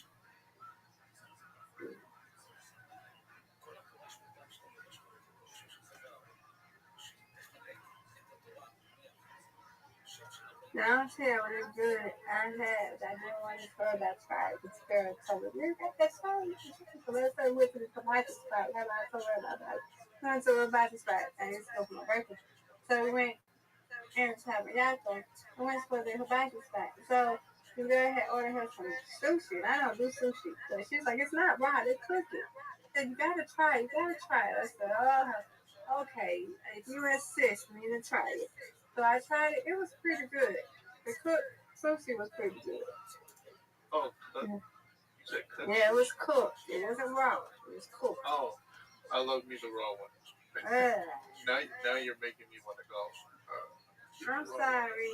Well, No, no, you're they good. didn't have no raw, but yeah, I had raw before one time. I wasn't, I'm not a sushi kind of weird, but Yeah. it was good cooked though.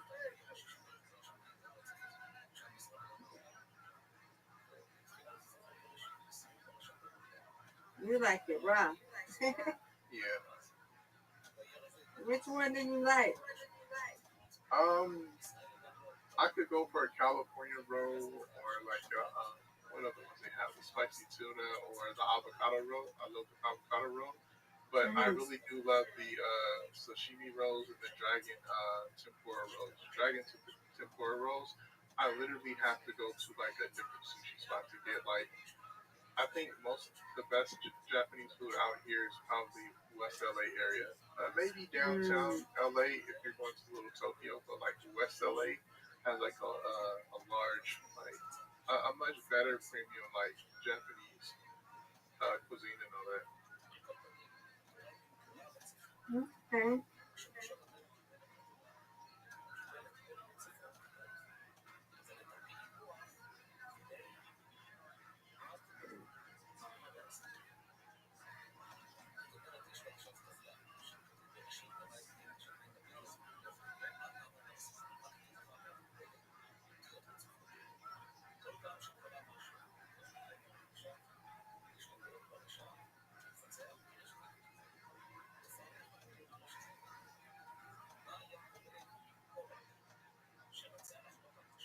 Like when I like the hibachis where they cook it funny. I don't like when they don't cook it. They don't be the same. We have hibachi trucks out here in LA. That's the funny part. There's a What? oh yeah yeah. Well, matter of fact, you know what? I could probably yeah. You know what? I'll probably have to show you that as well. So on my way to the gym, there's a street where it's always this taco truck. I didn't even know today they have an intercom. They're almost 24/7. Well, different times, but at least in the day and night. But down the way is another taco truck, and then there's a hibachi truck, and the hibachi truck does like fried rice, all types of stuff. We have I a want to lot look of up food too. trucks. So that's one of my go-tos to go. California, yeah. I'm gonna go back to Vegas. Yeah, I got to go to California. I just want to go just to see.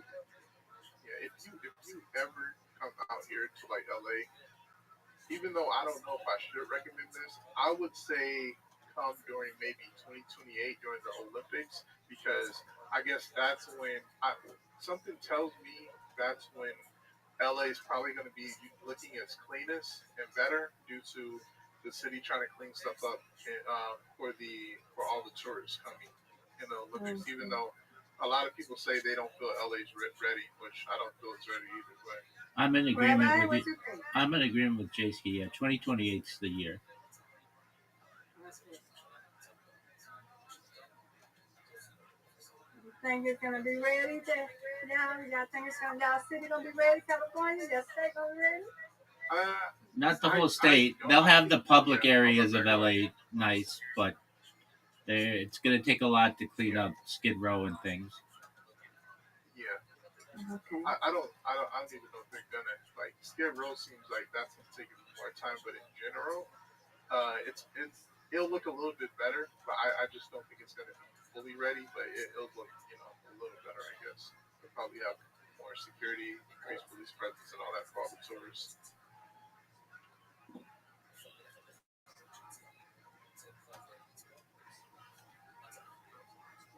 Have you been to SoFi, J-Ski? I've been past there. I haven't. No, I haven't been there. I've been to the crypto arena, but I haven't been to SoFi yet. I went past there though. I've seen it. I've seen the building. It's Looks beautiful. nice. It's like from the future. Oh yeah, yeah, yeah. I was looking up the George Lucas Museum that'll be coming this year in September, and yeah, that I'm gonna have to check out those two later this year. We've got the World Cup this summer. Oh yeah, yeah. I remember you telling me for the soccer. Yeah,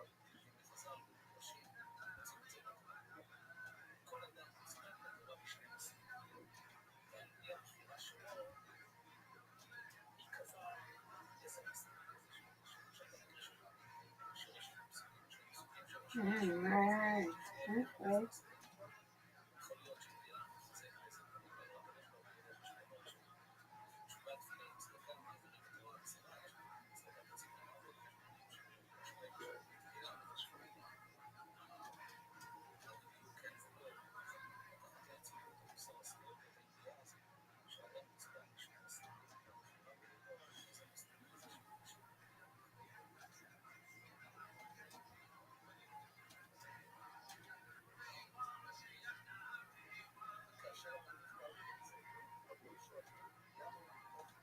Mm,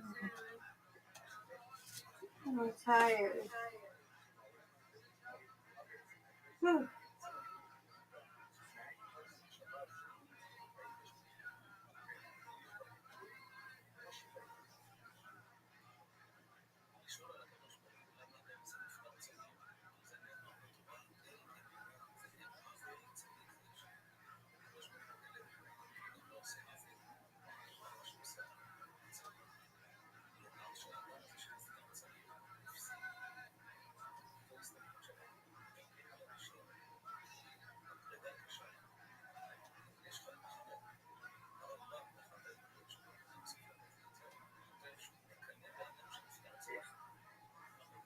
Whew.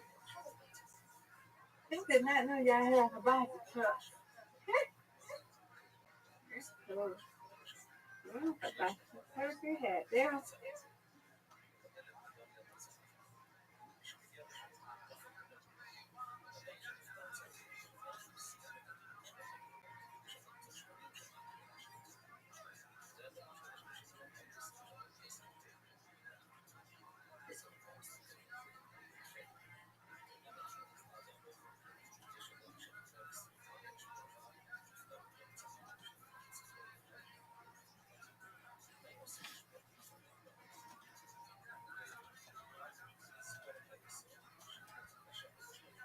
These are all the things going to be on here all day. Because I was out there and travel scramble at the Spirit Airline shut down. My kid.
Yeah.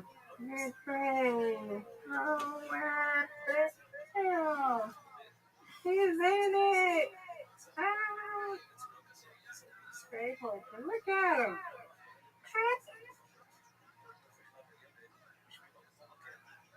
So where did you get in this? Oh, yeah, I think he is about to Atlas. Okay.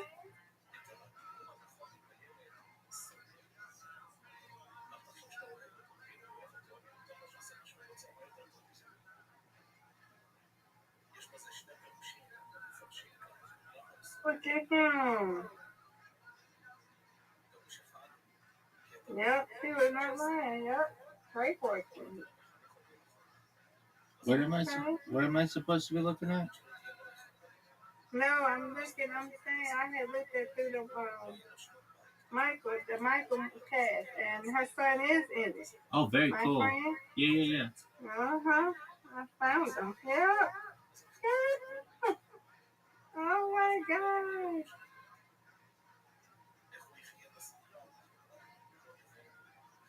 That's big time. That is big time. He's Oh my gonna God, be you're like, he's gonna be a big okay. he's gonna be a big actor. Like he's young, Then he's you got a talented. film called Dancing the Night Out. Now, okay. All right, look at him. Yeah, he's gonna be okay. Look at him. All right now. Yeah, he about to be here. He's gonna take off, Miss Aquarius. Yes, he is.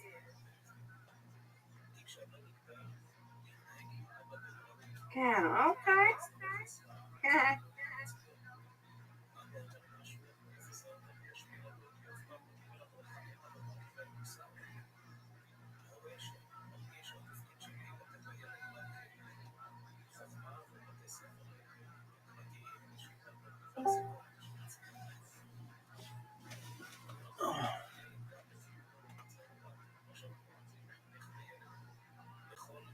We have Evlev in here. Evlev, if you can hear me, we'd love to talk with you. I've seen you in here before, but I've never had the opportunity to talk with you at length, to my knowledge. If you want to stay muted, you're more than welcome to, though. But if you want to talk, we'd love to talk with you.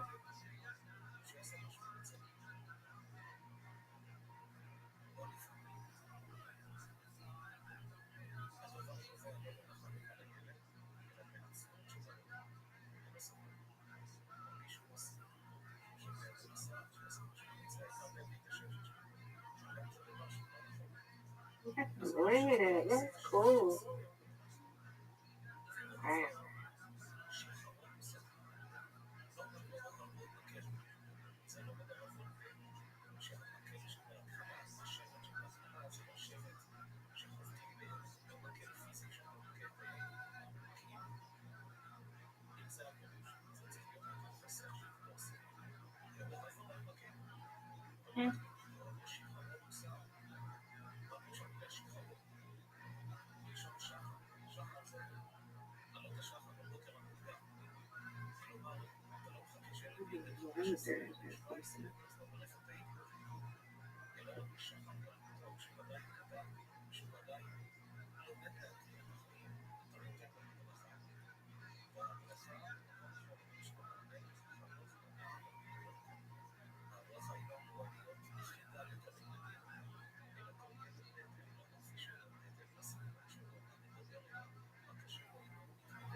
Okay.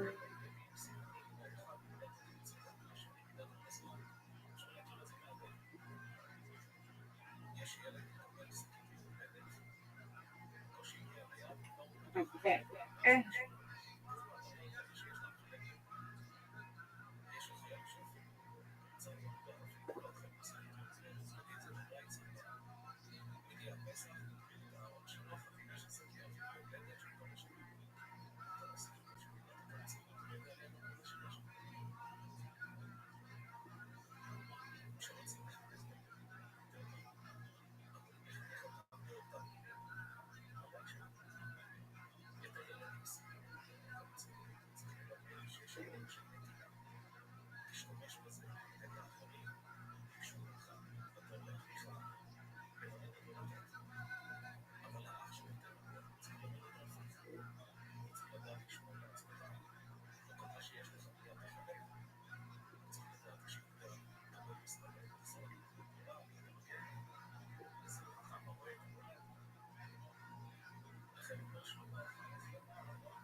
Here we go. Rabbi, we have an adventure. There she go. I wanna probably want to talk about things that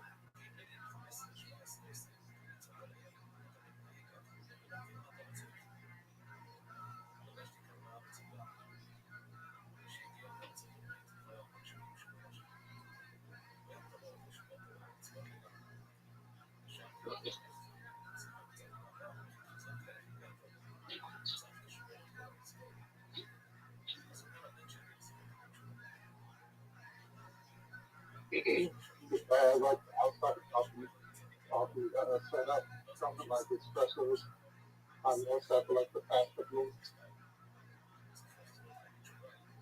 Huh? Yeah, what?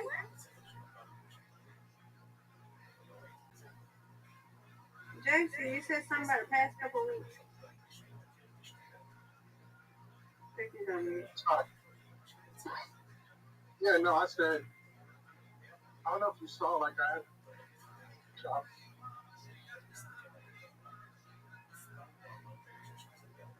Oh, sorry. Because my mic isn't working. Yeah, it's working now. Oh no, I was saying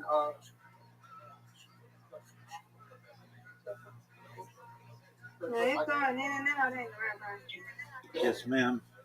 yeah, I think I gotta hold my mic to Ooh. Oh, that's so nice. you know what's funny? This is my doctor's office, like literally right up there. I live around the corner for my TCP, so I don't really have to my business over there. Oh, nice.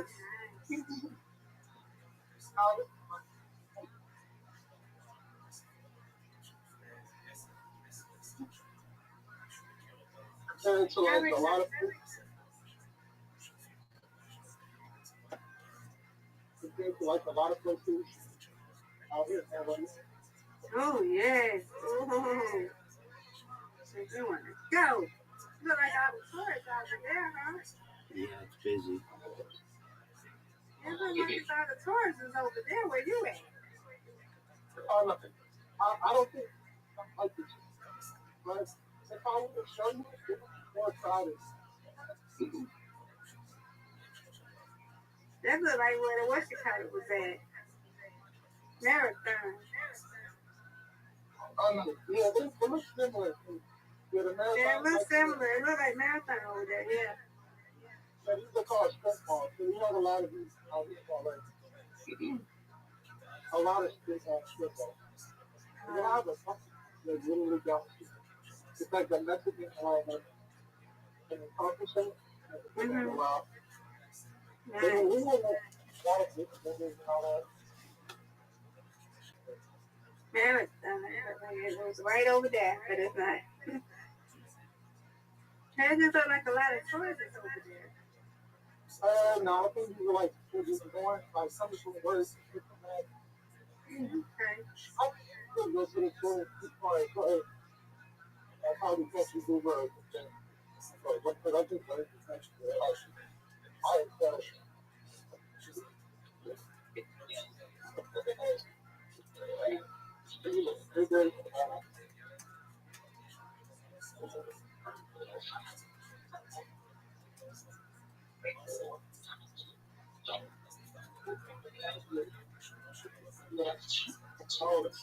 that's why my company. So I guess they're just letting it up. Don't have like this is such a top of their eyes. I don't care about it. I think it'll be good because they're feeling like this. But I was coming here and it was like around 10 or like 11. Yeah, there was no down like 10 or 11 p.m. I, I go down there and I get like the carne asada tacos Mm-hmm. and shoot me top food. That was so nice. Oh my goodness. It's a weekend, so it's like, oh no, this is like, this is, it's not It may not be nice for you, but you know me. I ain't never been, so it's just nice you showing it, you know. I don't know. Have you heard the Dave's Hot Chicken? The I Spurs? heard that. No, I haven't. They said it's good, so I can make it. No, original no pick. Oh wow. They got a lot of food places on that strip. Oh yeah, yeah, McDonald's, Chick-fil-A. Mm-hmm. Yeah, but Y'all Chick-fil-A be busy? Y'all Chick-fil-A be crowded? oh yeah, this one is actually a new location. This one right here. Uh-huh. This should be a Burger King here, like because I've been looking into those since like 2009. But yeah, they got outdoor patios, indoor, all that kind of stuff. So yeah, this location is fairly new. Maybe like 2 years old, maybe 2 or 4 years old. This thing got was been here for like a while, like a long Mm. time.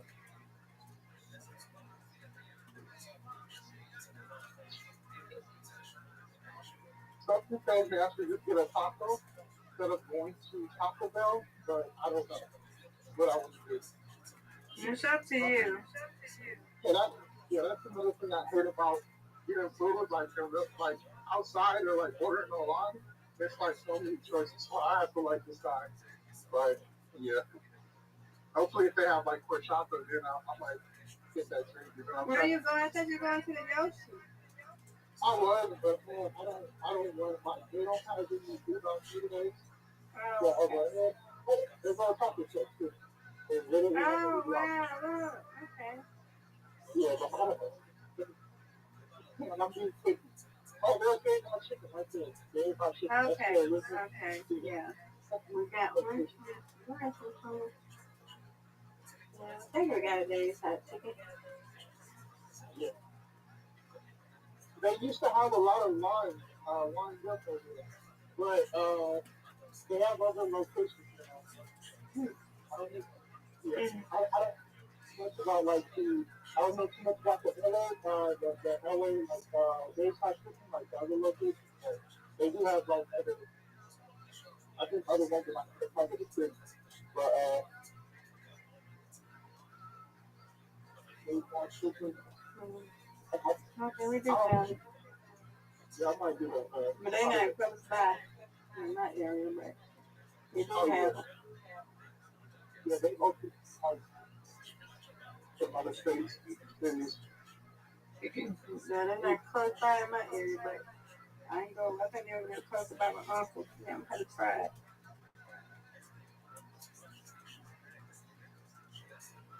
Yeah, that's good. That's good. Is my camera still on? Yeah. Okay, cool. I'm going to check it. I'm checking. Where you going? Taco Bell? Yeah, I think I'm going to do Jeez. that. Okay. He said he's tired. I don't blame him. Sure, I'd be tired myself.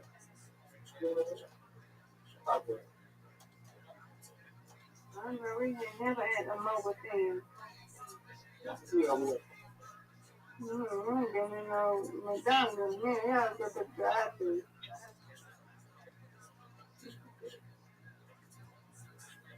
Oh, they got tacos?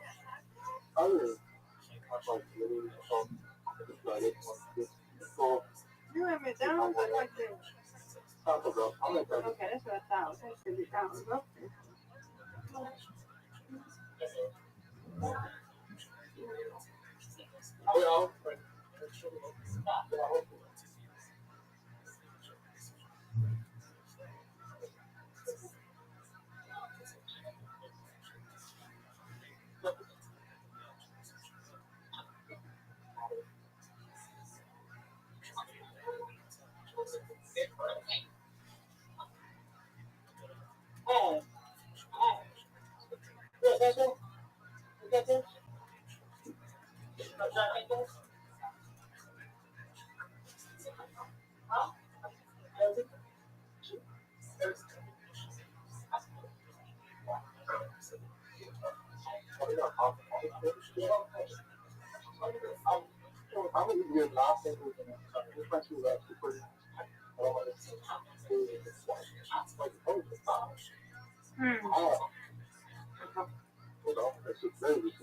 yeah, no.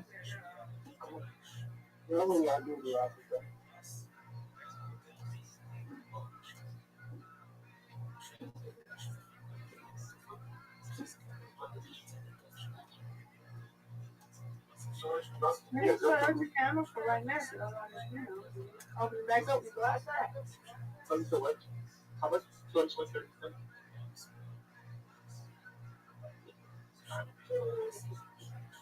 Oh, that is neat. I didn't know we got that. We might got that at our Taco Bell, but I ain't seen. Oh, man.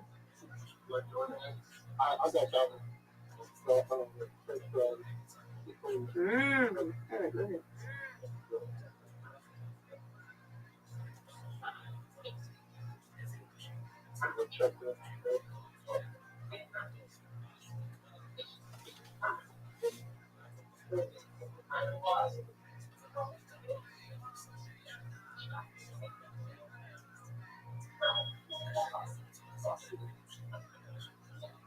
Nice.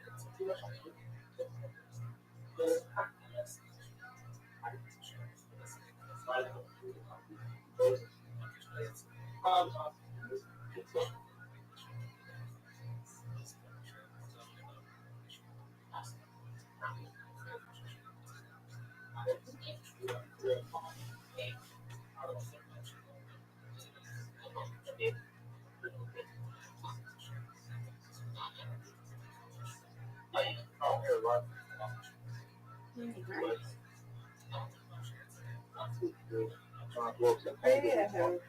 We outside, Rabbi. We outside. Okay.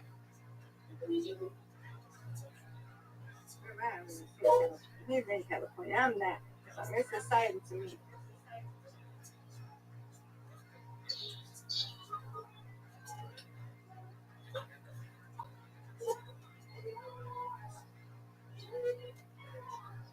It's exciting to me.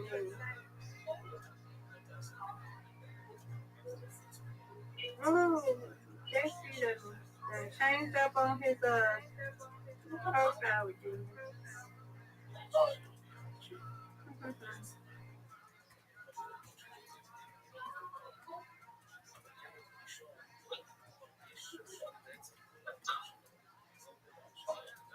Taco Bell. Hi, Taco Bell. What is that? I got Hi. Hi, Taco Bell. Hi.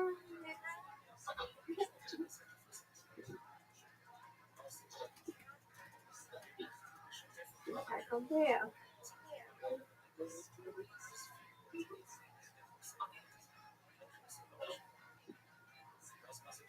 when I eat my food, I pick up my plate down the give me fried chicken. This is they're just crowded like this. That they like they have lines like outside the door. No. You know, like that thing.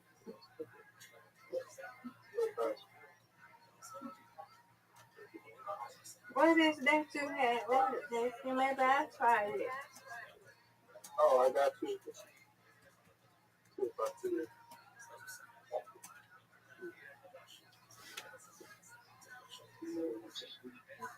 They'll probably do it. There's like salt chicken, the white one, the chocolate, triple, double. Oh, okay. I'm gonna have to try it. Okay. Like that, like that. Is it good or this your first time? Yeah, but I got that. Let me know how it is, okay? Oh yeah. Where is it? Oh my. Yeah. Testing it out. And I eat the steak quesadillas. I eat the real locals. The steak supreme, the supreme tacos. Yeah.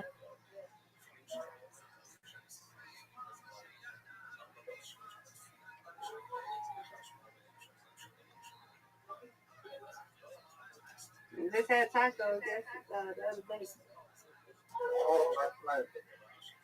Yeah, the place I was swimming walking down there, like, I think, maybe like last month. Mm-hmm. I think you covered your mic. Oh, that's my Bluetooth. I might have to go to the settings and just like make it more open, like, because I think I Are you got like, okay? You're fine. You're okay. Yeah. Okay. y'all brought it closer to my Well, you're okay.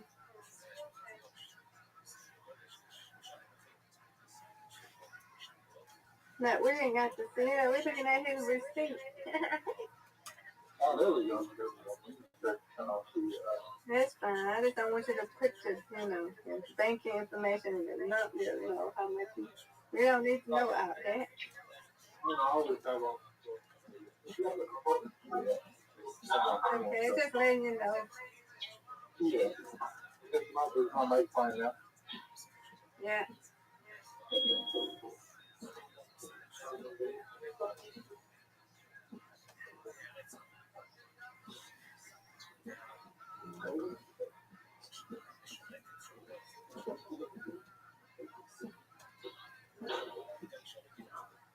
The movie one, I know that you know, bro.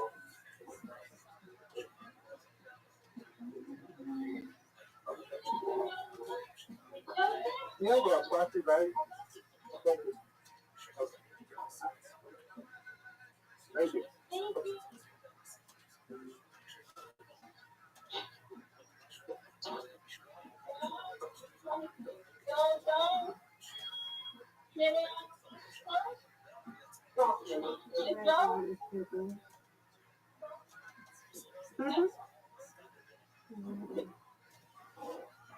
Okay, where we going now? Going back. Well, I'm gonna get in topic because I want to see if it's crowded. Because it used to have like lines so long, like so long. They started like Oh, it's right here. yeah. So you have some people in here, but it's like it's not so crowded. So yeah, but yeah, you have people in there. But it used to be like a long line. It used to be a lot of people, like literally, like waiting for it. I remember telling my mom that she said she had talked to like one of the owners of that guy who left their original location. She was like, they got some of their seasoning down south in Louisiana and all that, like some of their recipes. Yeah, I got to get some of that.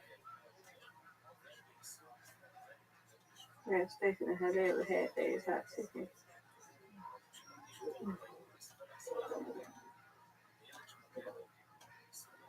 I could literally, I'm not even gonna be lazy. I could literally hop on that bus. It just drive me off, like drop me off the next stop, but I'm gonna just walk. I don't know if I get it. Baby, you almost home, Just need to relax. I'm sorry, I didn't mean to get you out there. No, I'm glad I get off the house. I'm supposed to. Yeah, I'm at least supposed to be doing at least maybe 1 or 2 hours of cardio.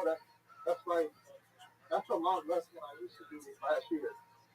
I would like go to I would go to the gym, then go to a coffee shop, do some work on my laptop, and might walk around. Like I would be in South LA, then one thing I'll be in downtown LA, I'll just be all over, just walking around, migrating from place to place. But yeah, like I still go to the gym every now and then, but I need to be a bit more active.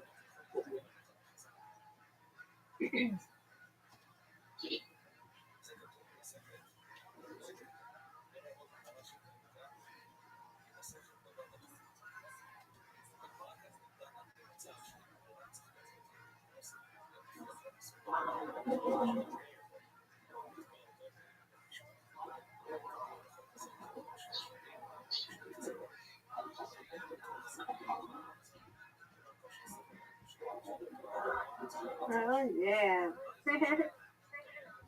At least you can go outside. This is like, I don't know the barbershop here, but we have so many beach shops out here. I noticed that. This is like a little market right here, too. I just, I just don't go there too often.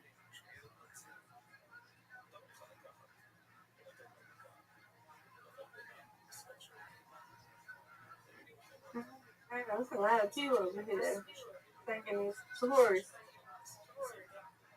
Oh, no, probably locals, people that live like in the area. This is like the East Hollywood area, like West Hollywood area, or like near the Walk of Fame. That's where you see a lot of people. Yeah. And you're where, downtown? You're downtown? Where? No, I'm in East Hollywood. You're in East Hollywood? Yeah. Okay. Now, West Hollywood is where the tourists are? I would say, they'll go there for mainly like the Hollywood Walk of Fame. They'll go that way as well. Oh, nice. Well, that's a Hollywood sign. Like, if you zoom in on my camera, you'll see it in the mountains.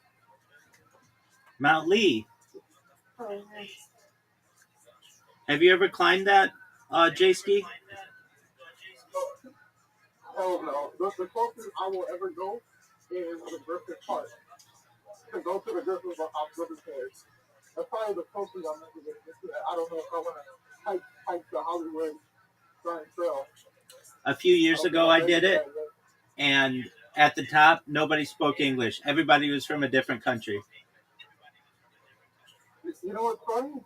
An influencer from Colombia that I follow, he had a picture at the Hollywood sign. So I do notice that it's a lot of foreigners that like hike the Hollywood Trail. That's I correct. didn't know you can hike it. You can go behind it, so like you walk.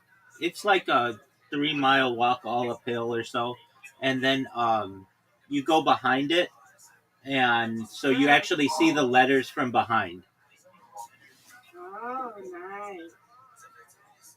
So you have to go behind it, not right there. Correct.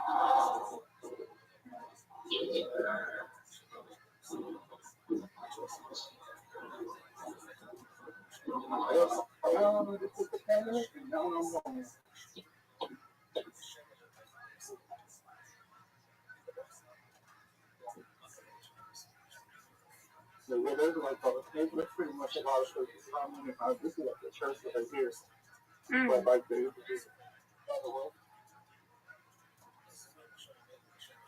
You're almost home, right?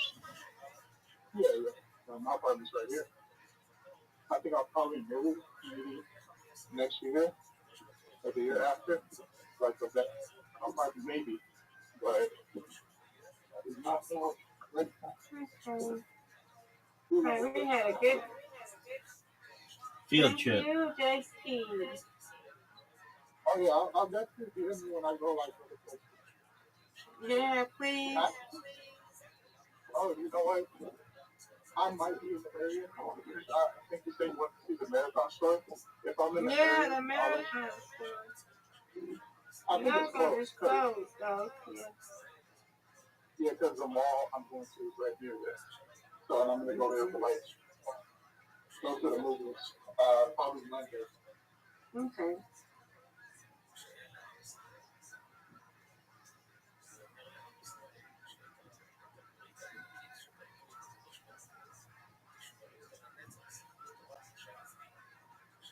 This is right there with you.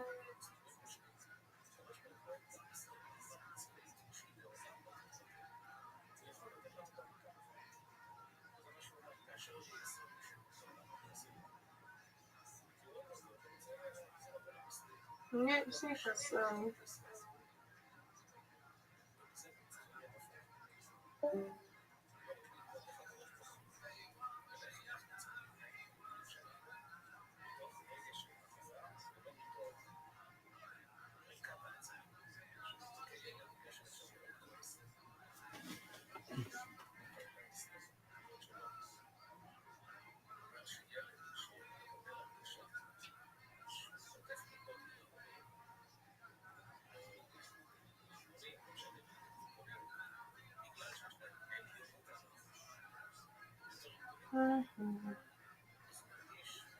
Right.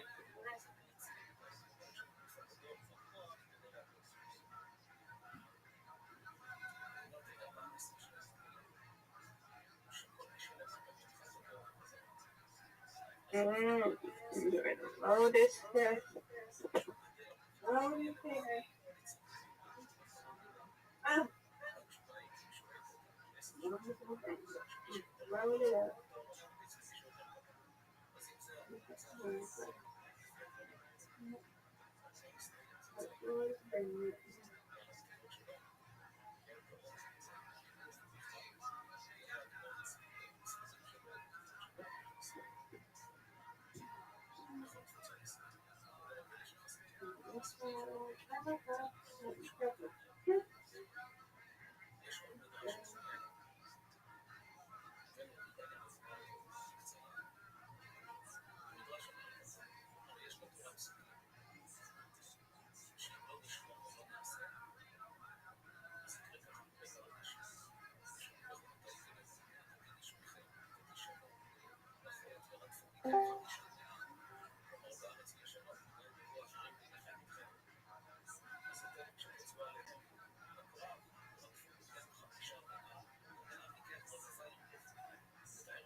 All right, there she's home. Yay.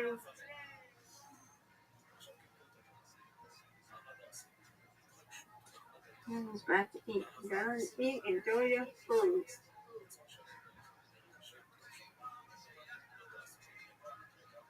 You gonna what? You gonna open what up? It does give a good beer. Oh, that one? Okay, yeah. You know how it is. Yeah.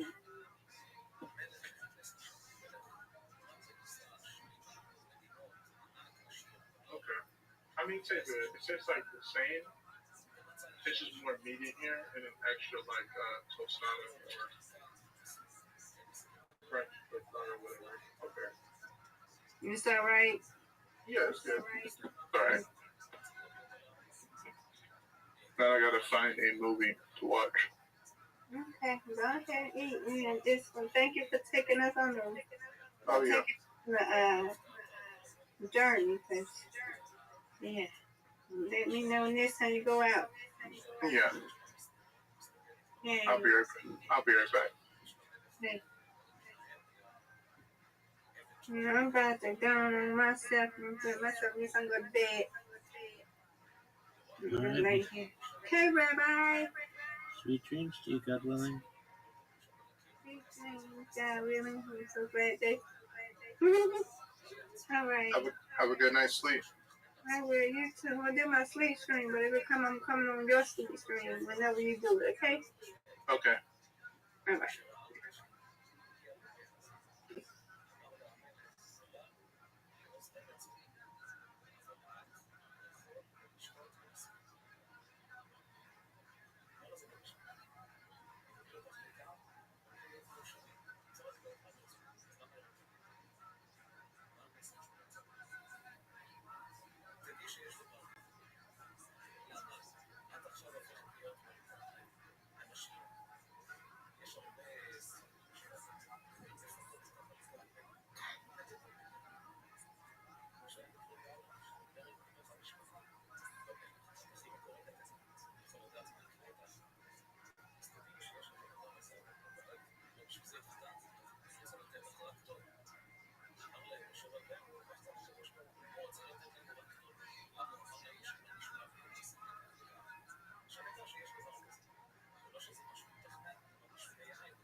just like a data analyst. Just bullshit. Yeah. What kind of data would you analyze? What people buy at the company. So it's just like numbers and such. Now that bit, what if Pat wasn't there? What would you wouldn't have done that bit, right? So you just No, just did it for I would have done it to the whole crowd instead of just him. Because like you guys make fun of him, it might work a little bit You would better. have made them all stand up and salute you? Yeah. I would have picked one guy. You know what he's saying. I don't know, maybe not. He would have picked one guy, and he thought that we were shitting on him, and he thought it would work, it didn't work. Yeah. Fuck, this is fucking brutal. Is this gonna be an hour of this? I don't want to do this anymore. It's fucking horrible. Nobody can be funny in a fucking minute. Oh, yeah. It's fucking 2 seconds. Oh, it happens a lot. Jesse just took a real Ah, pull. fuck this. You don't even. Fuck this. You're fine. You're fine. Hey, Bill. Bill, you get a little cranky. Go canyon money, will you? I'm not getting cracked. I'm sticking up for him. You guys are throwing him under the Don't raise your fucking voice to bus. me. He threw himself under the bus. Huh? He threw himself under the bus. Jesus. There's one more, and I'm out. All right? There's another one. Me, just to be fucking mean. I'm not doing this for fucking. I'm trying to bring it up here. I love it. Jesse, you did so bad, one of our guests is about to quit. I don't know what else to do. Oh, if there's a negative lining, Tony will find it. There it is, right between the ray of sunshine. There's that little nugget of negativity. You fucking cunt. Smarmy fucking cunt. Jesus Christ. That's pretty much it. That's the route that I have to take. So I'm riding it hard. I love it. Let's move on. Maybe somebody will do better than Jesse. I don't think we're going to get anything out of him. Turns out, there he goes. Data and numbers. Data and numbers. I'm excited about this. I hope to God somebody does okay. Because the pressure is on now. Notice. Put your hands together for Jody. Creative environment. It gets there sometimes. It's going to get there. I believe in it. Put your hands together for Jody Hill, everyone.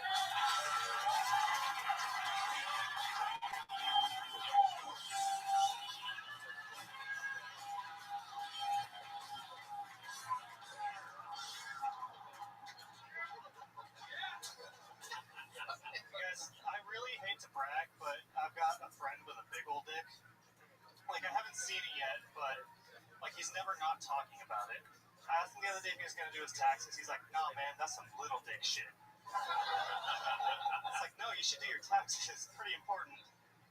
I love the idea of, like, a super progressive couple having a baby.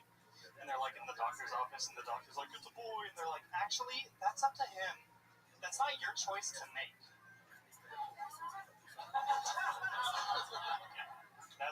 That's my minute, I think. That's 35 seconds.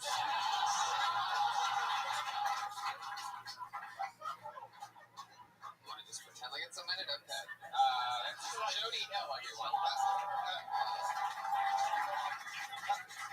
How about a salute? We'll do a salute. Salutes are fine. Jody, your Pink Floyd Dark Side of the Moon shirt goes perfect with your stoned red eyes. Matches perfectly. I like your style, man. Where are you from? Vegas. Wow. How long have you been in LA? Since January? What do you do for work? I don't yet. I saved money to move here, so I'm not working. Save What did money. you do in Vegas? I worked at a mine. I ran heavy equipment. You worked in a mine? Yeah. How are your lungs? It's not like an underground. A lot of people think I'm like using a pickaxe or something. Were you the canary? Yeah. No, I just like drove like giant trucks and stuff. They said that right out of the gate. He said heavy machinery. Get a mine. What do you? Right out of the gate. I'm waiting for him to get to the big yellow truck. What did you mine? What was the material? What was the good? It was like they called it rare earth, but it was for Did you work in a computer game? no, it's like they make like computer chips and like magnets and stuff with whatever they're mining. Were you born and raised in Vegas? No, I was born in Sacramento. Oh, wow. Just made the jump. Yeah. Interesting. So, how's LA treating you? What do you notice different? What's going on? I could do comedy a lot more. I couldn't do it that much in Vegas. I was like doing maybe 2 or 3 nights a week in Vegas for a while. And that's about it. You know, just a lot more traffic. Now, well, you just fell asleep during that last part.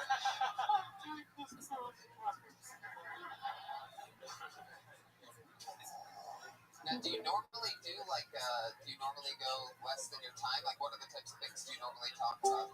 Those are just my 2, only jokes probably that are under a minute, so I did those. I didn't realize they were that short. And quit while you're ahead, you did a good job. Beginning minute, take 30. Yeah. I did what I could. 35 seconds of thunder. I also thought it was longer and I was rushing. Well, yeah, everything's relative. Because for a minor, you're really fucking funny. Thank you. So what's your plan? Like, what are you gonna end up? What do you think you're gonna do to survive? How much mining money could you possibly have saved up on there? Did you gamble at all? No, that wasn't my thing. That's why I had a savings. Yeah, that job paid pretty well, so I was able to save enough. He's frugal, smart. He knew what he was going up against. He saved a bunch of money, and now he's trying to get as much stage time as he can. He started off with a great joke. The other one didn't work. When you first start out, time goes by. You think if you did an hour, you only did 30 fucking seconds. Well, we've all been there. That's what's going on. I love it. Anything else interesting about you, Jody? No, not really. You guys pretty much. I had a feeling. Nice to meet you, Jody. Thanks for coming on the show. Good job, man. Jody Good Hill. job. He's on Twitter at Jody Hill. The real guy. It's nice to see an artist go with money. Right? He's going to get a deal of probably, buying apartment buildings. Right? Yeah, Instead of going out and getting something with rims on it. Normally, wise investors don't wear the dark side of the Tom's already in his wallet. I think the fix is in here. What are you digging for, Tom? Guys, What are you pulling into your wallet for? we're in the middle of a show. Don't pay attention to me. Please, just go back to your little bullshit show. Digging in his wallet. You should know better than to stop me with digging. I don't think I get that. He's saying fast to that timing. They think it's funny. I pulled another name out of the bucket. It looks like a new name. Put your hands together for Joey Wrench.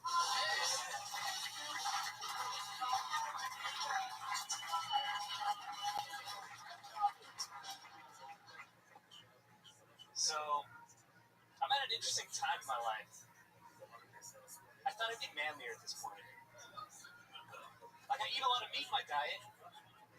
You can't tell because I'm cursed with a vegan's body, but it's in there. Never been in a fight before. Never done one of those. I feel like if someone tried to push my chest in the hopes of a physical altercation, I just panic and slap the glasses off my own face. And just hope you go away. It's not all bad though. My situation, like currently I live in the hood. Like here's how hood I live. They tag on the bushes. One of the old wise gangsters tried to recruit me. When he tried, I was like, does your gang have an IT department? No? Then I'm not qualified. Thanks, guys. Yeah, Joey Wrench. 45 seconds. Yeah, but he's going short tonight. I didn't want to hear the news. I like that. You guys got another gig today? Fuck, he's got to do 2 minutes across the street. Wish, man. 2 minutes? That's a lot of time. I've done this show 10 times. I've never seen everybody's fucking short. It's hilarious. Joey, where are you from? It's your first time on the show, right? First time. Southern California. From Ontario, California. Inland Empire. Inland Empire. What get of you? It's like right next to MacArthur Park. Like kind of near downtown on the border.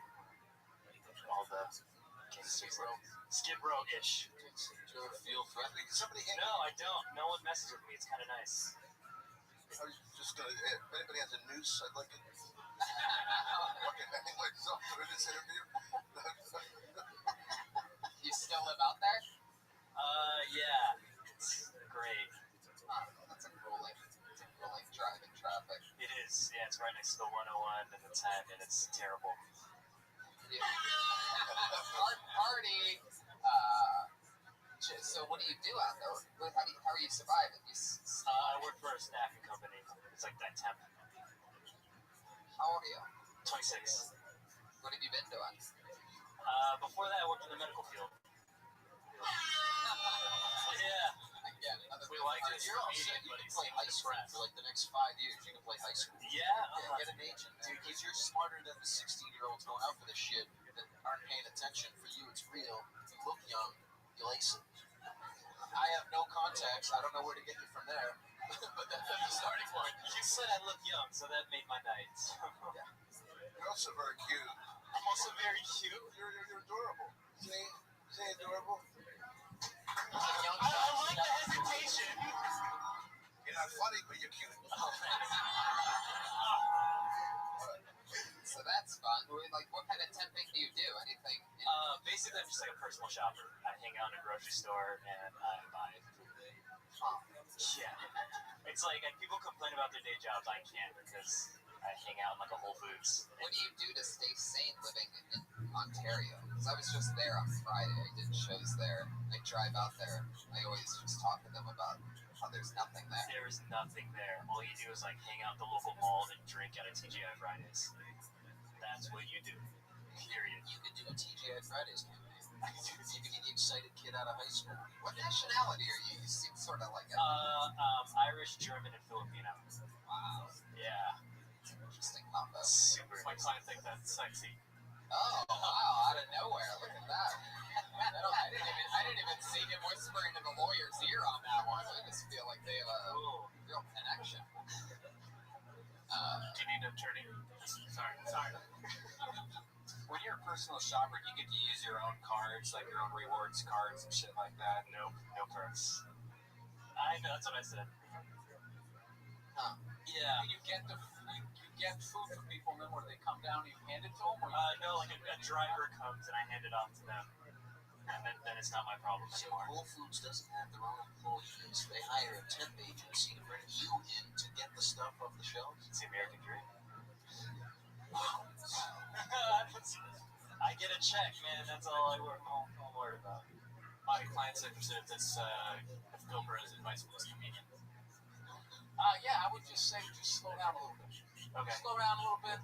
Just the more you do your jokes, the more they'll come off natural, and you won't be like you're in your head for trying to remember them. I remember like I was in my notebook for the first year and a half, and I would just be like having a teleprompter go. I would just slow down a little bit. Okay, that's it.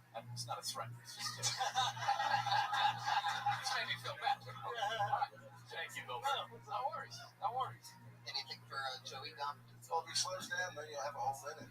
Yeah. But yeah. No, there was something about his rhythm I thought was funny. I thought he had a couple good jokes. Yeah, and I totally agree with Andrew. You have a cool look. I'd say, it seems like Ontario is a miserable place to live. You're born and raised there. You've been there your whole life. You're 26. I don't know. I don't know if you want to be grocery shopping forever. Like, that sounds like the start of some, like, season of Fargo or something. I feel so Creepy job to have, like a cool character in a something, but not in real life. I feel so sad about my life right now. Well, sometimes that's where you gotta get to make a Isn't difference. that why he's doing this? This is his way out. Yeah. There you go, man. This is a ray of light. Yeah, keep going towards it. Keep going towards the light. Stay away from Ontario. Yeah, I will do. Joey Wrench. There you go. All right, Joe. There he goes. He's on Twitter. How is that even possible? Maybe it hasn't gotten out to Ontario, California yet. All right, I pulled another name out of the bucket, and it is the name of Brian Vokey.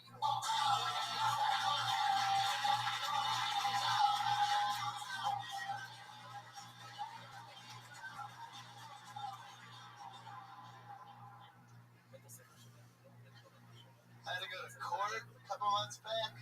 I didn't realize I had my knife on me. So I got to the metal detector. And I didn't want to run back to my car, so I thought I'd ditch in the bushes. Which is apparently the same idea a whole fucking army had. You would not believe the arsenal I found in the courthouse bushes. It looked like an Easter egg hunt at Ted Nugent's house. Dude, they found half of these weapons in Iraq would have completely justified the invasion. Protesters would have put down their signs, cut up their dreads, had a steak with their father. Things would have been different. So anyways, my niece's birthday a couple days ago, and I was so broke I didn't know what to get her. And I was like, oh yeah, courthouse bushes. So I ran up to the courthouse. Well, I got some stuff, and I was like, happy birthday, Kendall. I got you a handgun and a grenade. Fuck yeah, 57 seconds, Brian Moki. Taking a wreck. Thank you. That was great, man. Thanks. There's a lot of fun things you can probably find in those bushes, like throwaway phones, like there's like grocery store phones and shit like that. Yeah, usually I go deeper into that, but you know. Yeah, it was great. What were you on court for? Yeah, good question.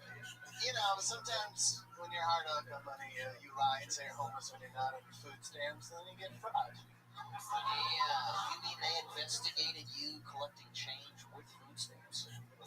I was not reporting my income to them, and I was getting, inflated benefits. And they came down on How did you you. get caught? When I filed my taxes. So did you know that day was coming? Yep. You knew it was coming? In my mind, I was like, yes, dead 7 years. I just, whatever. So you didn't claim what? The food stamps? I didn't claim my real income because I was a contractor, so they didn't see it when it was happening in real time. But I knew when I filed my taxes. 7 years you did that?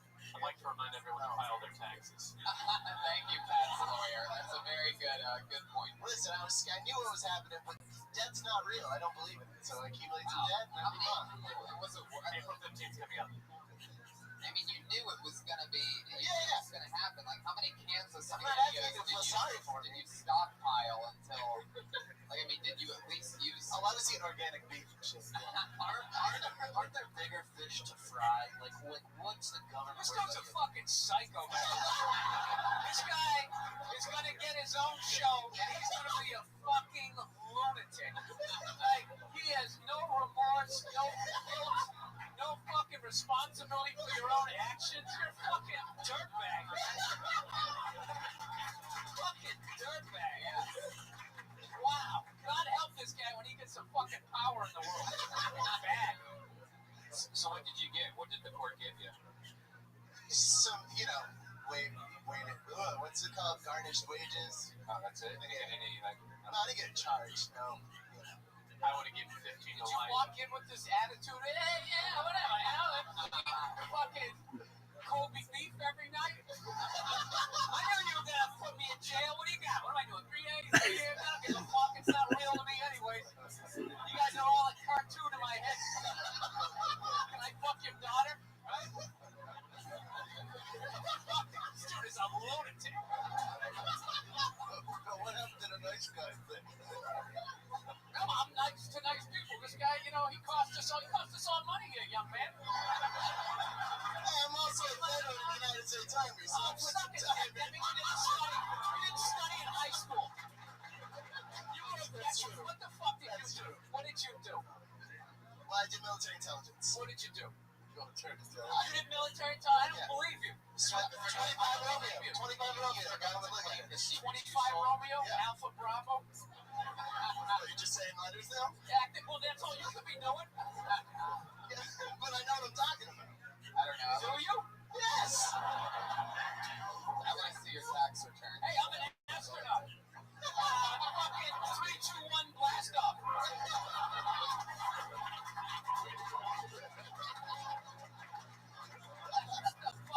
Sorry, we should be talking about traffic like all the other ones. I love it, Brian. Oh, shots fired. Yeah. Shots fired. You are interesting as fuck. Tell us something else about you. I'm a preschool teacher. Wow.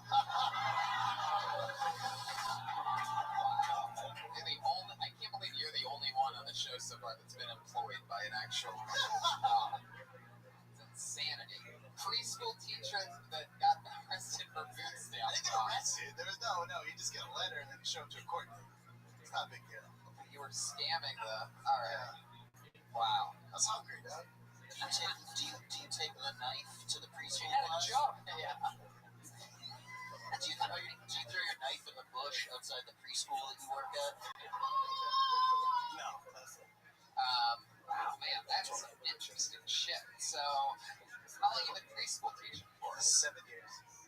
But I had a year break because I moved to LA and I had to find a job here, so I had like 6 months where I actually wasn't employed. And then, honestly, to be honest, it's just I didn't report my income changing. I was in the status when I filed for it, but it's funnier to talk about it like I just scammed in the beginning, but it turned into a scam. So it is a scam. I was waiting for you to save me. It's getting boring. Well, that's fun, Brian. I mean, anything for you talk about being a preschool Oh, yeah. teacher at all? Yeah. How long have you been doing stand-up? 3 years. 3 years.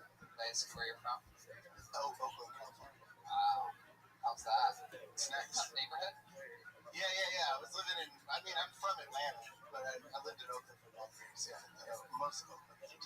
So you only live in black communities? Pretty much, yeah. That's why you're such a tough guy, right? Yeah. Do you find any of these preschool kids cute? It took a long time. Every time I come here, I teach preschool, it goes to pedophilia like that, instantly. It's always on Comic's mind. I don't know why. Why the horse came out on that? I remember him when we talked about him being a child molester last Yeah. time. Yeah. You definitely have the face of one. I actually think you seem like kind of a nice guy, and like you said, you probably built it up for the joke. And I don't think you look like a psycho. I feel like you look like you're from like a '90s alt band, but I toured in bands for a long time. Yeah? Yeah. This timeline of yours is really crazy. 7 years teaching preschool. Yeah, as a teacher. At a band. 22 years in the military. You know, you have the summer stuff. in a band. You can look me up on Spotify. Neon Piss. Check out a bit. But The armpits? Neon Piss. Neon Piss. So who's next? Yeah. All right, great job, man. That was fun. All right, Brian Wilkie, everybody. There he goes. Brian Oki on Twitter. BRYANPOK. Yeah. We got next song. Let's do it. Let's go back to the He bucket. didn't hit a minute either, did he? Just under it. It's right about there. It's good. Pulled another name out of the bucket. How about Jarrell Ben Asfrey?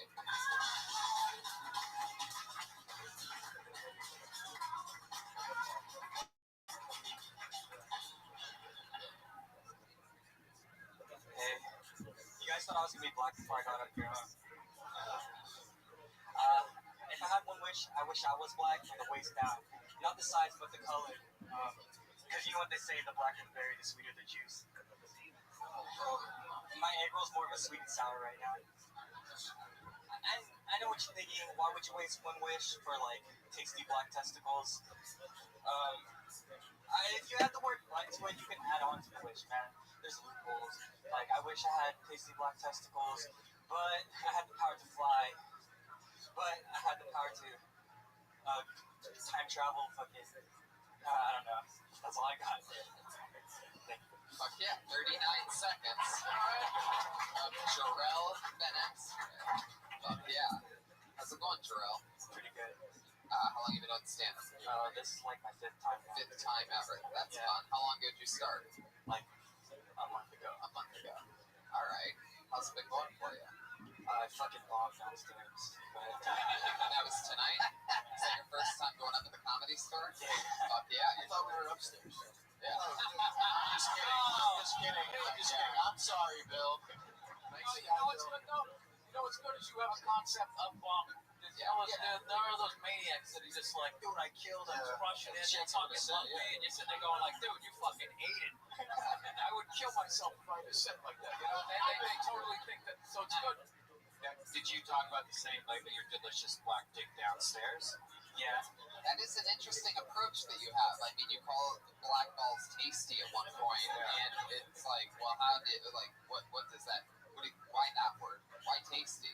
Why would you want tasty black balls and everything?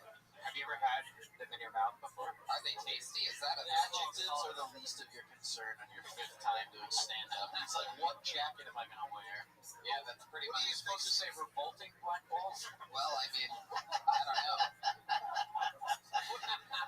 Depends on what you think black balls are. Mike, I have black balls. What was that, Pat's lawyer? I have black balls. Wow. Sorry. You have the timing of an actual lawyer. You know that Bobby Lee has black balls, but they're real. I don't know if you've ever seen that. You could actually see a picture on the internet, I think, but his balls are black as fuck. Or watch his closing fit. That's right. Do you ride a motorcycle, Charles? That's a thick jacket. No, I don't. Yeah, man, when you get on stage, like, I know it looks good, but you just gotta be comfortable. Like, just wear a t-shirt. Don't worry about the way you look. Everybody else is, Right. Let me ask you something. I know that you're nervous, but when you're going to do all that dick stuff in that short time, what do you think's going to happen? Do you think like one manager is going to go to the other manager? You got to see this kid. You got to see this fucking kid. Right now, I don't care. No, but I mean, want to get out. but you understand what's that? No, that's what he should think. He's only doing it 5 times today. Yeah. I thought he did 6. Excuse me. How do you make money, Jarrell? You're from LA? I'm from Moreno Valley. Sorry, Bill. From where? Moreno Valley. Where's that? It's like near Riverside. And you still live there? Yeah. What do you do for work? I work at Target. Oh, shit. Wow, what part? I stock shit. Yeah. Nobody gets more pussy than those guys from Target. Target pussy. I see them all the time. Just hot chicks draped around a red polo. Well, Jarrell, that's fun. That's a long drive, huh? A couple hours from Riverside every time? Yeah. Hey, Leach bombed twice. It's 1 hour 49 minutes. How did the other, thank you, Pat's lawyer, how did the other 4 shows go? Anything better? Anything different? What was your first time at? Big lane. Was the first time your best? No, the second time was the best. I do better with black people, I think. Oh, interesting. Yeah, especially when you're telling them their balls are so tasty. I'm pretty sure they did like that. That motherfucker funny. What is he, an Eskimo? Look at that motherfucker. Look like a motherfucking Eskimo.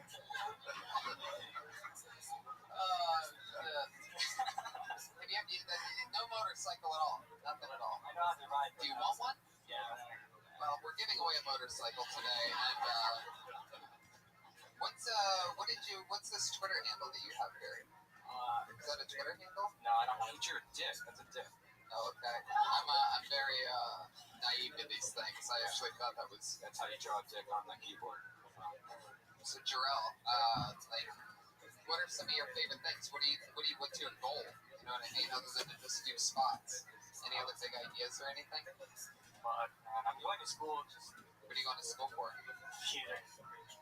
Yeah, theater. Show us some acting right now. Let's do Romeo and Juliet. I'd rather sing for you, man. I was like, I would love to hear you sing. Heather, you just volunteered to sing at a comedy show?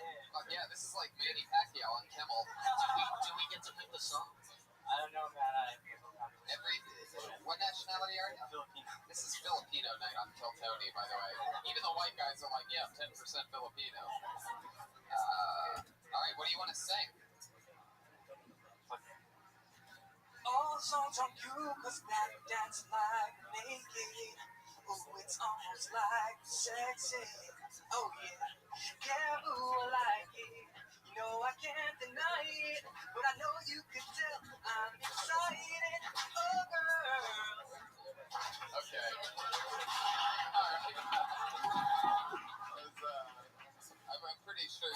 That's a copyrighted song. You shouldn't play it on the podcast. You guys can't say that. That's right. That's right. You sing that to like girls and stuff? What's your deal? That's what I did. Does that work for you? Yeah, it does. Yeah. You ever do that at Pinkberry? Where's Pinkberry? It's a yogurt place. You take a girl and you sing to her and get some yogurt. You ever do that? You should try it. All right. Hey, do the Latinas like yogurt? Yes, they do. They also like pig. No, girls like yogurt. No, the Latino ones, man. All girls like yogurt, man. You know they like that song, but you don't know they like yogurt. Is that your thing, Latina girls? They don't really eat yogurt. They just like chips of ice. So, why not? All right, forget it. It's a pregnancy joke, right? I really was thinking of. There's like no, it was more a joke about how it's just disgusting and cheap and flavorless. It's just sort of like more about how poor they are. Frozen grapes. Than pregnant, but I Don't can see pregnant women chew I ice? think so. All right, Jarrell, it was nice to meet you. Thanks for coming on this show. There he goes. Fifth time on stage. Ever. That's always fun. Some brand new people. It's a weird episode. You just keep talking about how weird it is. I love your style, Brian. Put your hands up for your next comedian, Lindsay Jennings, everybody.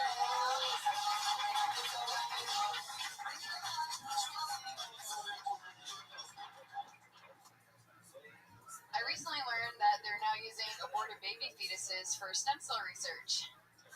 And also for mascara. I don't really get why people are mad about it though. At least they didn't die in vain. And they're not animal testing, they're already dead. It used to be you only thought you were gonna have dead babies on your face if a guy was jizzing on your face. Now we're letting them mature a little bit more. So now every time a dude comes into a condom, he's wasting precious mascara. We need that shit. There's a lot of ugly bitches hiding under a lot of cum.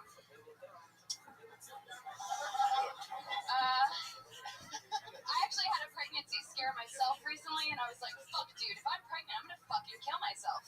And then I was like, wait, actually, if I'm pregnant, I'm just gonna kill the baby.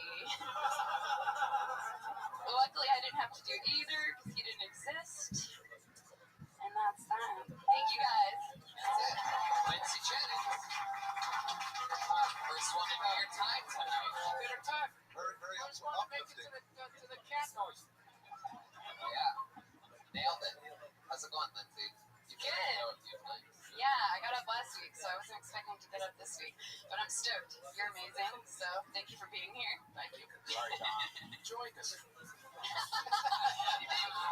That's hour of awkwardness.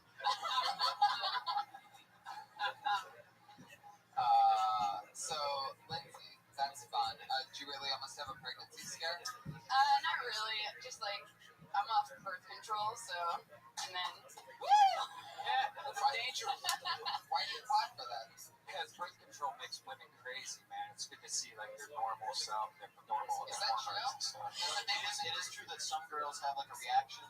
So like girls who go on birth control, like one guy I heard a story, actually I think he wrote the podcast where like the wife left the husband because like she just totally changed her mind about everything. It was like right when the birth control. Yeah, it definitely, I was on it for like 10 years. It's just not good for you either, hormonally, you know? How long you been off it? Like, How long you been clean? I'm on day one of my sober 21 days I'm doing though. There you go. Yeah. So you've been having thicker periods. All right, there you go. There's the Red Band moment. All of a sudden, Brought to you by Squirt, your favorite beverage since 1972. What do you mean? Well, you're gonna have thicker periods. Heavier flow. No, I've always had a heavy flow, so. I was wondering what that smell was. Come on, Bill. Give it up. Still waiting to get it. Did everyone get the Academy Award when you guys won, or was it just the director from Mad Max? I got one too. You got the statue? Mm-hmm. I love that. Now you actually have a tattoo on the side of your head. I mean, how long of a process was that? It was quick actually, because it's pretty thin lining, you know? No, I don't know. I know nothing about that. It was actually like 40 minutes. It's not too bad. You have a lot of tattoos on your body. Is that something that started young, or like if you've just been piling them on? How does that work? Yeah, it started when I was 15. I got my ex-boyfriend's name tattooed on me, like jailhouse style, but it was just a bunch of black dots because we got it in Braille, which was fucking retarded. No, that's smart. That way it doesn't say like It was- or something stupid. It was smart, but it wasn't really Braille. Like, Tell people it's a constellation. Yeah, it's Orion. yeah, that was the idea. But like, it's obviously not really Braille if you can't feel it. Like, it was only technically Braille for like the first couple days. So what is it now? Just some dots. Just black dots, but you can't see it. It's in here. Oh, gotcha. What was his name? Anthony. Wow. That's a lot of dots.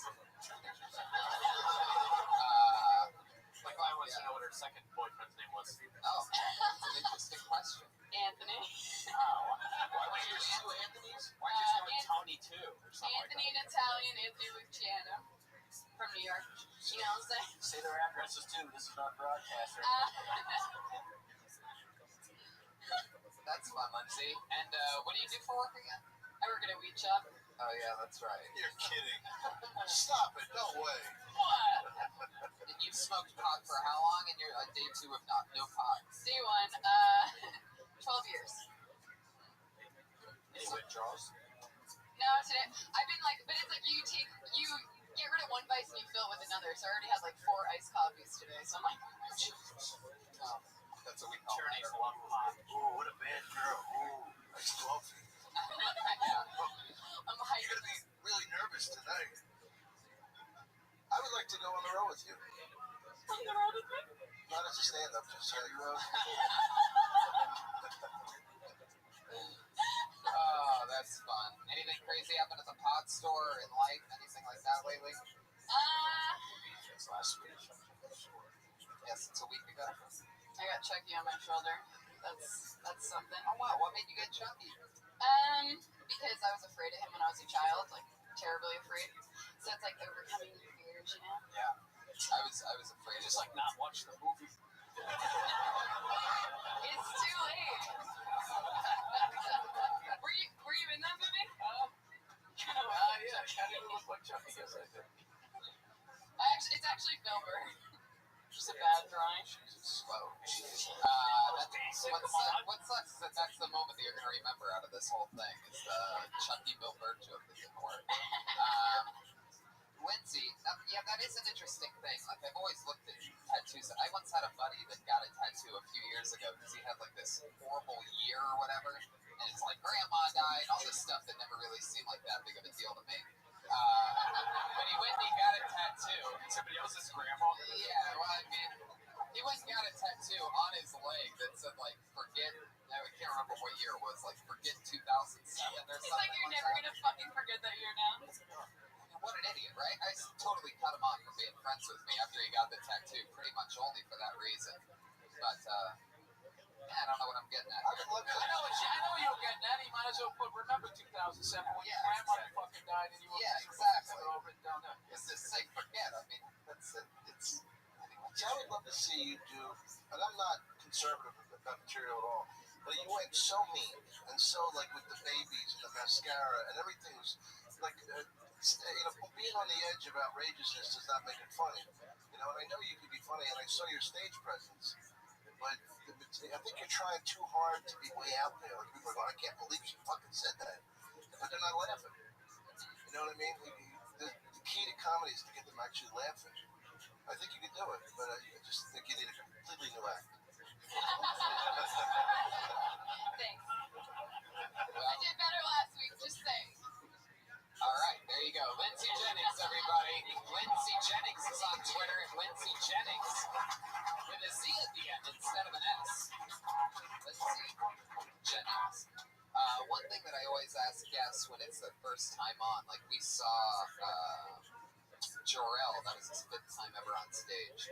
Was there ever anything that you guys, I've probably asked Dom this a few times, so I'll just go to you two. Is there anything that you guys did when you first, very, very first started stand-up, or like you can't believe you talked about or thought about or did, looking back on it?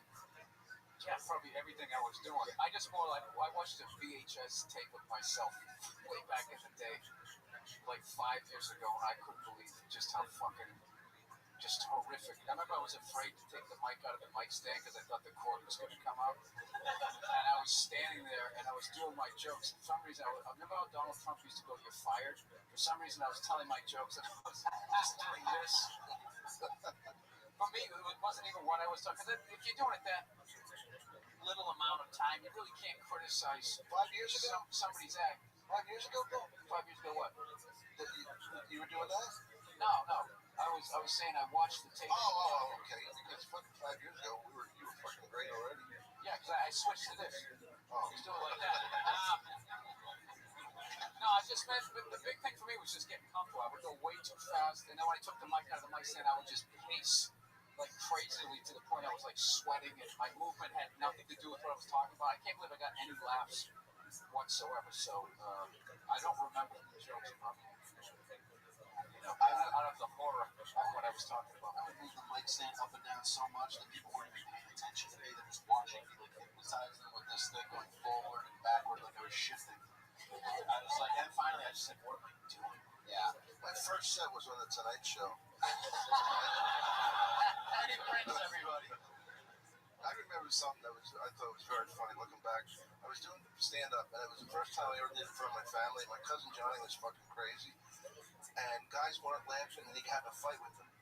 Because, what the fuck are you not laughing at? He's fucking good. And he started fucking, Johnny, he goes, you're fucking funny. I go, but Johnny, you let it develop. He was like fucking mad at people. Imagine one of us just diving into the crowd. What the fuck are you not laughing at? That's good shit. As a young lawyer, I once vomited on the jury. Oh, wow. Yeah, did you tell him to say that? Hey, lawyer, why don't you shut the fuck up a little bit, alright? Pick your moments. You're here on Pat's behalf. Do you need legal representation concerning your name, Kill Tony? Are you under threats? No, I'm okay. And you know what? Don't listen to Pat anymore either. I pulled another name out of the bucket. It's Morgan Brief. How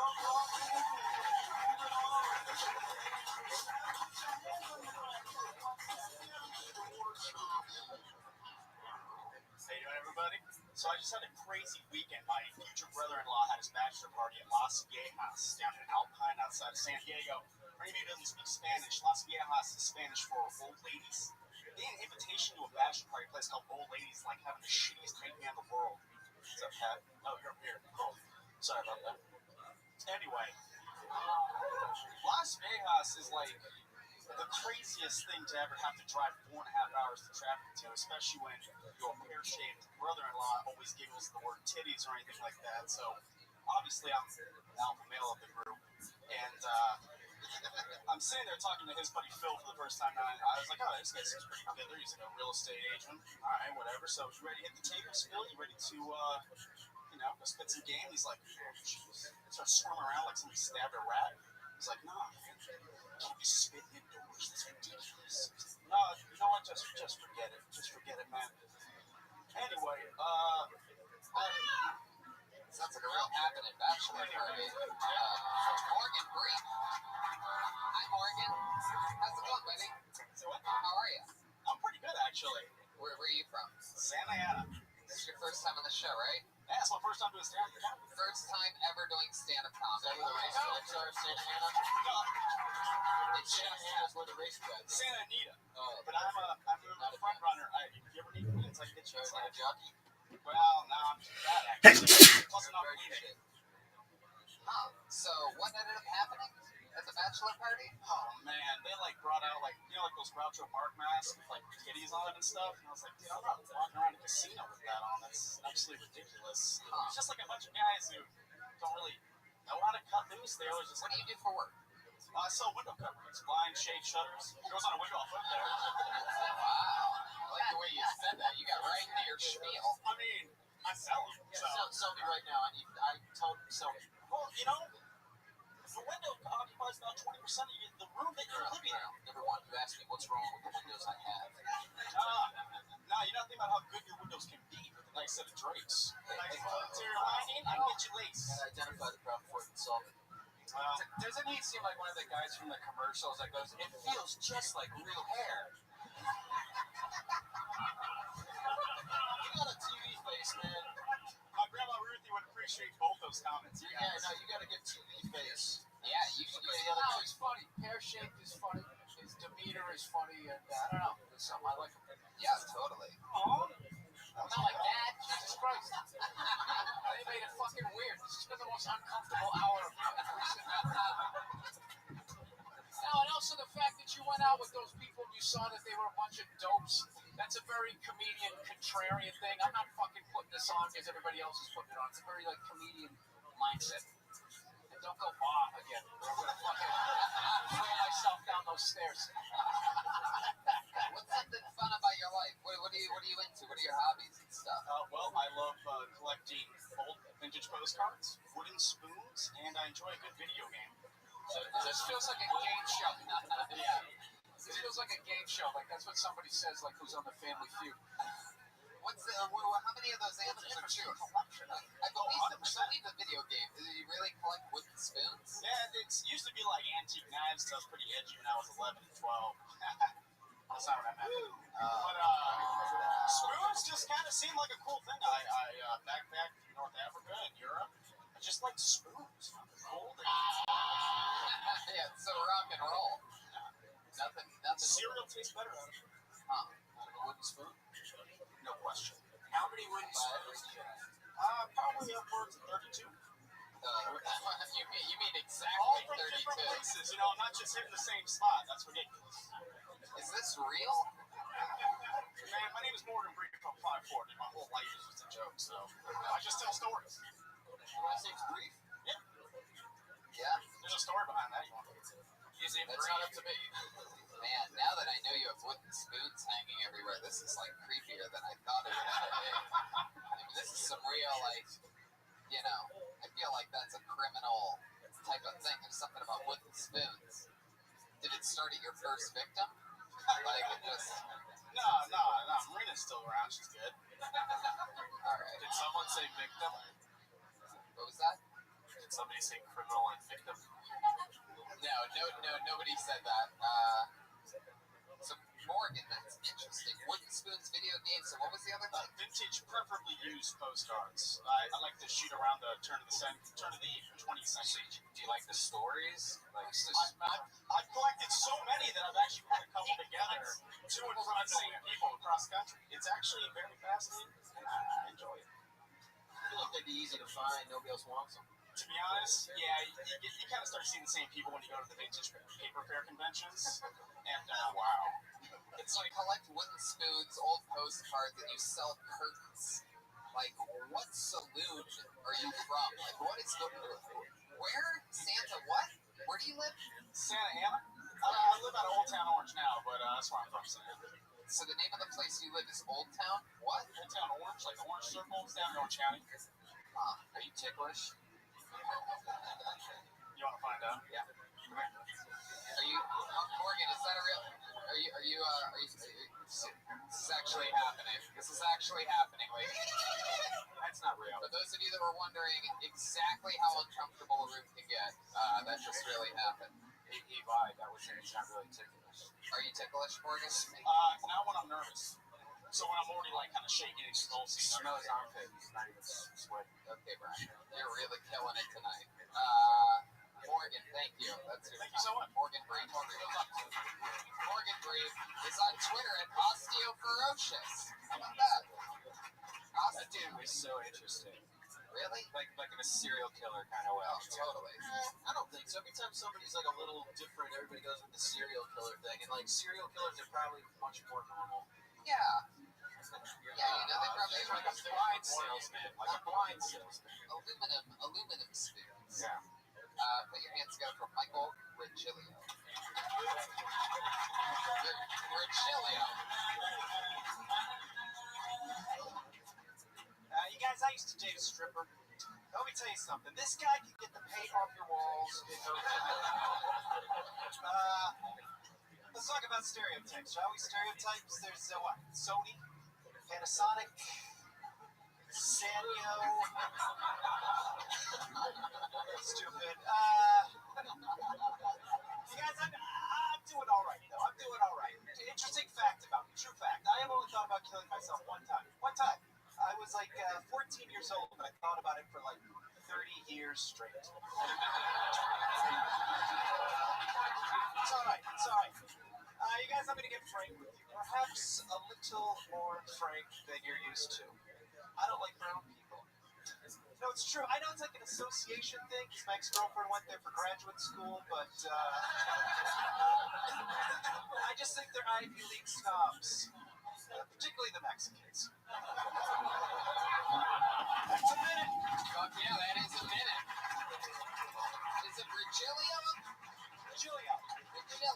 So fun. Where do you come from? Boston, Mass. How long you been growing up there?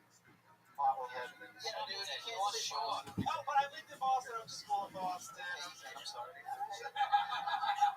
Oh, you guys have a little Boston up over there. I'm from West Virginia. Oh, really? Awesome.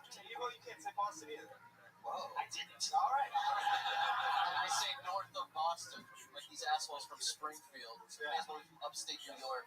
Yeah, I lived in the city for 7 years. There are 7 guys listening to this podcast in Boston right now. Like, I can't believe what's happening. Eat the sauce on these buddies.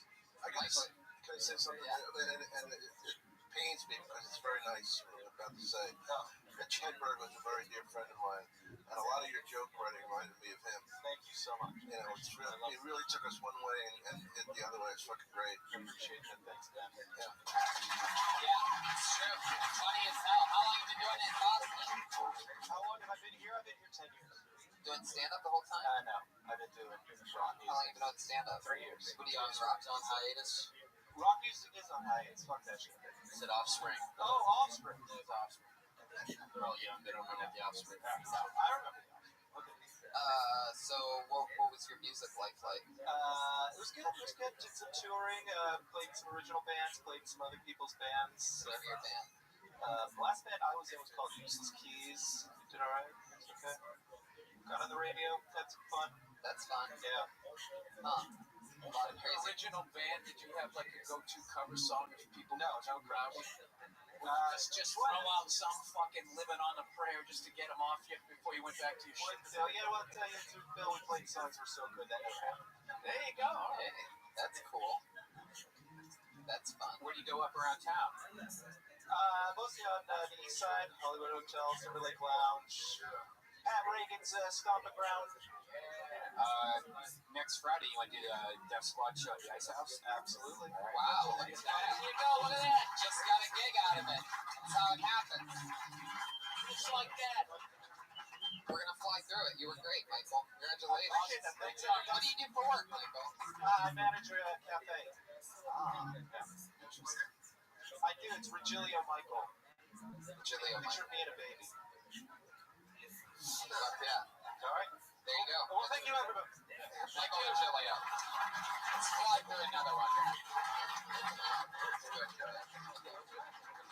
I like it, dude. Every time one of my friends comes on here, they do well. So I love that you don't own that they're your friends until they do well, though. You always make sure they do good. They go, hey, that's one of my buddies. Maybe there'll come a point where you can say that about the lawyer that you brought with you tonight. Like, hey, yeah. Ryan enjoys funny comedians. Oh, there you go. Thank you. Put your hands together for Stevie Timble.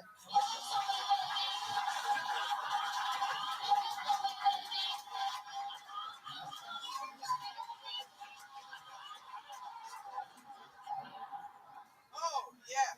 So, I grew up in a very Italian family, and it was very different than the families that I grew up around. Most American families, they want their kids to do better than them. Oh, you'll be much better than me when you grow up. You'll be so great. Italian families, you only got a little of my DNA, you know? So you're not going to be quite as good as me, but maybe if you're the president someday, I have a little respect for you. The Italian families are the same. They got a lot of the same games and stuff. You guys have hide and go seek. We have hide and don't tell anybody what you saw. There's duck, duck, goose here. There's duck, duck, someone shoot through the window. And finally, there's Monopoly here in America. And in Italy, we have Monopoly on all the businesses. I felt like I was a personal. I like to paint my penis green. Just when it's soft, though. I paint it green when it's soft, so when I get hard, I feel like an Incredible Hulk. Then I do my goo, and I'm back to being Bruce Banner. Oh, yeah, Stevie Timble. Stevie. Okay. Stevie. All right.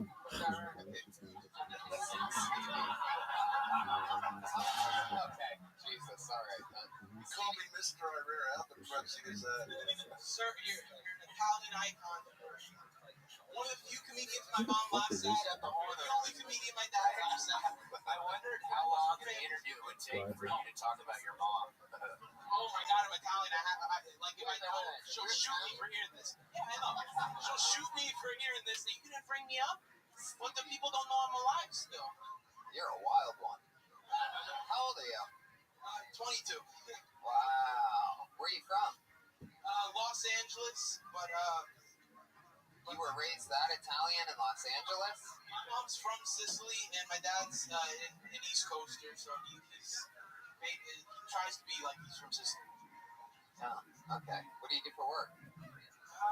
I'm a bartender, and not a very good one. I drink more than I sell. Where are you bartending at?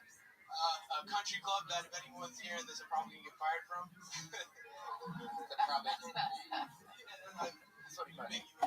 That's fun. So, I mean, you're 22. Did you go to college or anything? I went to film school, and now I'm going to school to try to do philosophy. I don't know why. It sounded cool. What does your dad do for work? He was a police officer back east, and he's in the military now, Department of Defense. So, yeah, secret's gone.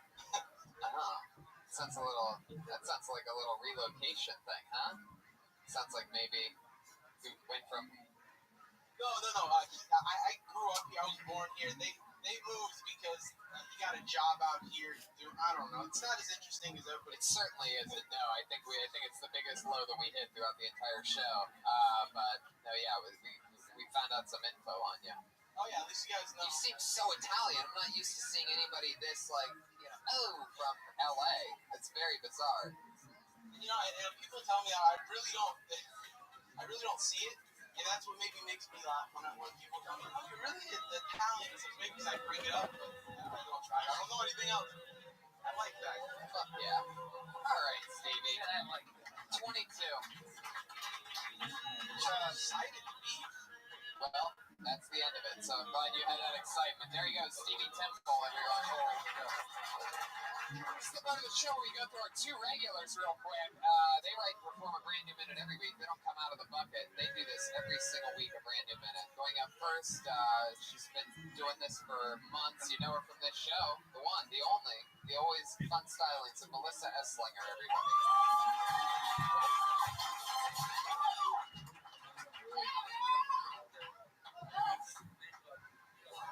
I was shopping the other day and I noticed that Bic makes 3 things. They make lighters, pens, and razors. So I guess they started with the idea for a suicide kit. I'm still watching Seventh Heaven.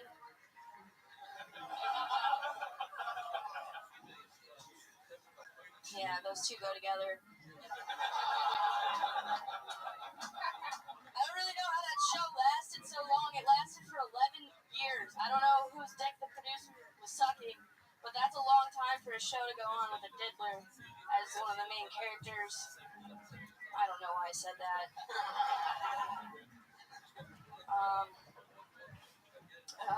Fuck balls. Speaking of balls, I grew some recently, some balls. I did this thing the other day. This is real. They're all real. I went to I was at a show. Yeah, okay. Okay, there you go. I kind of knew you were just doing that, weren't you? When you learn how to stall and get laughs at the same time. I was like, should I just let her go for like 20 seconds of her book? So fun. Another good new minute. How's life going? You're writing and performing regularly, doing a lot of spots, doing a lot. I mean, blatantly, we're watching you do better and better every week. That's always fun. Thank you. Another new minute. No more Barney jokes. Still doing that cocaine? No, I tried it, okay? What are you guys talking about? Is that a real thing? Remember? She said she started I doing did a joke cocaine. about cocaine, because I didn't say I started doing it, I said I tried it. I'm not trying to Brian always ripping up the whole team around him. For those of you that missed the episode where Melissa mentioned she tried cocaine, Brian's here to remind you. It was just a weird change. Sorry, Mom and Dad. Like she started doing a lot better that week, so I just thought maybe. No, that's not a real thing. I realized that I am capable of being semi-normal after that. How's life going? Everything's good? You seem stronger on stage, more comfortable with your nervousness. Yeah, things are good. I started playing music again, and that helps a lot. Yeah, I have a baby bass. Is that true? I'm playing bass, but I'm little. So I got a little bass. Oh, that's cute. And I decided to commit to it. Bill, any notes or anything? Any advice that you noticed just from the 60 seconds of Melissa? I just say keep doing what you're doing. You're great. I thought the Suicide Kid thing was great. Then you tied it back in with the TV show. Yeah, whatever you're doing, just keep doing it. Another 10,000 fucking whatever you gotta do, you know? Yeah. Builds it up. Dom, you've seen Melissa a few times now. She's by far the funniest I've ever seen her. Yeah. And I hate to get serious, but it's an amazing amount of growth because you really fucking suck. But you're really great. Thank Yeah. you. So fun. And that's one of the fun things about that, is that watching you grow. It's very cool. There you go, Melissa Esslinger. She did it again. She's on Twitter, Melissa Esslinger. How fun. How fun. Your one and only other regular, from the hit show Kill Tony, live weekly very popular podcast. And she writes and performs a brand new 60 seconds every single week. Put your hands together for Vanessa Johnston, everybody. Yeah. I don't like fetishes. I think they're scary. Having a fetish is like being a spy. No one can know your secrets except for the people involved. I don't even have a fetish, but I'm afraid I'll catch one. The other day, I was in bed with a guy, and I started getting this like weird desire to stuff peanut butter in his elbow crease and his knee crease, just like in all of his creases. Like, what if you got a fetish that you don't even want? Like, if I'm a guy and I see a girl wearing clogs, and then her toe pops out and my dick moves, and I'm like, no, I like feet. I'm the feet guy. I'm quitting stand-up. That's exactly a minute. You're not quitting. How dare you? Wait. Do you have a dick? I don't understand that. No. What were you talking about you having a dick for? Is that real?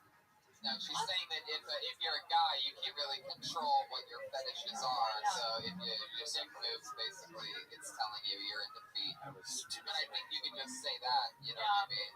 I think the wording on these things that you're trying to say, like, and also it sounds like when you wanted to put peanut butter. Yeah, just cut that part out. There's no reason. Well, I mean, or you could just say, or you were just like in the mood for peanut butter or something is what it really seems. Like you had peanut butter handy. Did you think of peanut butter first? Or elbows, like what order does that even go in? Did that really happen? Yeah, it's a left button. So you were in the mood, let's try to retrace these steps. You were in the mood for peanut butter, like you were craving some peanut butter, right? That came first. Then like you saw what? This guy's elbows and knees? No, I was just looking at his elbow grease and I was like, oh, I really want to lick peanut butter off of it.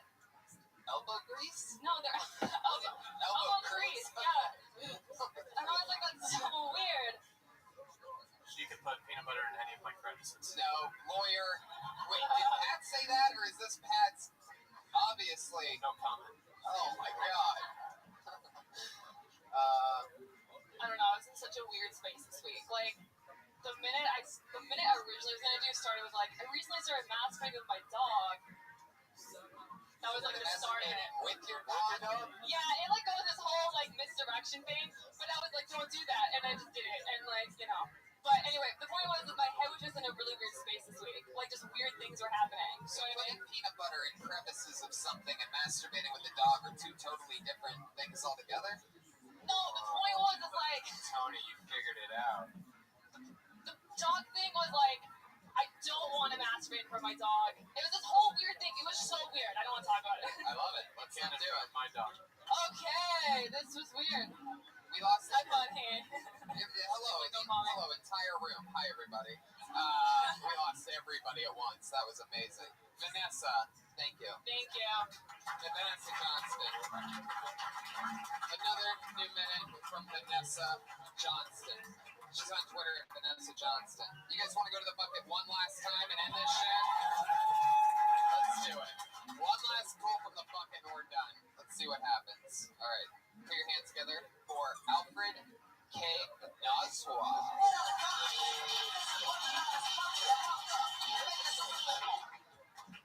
So, people love to tell me they think I sound white, like it's some kind of compliment, which to me it's not.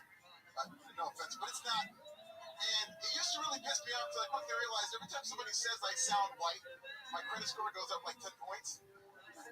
I'm up to 857 right now.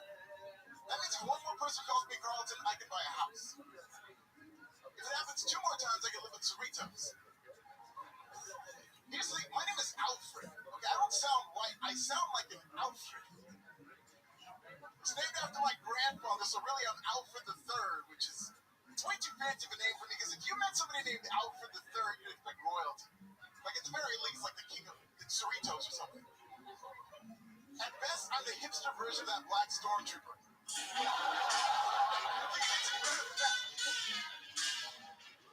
That's all I got. Yeah, that's great. Alfred, fun times. Nice to meet you.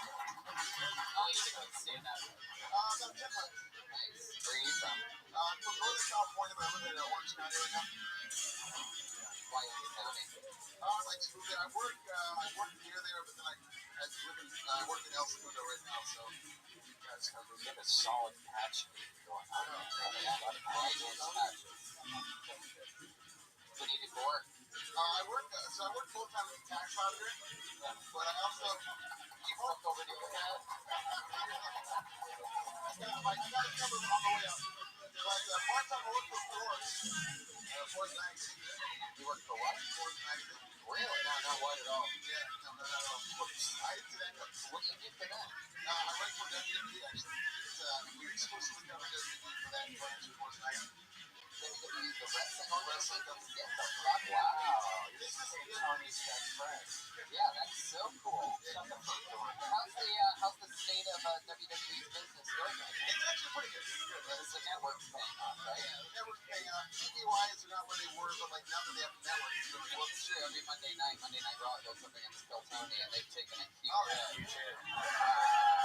They were once the #1 most watched cable show, and sorry, Vince, but yeah, we're not doing anything. It's amazing. You sound white. So you must have. No, but I'm saying you must have white in your background. You sound so intelligent. Now, the white part is the reason.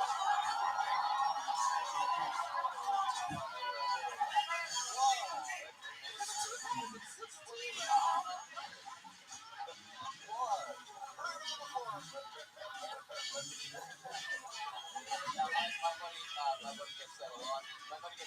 People will say, like, oh, you're very well spoken. It's like, what? Yeah, it's a good system. What are your parents do? Well, my dad is the vice president for college, and my mom is the director of the nonprofit. Wow. Jeez. Man, you sound like crazy. Legit? They're from fucking Africa, okay? Is it legit? Really? It's amazing. What college is he the vice president of? It's Woodland Community College. Wow. Northern, like Sacramento. That's fucking awesome. Well, that's cool, man. And now you live in Orange County. You said 10 months you've lived down here, been doing No, I've lived in it. Yeah, I've been doing stand-up for 10 months. I've lived in Southern California for like 6 years, something like that. But I just moved to Orange County like 2 years ago. Wow. Very cool, man. There you go. For all you up-and-coming, black comedians, that now you've learned sound white. That's the way to get work, stand out. Alfred, congratulations. Have a good night, buddy. It's nice to meet you. Guys, we did it. He's on Twitter. This is Nasty. That's Bill Tony, episode 148. For those of you keeping track, the art from house artist Ryan J. Evo.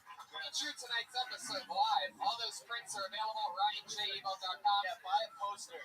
Buy a poster. He has posters for sale right now and tonight on the front patio after the show. Yeah. Jamie Vernon on the HD. Patty Reagan's Pat Reagan. Bill, anything coming up you want to promote or anything? Thanks for doing the show.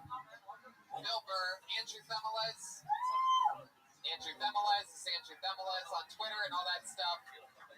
At Dom Irera. Anything else coming up, Dom? Be in Australia for 3 weeks. If you happen to be in Sydney or Perth, come up and say hello. We have a lot of listeners in Australia. You really? Yeah, a ton of them. Oh, cool. See, there's some right there. Yeah, Larry, man. live audience. Thank you. Have a great night, everybody.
Coming live from the World Famous Comedy Store for a brand new episode of Kill Tony Volume 3.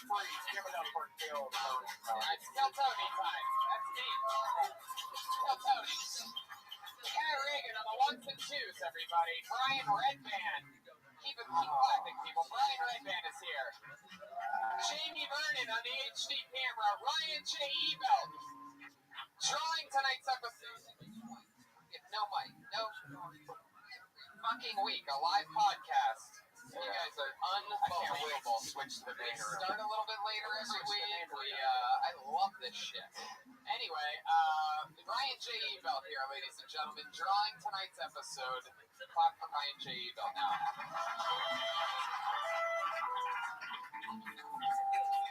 It's a good energy in this room to start tonight's episode. Pat, you decided to go a little bit emotional tonight with the music? Yeah. It really established a thunderous, I love what's going on with everything. You dropped a guitar pick in the back. Put your hands together for Jeremiah Watkins, ladies and gentlemen, on the saxophone. One half of Reagan and Watkins. A lot of people lately, a lot of tweets I've been getting, a lot of people loving Jeremiah on the sax over here. Jeremiah, you're so far away from the microphone. How's life going? It's going great. I'm pretty sore from a softball game that we played on Saturday. Yeah, I played in an annual softball game that I do, and Jeremiah decided that he wanted to get in a pickle with Tony over at third base. Yeah, he thought he could outrun me, and I just chased him down straight up, and at one point he thought I was going to throw to second base, so he started to stop, but I'm getting old and I couldn't stop, and we just fucking ran right into each other about as hard as we could. I have a giant bruise over my groin area right now. How bad do you guys want to see this bruise? Wow, what's happening? I want to see it. Now, was this your head that ran into his crotch? Or what part of this? I don't know. I'm not exactly sure. He told me about this earlier. Wow. Oh my God. Really face it so the audience can see. Basically looks like Jeremiah pooped his pants. Alright, that's enough. We get it, Jeremiah. It's really giving us the whole fucking 3D HD. It looks like boobs running down his leg. Yeah. It was teeth bite. There was teeth marks though, right?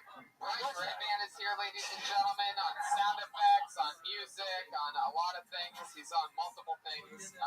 We have Ryan J. Ebel draws every episode. He's here drawing from a blank sheet of paper. Every single we've been selling these posters for the first time ever. Kill Tony posters. They are so fucking cool. Movie posters. And I have one in my living room. You should have one too. They're flying off the shelves. Get them at RyanJEbel.com. They're flying off his shelves. If you're wondering what shelves they're flying off of. So here we are, Kill Tony. We're taking it to Nashville. We're doing the Wild West Comedy Fest. That's going to be a lot of fun. That's at the end of May 22nd. Yep, May 22nd. So there you go. I'm doing a bunch of dates. Check those out at TonyHitchcock.com. That's Austin, Chicago. Ton of shit. Here we go. You guys ready to start tonight's episode or what? There we are. I'm so excited, as I am every week, to bring up tonight's guests. Two of the fucking best in the world, just like I give you every single week. And this one I'm so pumped about. I consider this a perfect episode. Put your hands together for two of the best. It's Bert Kreischer and Bert Fox. Come on!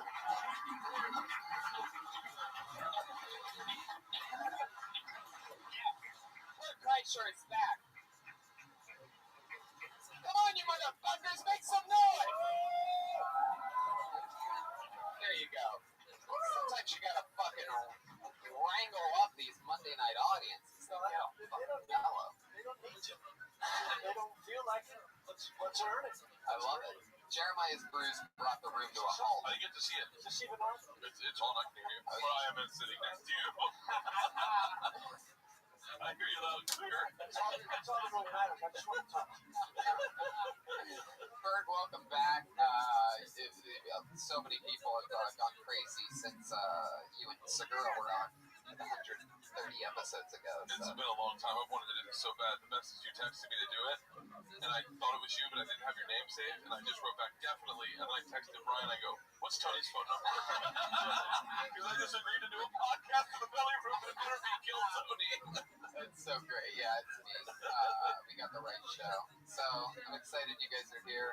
This is your first time being here since Pat Reagan is a band leader. We used to have an aluminum robot. I was here in the transition stages of the aluminum robot, like when he lost his mind, and then tried to get on getting done with high. Do you remember that? Yeah. I remember that. And then I And then it became an Amazon Prime robot for a while. We just bought a bunch of costumes off Amazon. and then I did another show, and the robot was standing outside the fucking comic book store, like when he was being like a regular person. He's like, "Hey man, I know Doug." But it was so fucking on. He's an Uber driver now, supposedly. Did So he still work enjoy for that. Who is it? Who is not? Yeah, right? Yeah. That's why I don't take Uber X. I'm afraid that someone I know will pick me up, and I have to sit in the front seat. You can just call me direct. Kurt, I love your style. You're bringing tequila back. Feeling is bringing me back. Which is fine. Now, is he going to be drawing the whole time? I just want to know who to focus on. Yeah, he's going to be the guy drawing you. If you want to make direct eye contact with him, you No, I totally just can. want to make sure he gets the right side. You guys ready to start tonight's episode or what? I'm excited. Do you guys know that over 50 comedians, over 50 people love this show so fucking much they signed up for the chance to do 60 seconds on tonight's show? Is that what this is? Yep, they're I scattered. was wondering. You've done the show before. Tony, why is those two chairs empty right there? Is that a problem? Oh no. Why are those? Josh, you have a reason on this? That's your fault? Or we got to clear this up? Will they remain empty the whole time? Why don't we bump a couple Fill them people up from so the this back? doesn't look like the show's corporate. Yeah. Here comes one guy that nobody's going to want to sit next to. That's all right. This is great. One I can deal with. One empty seat's fine. Two, So one other person? He's the artsy Steve Renazizi. How about a single woman? Is there a single Except woman? I wish he wasn't here. Oh, people don't know what happened there. That's such a good call when he got 0. I wish he wasn't. Yeah, that makes sense. Steve Renazizi joke, right? Okay. Like a Pink Floyd joke? maybe he could draw No, the it's joke. Steve. So you understand? No, it's all right. People, okay, very good.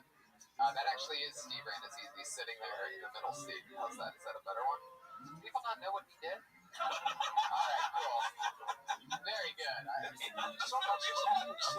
Sometimes I do inside jokes to myself, which I'm the only Some other of those person. inside jokes keep them inside. I love it. I'm gonna try. I'm gonna try. I'm trying to keep jacket zipped up, keep it contained. You still talking about that? Let's move on. I'm trying my best, Kurt. Let it go. I really am. Can't Thank fucking you. dig that one out. I'm surprised you had no Still, idea that still on it? I'm Fucking move on.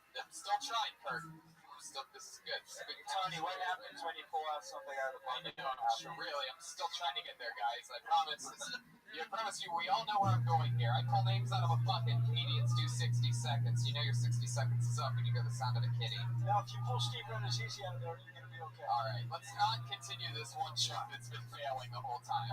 The unelectric callback. Shut up. Boy, I thought mine bombed. Wrap it up then, guys. In 60 seconds, or else you're going to bring out the angry West Hollywood bear. Comes. Very good. A professional show we're bringing to you here That tonight. bear sounded like he was in a car. Yeah. It did. The windows rolled up. So, you ready to do this shit? Are you guys? Oh my God, what is this fucking guy doing? What are you looking for, sir? Here, sit here. Come sit here. Yeah, sit next to him. Come sit here. This is how you do it. You have to sit to people that nobody wants to sit next to each other. That's how it works. Fuck He's yeah. taking everything out of his fucking pockets. You guys are friends? That makes perfect sense. Split those chicken fingers amongst each other. I want these two guys out of those seats. I want to make So here we go. I'm gonna pull a name out of the bucket. They do 60 seconds of uninterrupted stage time, and we talk about this with them about anything in the world. You guys ready to start this shit or what? Let's do it. Oh God. Here we go. I pulled the name out. The name is Anish Shah.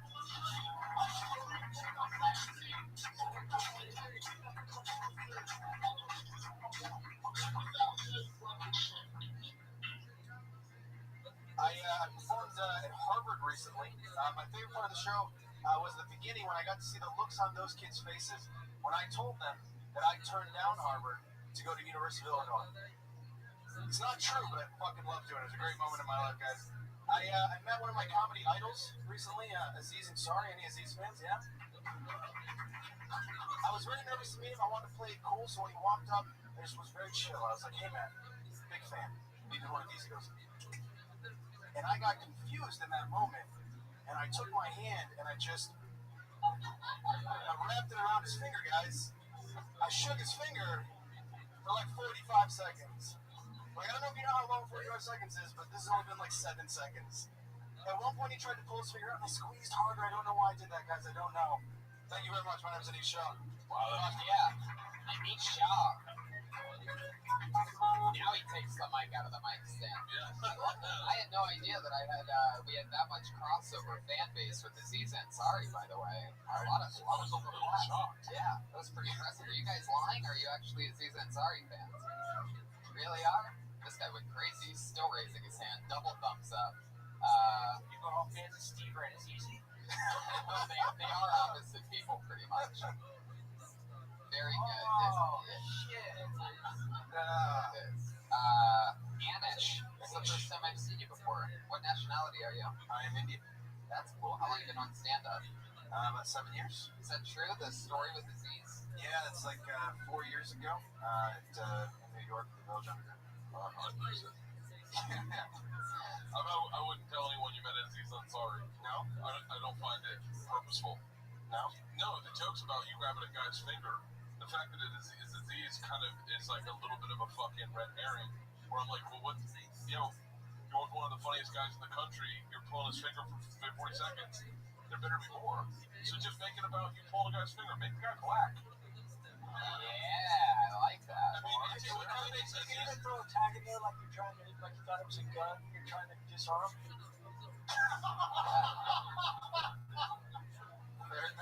The black guy puts a finger up to you. You grab it and you're like, hands up. You know, like with Aziz, the problem with it making it Aziz, that's like me saying I was hanging out with Jeffrey Ross the other day, which is actually likely, but everyone's like, we get it. So when you do Aziz, you lose me because I go, why are you saying the name? Make it about you.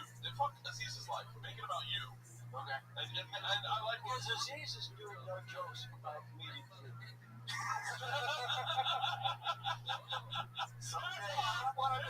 always want to give him those props unless he's giving you the same respect. Did he say anything back to you? Did he was just, hey, look at that, why you hold my finger? Or anything like that? No, it seems like at about maybe like 4 seconds that starts getting pretty weird.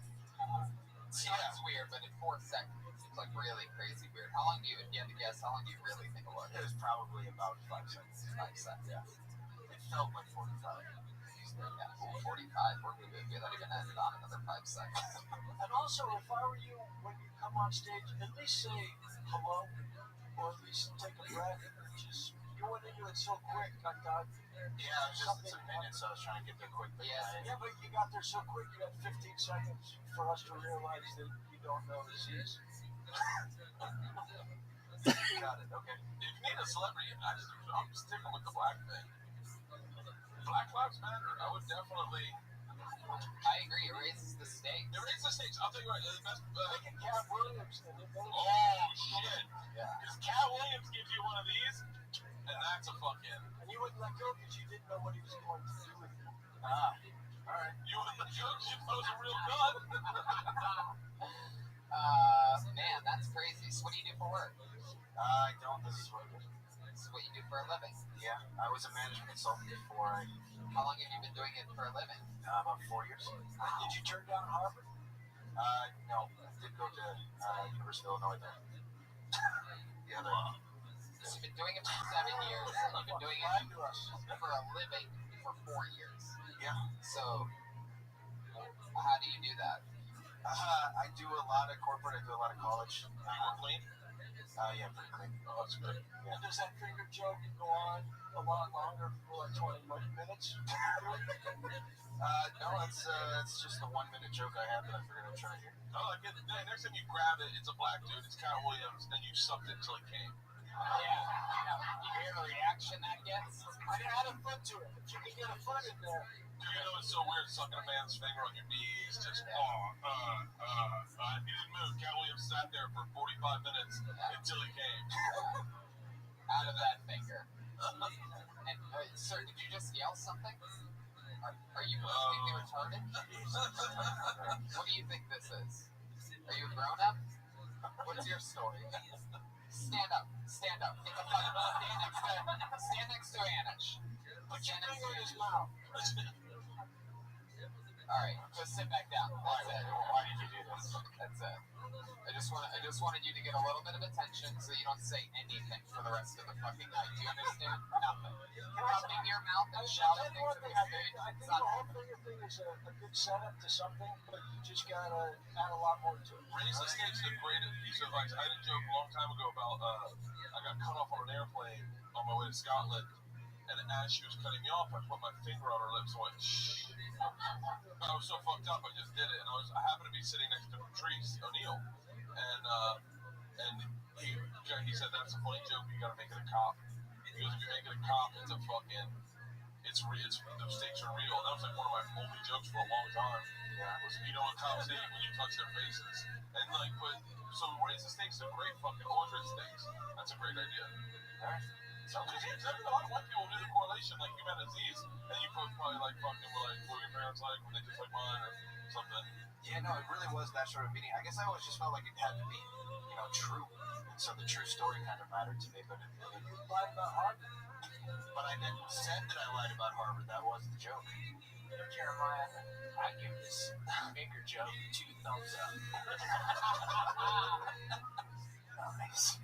The cool part of me is that when you do tell that joke, if you do tell that joke on television, fucking Aziz Ansari's gonna be sitting in his mansion going, that motherfucker grabbed my finger too. He grabbed Cat Williams' finger and sucked it till he came. He just shook mine. Anish, it was nice meeting you. Have a great day. Nice to meet you. There you go. Good Anish Shaw. He's on Twitter at Anish Comedy. ANISH Comedy. All one word. Don't forget the disarm part. That's a big closer. Upload. What else is there? Ooh, we've had this person on the show before. Always fun to see her. Put your hands together for Robin Ryan, everyone. Robin Ryan.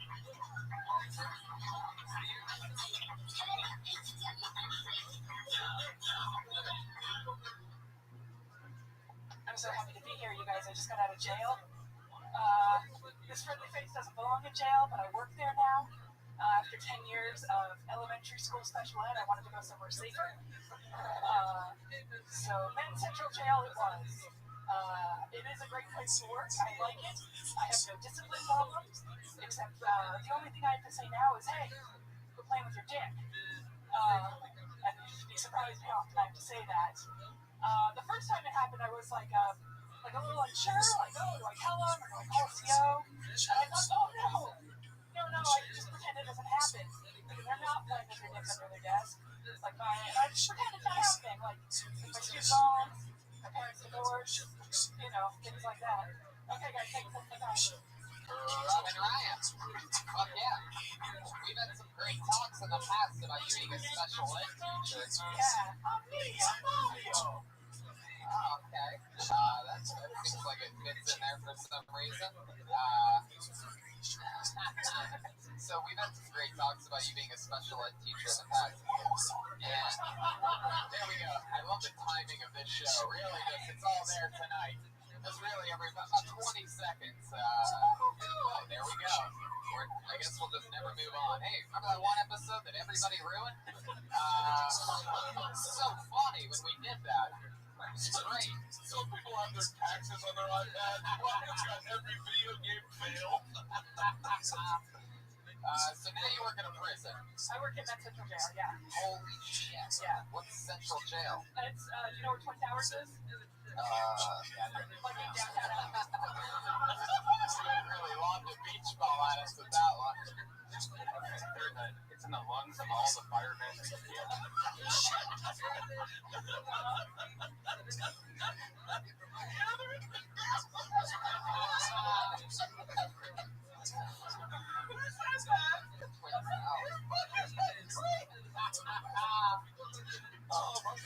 It's true.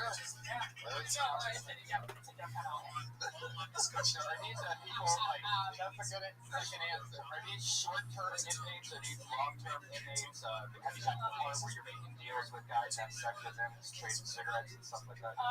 No. They're mostly awaiting trial. Yeah, most of them are awaiting trial. Did you get in trouble for playing with your dick? You can get kicked out of my program. Yeah. You get kicked out of jail? No, you can leave it. Fuck! This prison sucks! Everyone get out of here! Oh man, why do I get kicked out? I'm playing with my dick! Oh shit! You're only supposed to play with other people's dicks. What if I said everyone? No, so if I feel uncomfortable in my class, I can kick you out of my class. So wait, pretend, okay, so kick me out real quick, okay? So like, you stopped at the burglary? Yeah. No, I would go to the I'm gonna do role playing right now.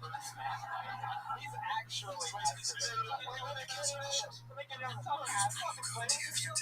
to get out of here, man. I thought I'd escape, but fuck you can play on your dick and she kicks you out. I kept coming back. Well, I would Early, you just say I would just say, whoa.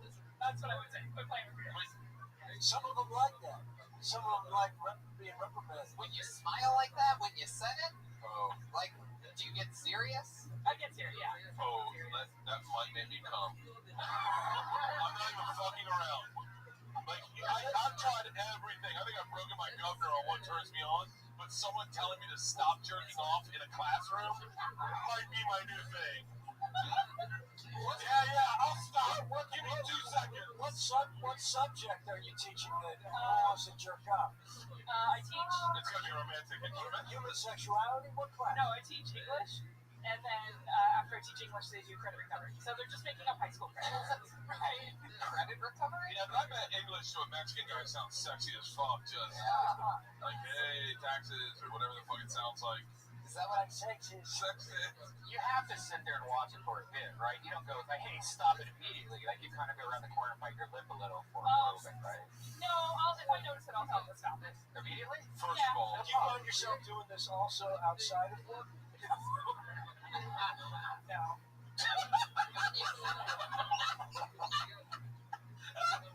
Quit jerking off, honey. You're not at work. Now, these prisoners, are they normally doing this when you're talking and stuff? Because, I mean, It doesn't happen all the time. Like, Listen, it happens twice. It's all the time. It happens. And then it's normally when they're like just doing credit recovery. Usually when they get to like chapter 8 of the alphabet. If I worked in a female prison and they were masturbating while I sat at the front of the class, I'd be like, everyone, keep on keeping on. Don't you dare stop. Shirt's coming off.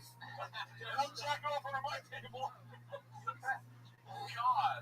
Okay, but I think right now, what you have witnessed is the fact that whatever you're talking about right now is fucking fascinating. Yeah, it's a really unusual.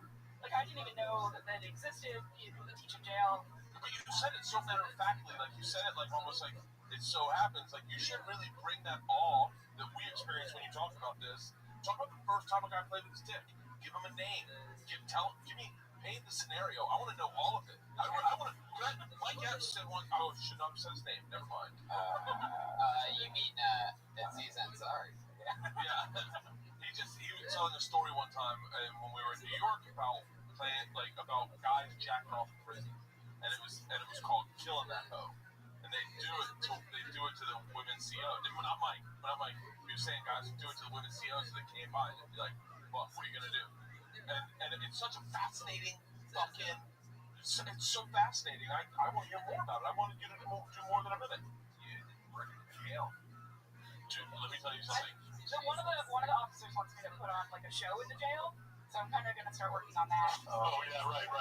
I'm sorry, put on a comedy show in the jail. Yeah. So. Yeah. I have a question. Yeah. Do you have an affinity for some of these prisoners to get along with?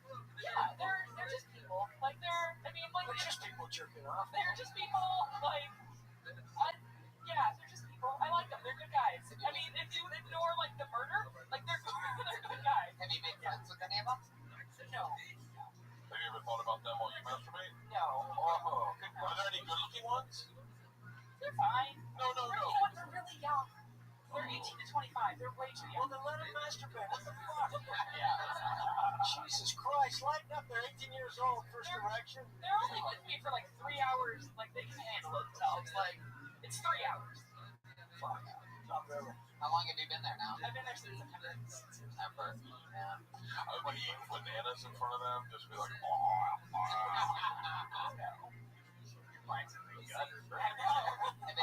Have any of them done anything crazy, like that actually, like, that you know about that surprises you or anything like that, you know? Anybody, like, Yeah, why are all these nice guys getting people in jail? It'll make me want to not do it if you pressure me, period. Trial for murder. And so, but they're nice in there. Like, okay, listen, there's an old saying that my hairstylist said to me one time about me having a drinking problem. He said, if one person says you have a tail, fuck them, they're crazy. If 2 people say you have a tail, they're teaming up on you. If 3 people tell you have a tail, you should turn around. If a bunch of guys are jerking off in front of you, maybe it's you. Like maybe you're doing something that's triggering them to masturbate. I mean, No, that's a good angle for a joke. It's like okay, yeah. The first time it happened, I'm like, that's fucking crazy. The second time it happened, I'm like, these guys are out of their fucking mind. After the 5th time, I'm like, all right, what am I doing? Yeah. At the front of this classroom, and you're like, and I had to stop eating bananas on my knees, holding the back of my own head. Wow. Just gagging out on cucumbers in front of these boys. Fucking the pencil sharpener. I mean, and pencil sharpeners there. Maybe It's You by Bert Kreischer and Barnes and Noble. It's definitely a good world. I would explore. I'm usually pretty clean, so that didn't even cross my mind. Oh, yeah. And you have a job where dudes just jack off on you? That's already right there. I'm a clean comic, but let me tell you what I do for a living. You call me in the club, but it's just not on me. My last 2 teach, I was just in Chinese class, bukkake. Has anyone tried to throw come on you, like Clarice style or anything like that? No. Nothing creepy. No, nothing. If it happens, would you dodge or open your mouth? I would Oh, Jesus Christ. Stupid question. I'm surprised you're not in her class yet. He's just over the age limit. If I never do get a DUI and I'm in fucking Central Holding, I will jack off in your class. Right? You just have to. When in Rome, brother. What kind of English are you teaching these guys? I read the books. I read the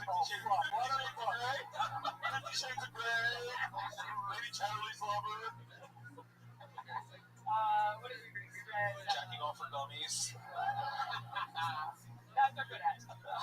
No, I read the whole Mockingjay or Hunger Games series. I jacked off listening to that. That was before I even knew Jennifer Lawrence. Katniss was hot. We read The Wizard of Oz. You're reading all shit that we've all jerked off to. What should I read to that if they won't read your Bible? They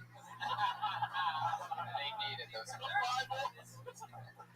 All right, Robin. Well, congrats on the new job and another fun set. Robin Ryan, everybody. There she goes. She's on Twitter at Robin Ryan. All one word. Robin Ryan. Always fun. I want to work that job and have that material. Yeah, it's crazy, right? Can you imagine? Dude, I just eyeball motherfuckers. They jacked off. Just stare them down and be like, come on, come. Is that all you got? Is that all you got? Well, yeah. Watch what I got, motherfucker. You like that? Yeah, would you guys stop them? Would you? Fuck no, I would stop any jacking off. No way. Dude, I am not the right person for this world. Because I would be like, oh, guys, everyone is joined. As soon as he's done, golf clap. Everyone join. I think I might be part gay, though. Who's next? You know how excited I called you as soon as I got out? Dude, just jacked off in my class today. And they were making eye contact with me. And they're still with me. Guys, we'll play a sloppy biscuit. We'll put a biscuit in the middle of the room. Last one to come on and has to eat it. That's what we did in college. Yeah, you did in college. You blindfold everyone, and then you put them against the wall. And then a brother came in the center room for a biscuit. He goes, last guy to jack off the biscuit, I have to eat it. Go. You're sitting there with the fucking eternal question. Do I jack off in front of these people? They're all watching. Or do I risk the chance of eating the biscuit? And you're sitting there with your back against the wall, the blindfold on, all of a sudden someone comes up and goes, take your blindfold off. And then Jeff Hartley and Mike Angelides are just jacking off like crazy. I said the real names. They're on my Facebook. Go check them out. They're probably in her classroom. Mike has a bed and breakfast at St. Martin's, and Jeff's a politician in Tallahassee. Wow. Bed breakfast. You want your biscuits what time? 6 a.m. Angelides is uncircumcised. He's got a big ass dick. Actually, they both had the biggest dicks from Dirty. Jeff's nickname was Hog, and Angelides was Sockcock. Jeez. True story. Sockcock. Talk about some biscuits and gravy.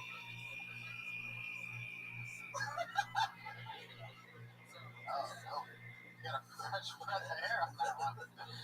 Back up by Pat Reagan. That's beautiful. I pulled another name out of the bucket. We saw this guy for the first time a few weeks ago, and he blew us away with his energy and a very fun set. Put your hands together for him. Preacher Lawson, ladies and gentlemen.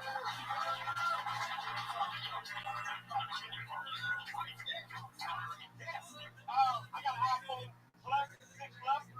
It's big. It's too big. Like every time I swipe down my screen, I feel like I'm playing the Price is Right. That's how big it is. Let me see what's down my Facebook feed. I got a hopscotch text from a call you back later. Big, man. I got these my screensavers, girl. She was like, oh my gosh, are you serious? You got a picture of you and your screensaver. You are devastated. And she white, by the way. And she's saying, I was going to see that. I'm about to see this my phone. I do it. Whoa, I got the kids. I got the girlfriend. What else going to be my screensaver, huh? Some random picture of a lake? I can't swear. So I got me as my screensaver because I love me, all right? I got an iPhone 6 that's plus 128 gigs. That's a $940 phone, all right? I paid, my mom paid $900 for it. Thanks, Preacher Law. Thank you so much. Wow. That's what I'm talking about. It's one of those guys that we see a few times in a couple months, and then we just never see him again. You're amazing, man. That's so fun. Do you really have that kind of energy all the time? Yes. What's your talking to the microphone? So I don't know. I'm just really hyper. I don't know. I'm just really hyper. And smoke a drug. I'm just playing. I'm totally joking. Unless they're free. I don't have. I'm just really hyper. Yeah, but listen, what happens if you have to do more than a minute? I'm done like an hour or one day. Just slow down a little? No. In the end, he just falls asleep. I do. No, it's not. The end, so what?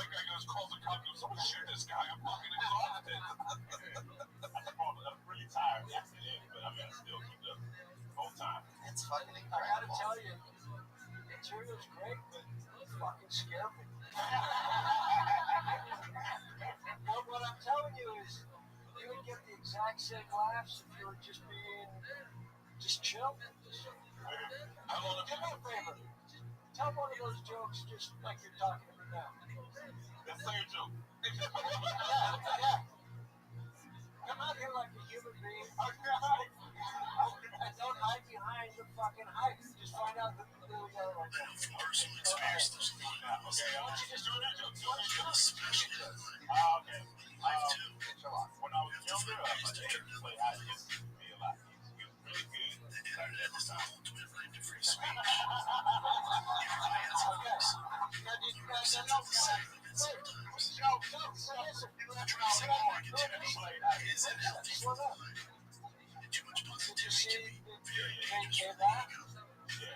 So the words are fine. You're selling these jokes like you're selling an idea. What I'm telling you is those jokes, that's important. So you don't have to work that fucking hard. So if you just came up here, took a breath, and just started talking, you might find out that you're not hyper. This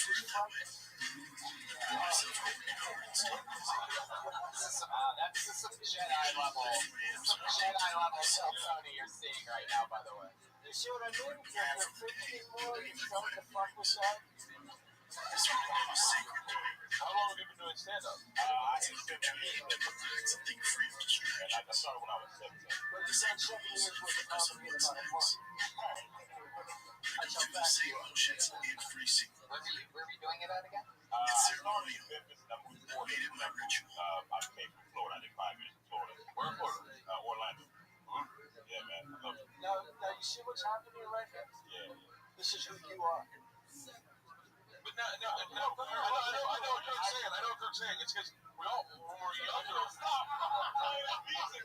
No, but Yeah. Your joke about your father and your dad's a great fucking joke. And the thing is that we all do that when we're young, is we overemphasize energy sometimes, and it exudes confidence. We think the crowd's with us. And you can use that. You can use that energy like the same way I've said fuck a lot on stage. If I took out half of my fucks and just used fuck and when it's needed, I'd be a much better comic. You can use that energy when you want to use it, but don't make it your one note because you will punch yourself out. It is so true. And then when you do turn it up, when you do get into the iPhone and you do that, it's going to be, instead of people going, man, he's funny and he's got a lot of energy, it's going to be like thunder and lightning. I think you want to know that they're laughing at your material and what you're talking about instead of at you. I